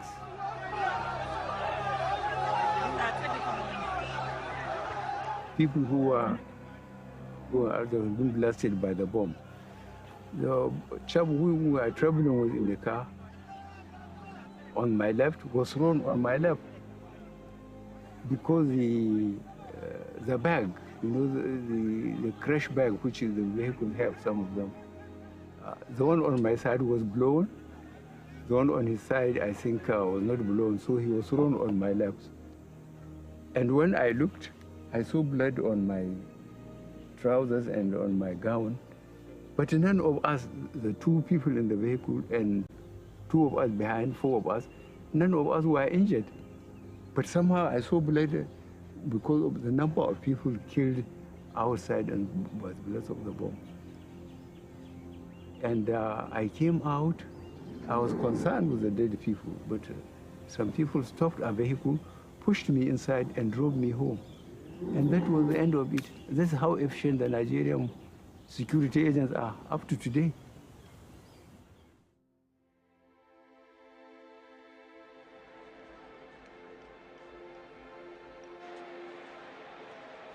It is now my pleasure to hand over the certificate of return as prepared by the National Convention Planning Committee to the winner of the All Progressives Congress presidential primary, General Muhammadu Buhari, retired.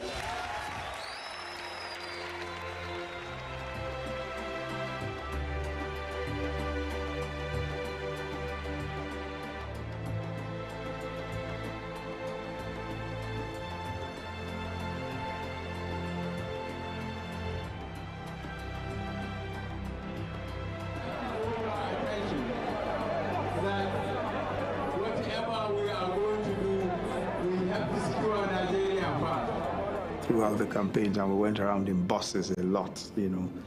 We traveled from state to state, you know, and I recall in particular, we were at I think it was in Zamfara, where we saw these young people, and this always happened, of course, pressing themselves against the window of the bus that were traveling, you know, shouting, say, Baba, you know, Baba, Oyoyo, and all of that. And he said, look at the faces of these young people. He says, the expectations are high, very, very high. He says, and they expect us to do magic the moment we get into office, you know. Look at all of them.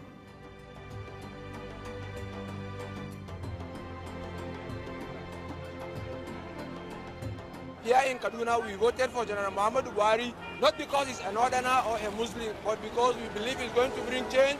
He's going to stop the insecurity, the corruption, and the callousness and the impunity.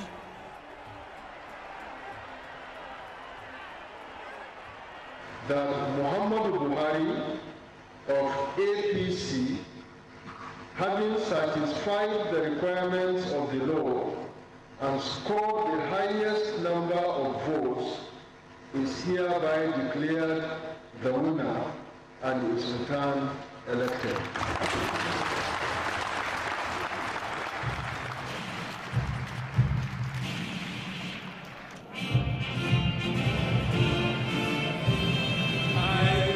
Buhari, do solemnly swear that I will be faithful and bear true allegiance to the Federal Republic of Nigeria, and that I will preserve... Well, don't forget that I tried 3 times.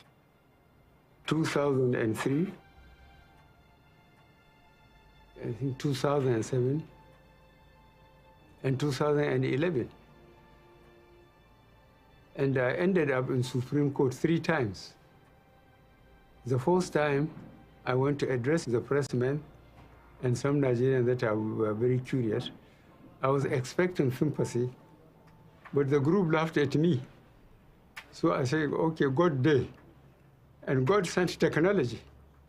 With permanent voters card, PVC, it's very difficult, you know, to do what politicians used to do in Nigeria.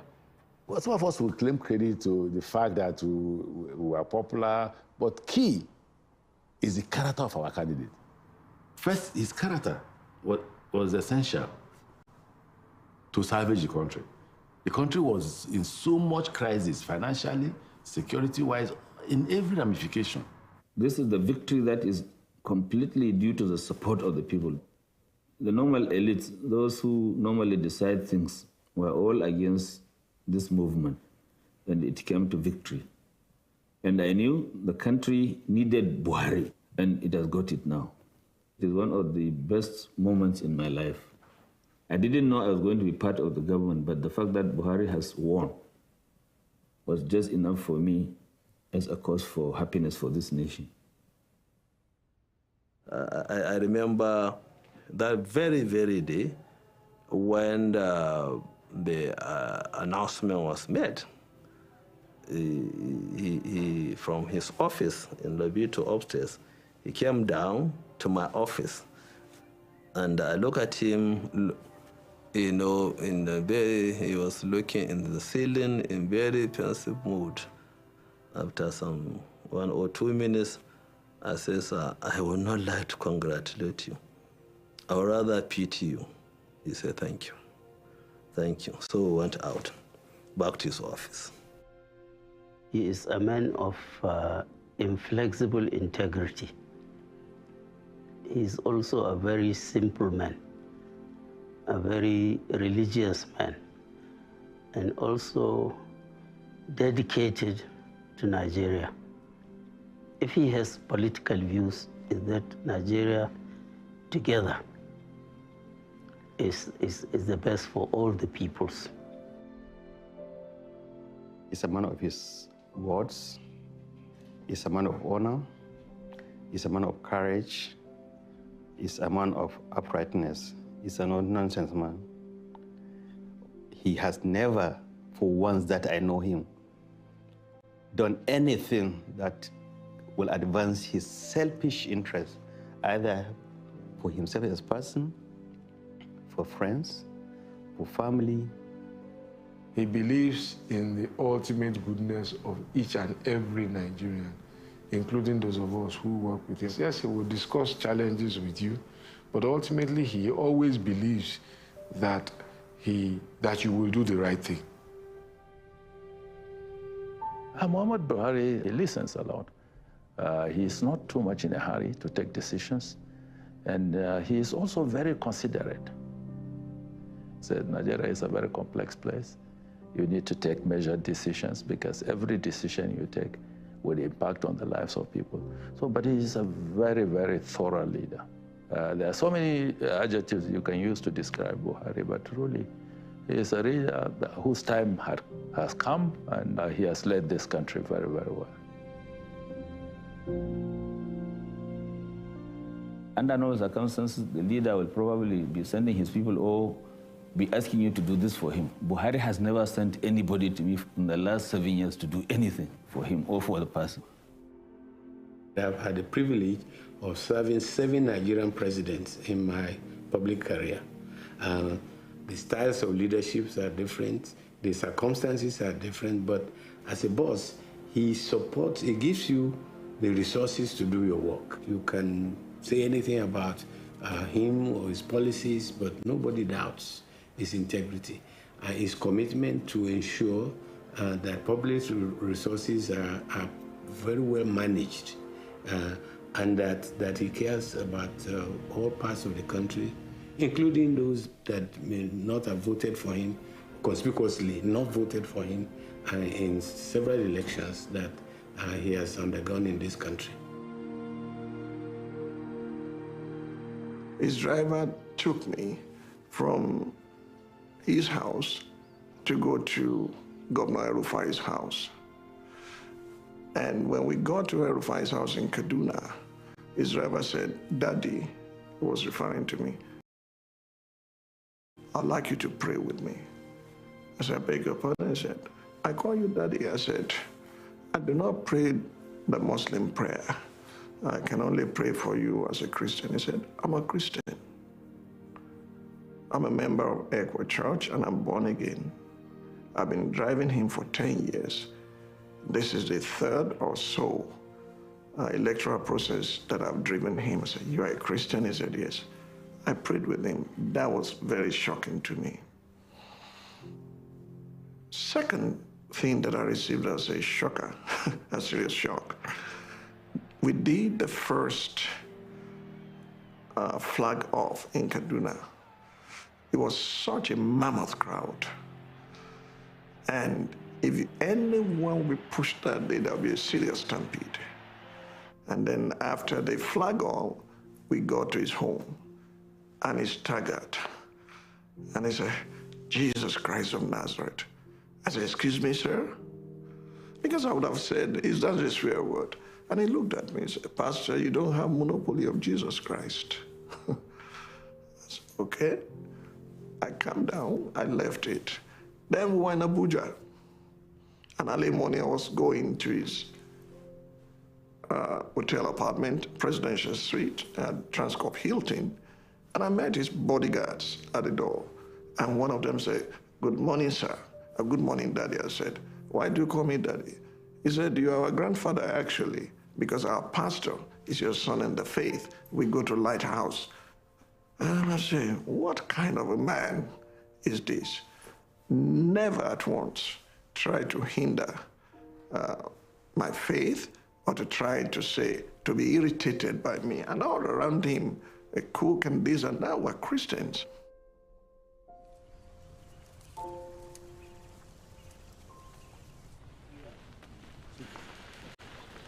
So how do you cope with Abuja if Daura is noisy sometimes?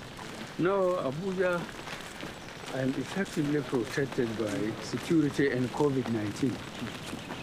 You see? Security wouldn't allow people to be seeing me. They said because of COVID. So I am thanking the security and COVID.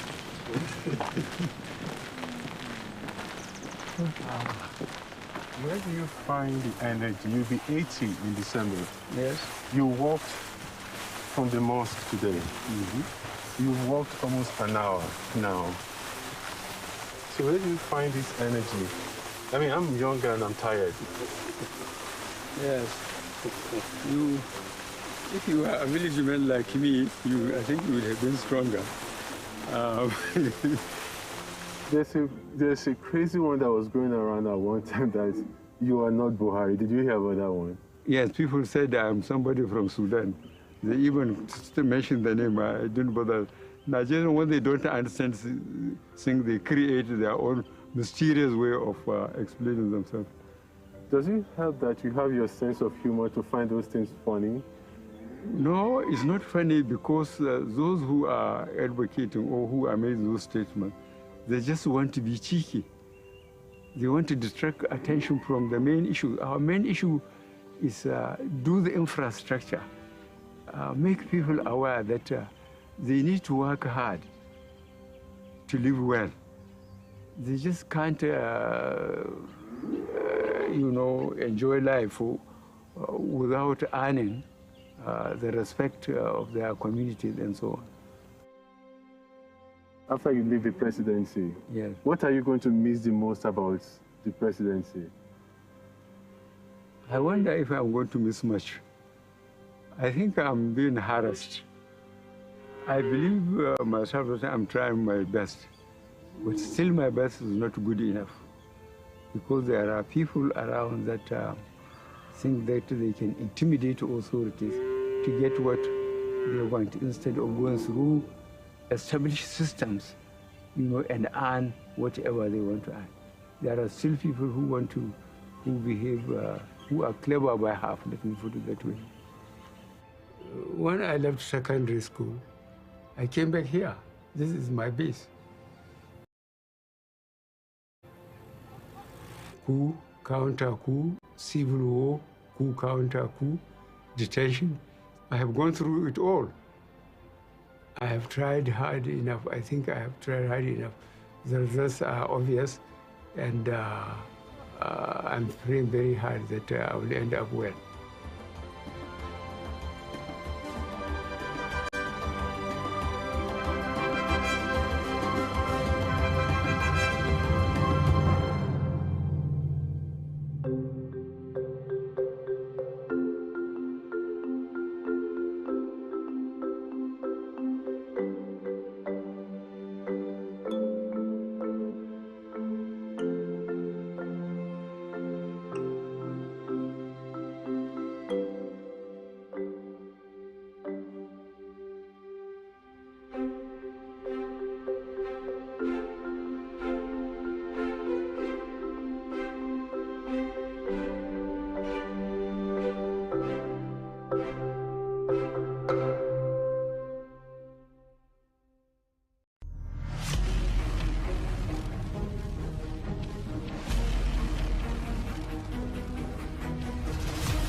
Welcome to the newsroom. Here are stories you're following at this moment. The Lagos State government has ordered the temporary closure of Christland School in Okpebi, Niger.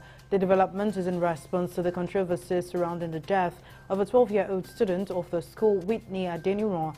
In a statement, the Lagos State Commissioner for Education, Folashade Adefisayo, ordered the closure pending the outcome of a full investigation into the unfortunate incident, while the parents have insisted that the student was hale and hearty before leaving home on the set day. The school management has denied any wrongdoing, saying its officials took appropriate steps to save the deceased when she slumped at the stadium.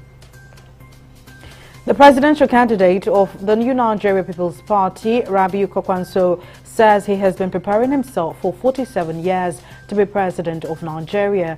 Kwakwanso spoke at the presidential debate organized by the Nigerian Elections Debate Group in collaboration with the Broadcasting Organization of Nigeria in Abuja on Sunday. Kwakwanso said he had spent 17 years as a civil servant and 30 years as a politician, which makes him the best candidate for the job. The Department of State Services has invited a spokesperson for the All Progressives Congress Presidential Campaign Council, Femi Fani-Kayode, over allegations of a coup plot ahead of the February election. Fani-Kayode, a former minister under the Olusegun Obasanjo administration, confirmed the invitation in a statement on Monday. Fani-Kayode, in a tweet last week, alleged that some top army personnel met with some politicians, including the presidential candidate of the People's Democratic Party, Atiku Abubakar, in a bid to scuttle the February 25 general election. And the UK's busiest airport has revealed more than 5.4 million passengers travelled through Heathrow in January, reaching levels not seen since the start of 2020. The latest figures are still below the 6 million people that passed through in January 2020, but Heathrow boss John Holland said it showed the airport was back to its best, adding that this showed the continued recovery of the air travel industry, which was grounded during the height of the pandemic.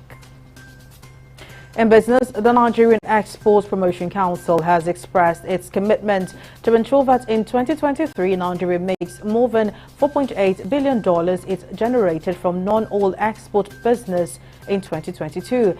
Ekiti State Coordinator of the NEPC, Iyabode Abe, said that the council, under the leadership of the Chief Executive Officer, Yukusak Ezra, will continue to promote the development of non-oil export in order to safeguard the nation's economy.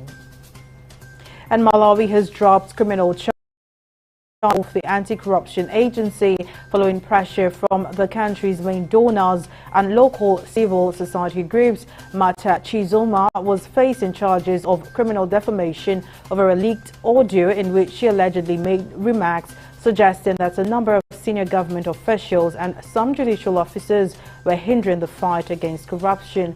In a statement over the weekend, the Director of Public Prosecutions said he discontinued the cases following a review and consultation with the Attorney General. And in sports, Manchester City have defeated Aston Villa 3-1 to close the gap on Premier League leaders Arsenal. The citizens responded to the game with one of their best displays of the season, racing into a 3-0 half-time lead. The result put City back on track in the title race, just 3 points behind leaders Arsenal and a chance to go top when they play the Gunners on Wednesday. And that's the latest from the newsroom. Join us at the top of the hour for more updates. Thank you for watching.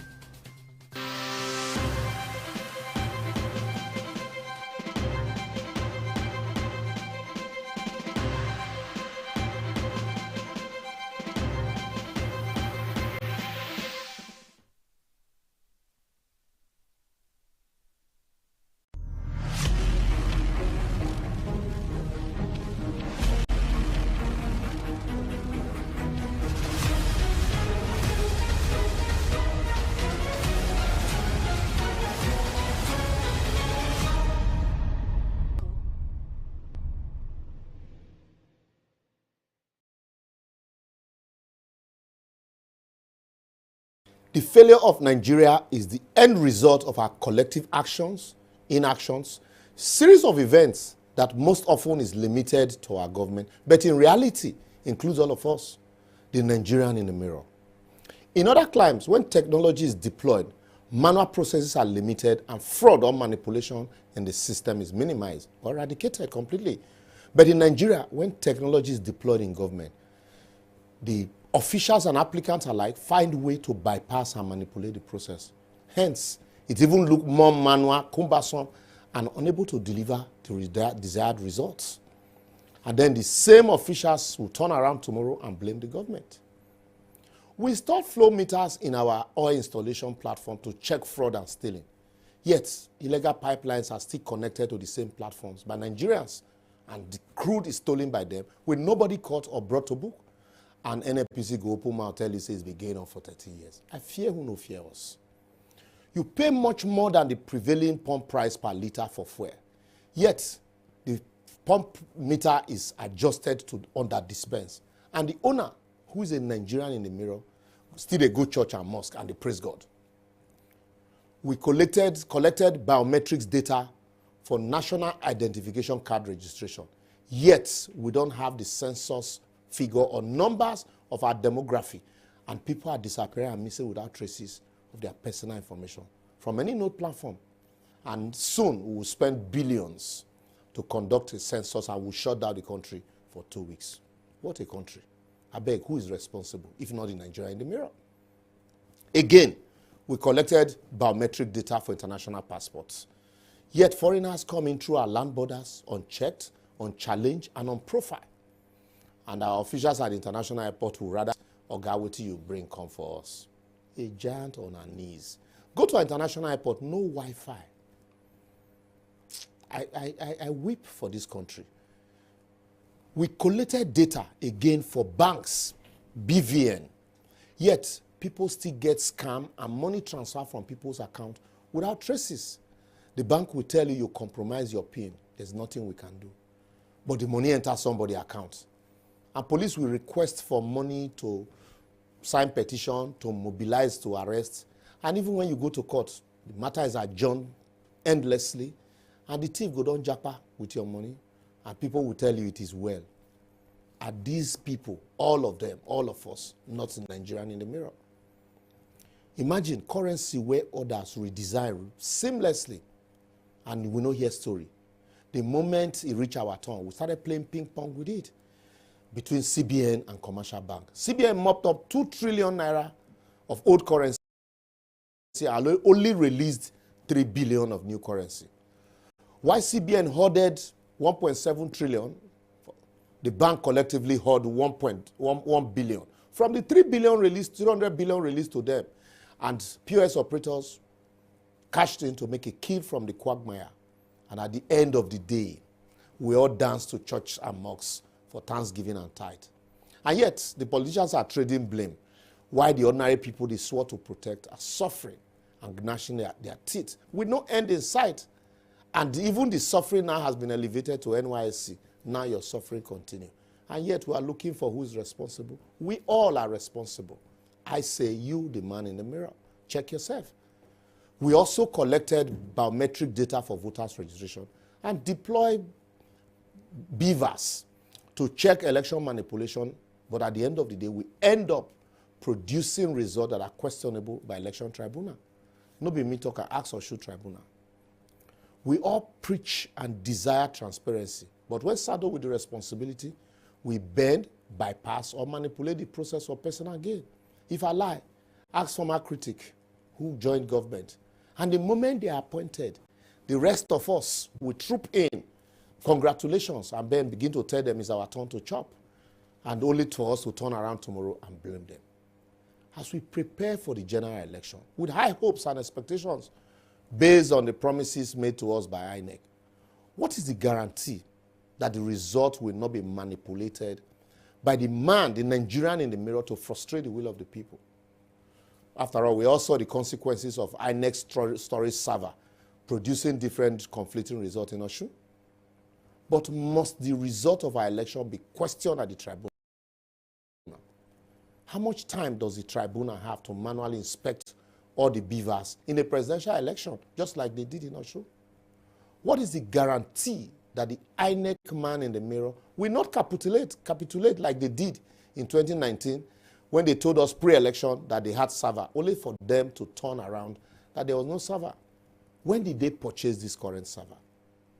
And how long does it take INEC to synchronize information from the beavers to the server? How trustworthy are the reports against the conflicting reports from the same server in respect of Osun? You will say so many questions, few answers, and none in some cases. Anyway, we're in Nigeria where we will always wait for court or Supreme Court to determine our election result after voting. Time will tell.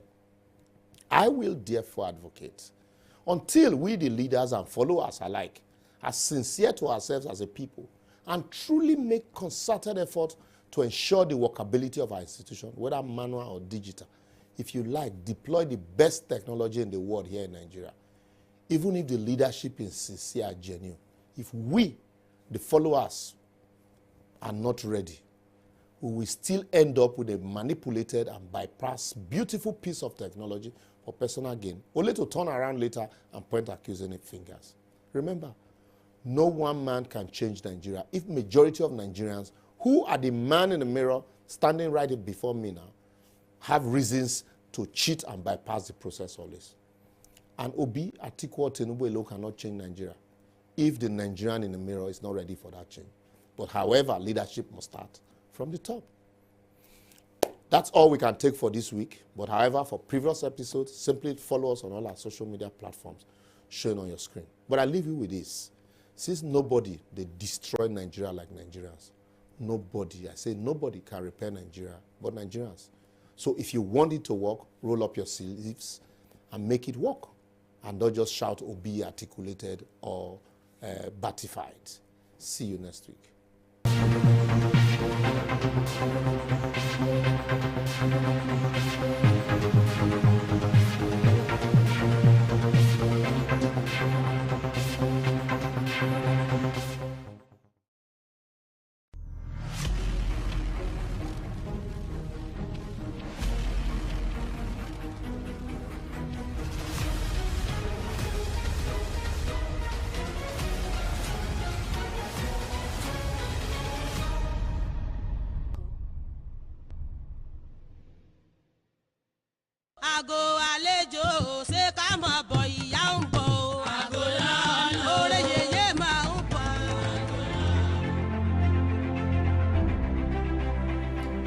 The Osun-Osogbo Sacred Grove in Osogbo, Osun State, southwest Nigeria, is one of the last remnants of primary high forest in southern Nigeria.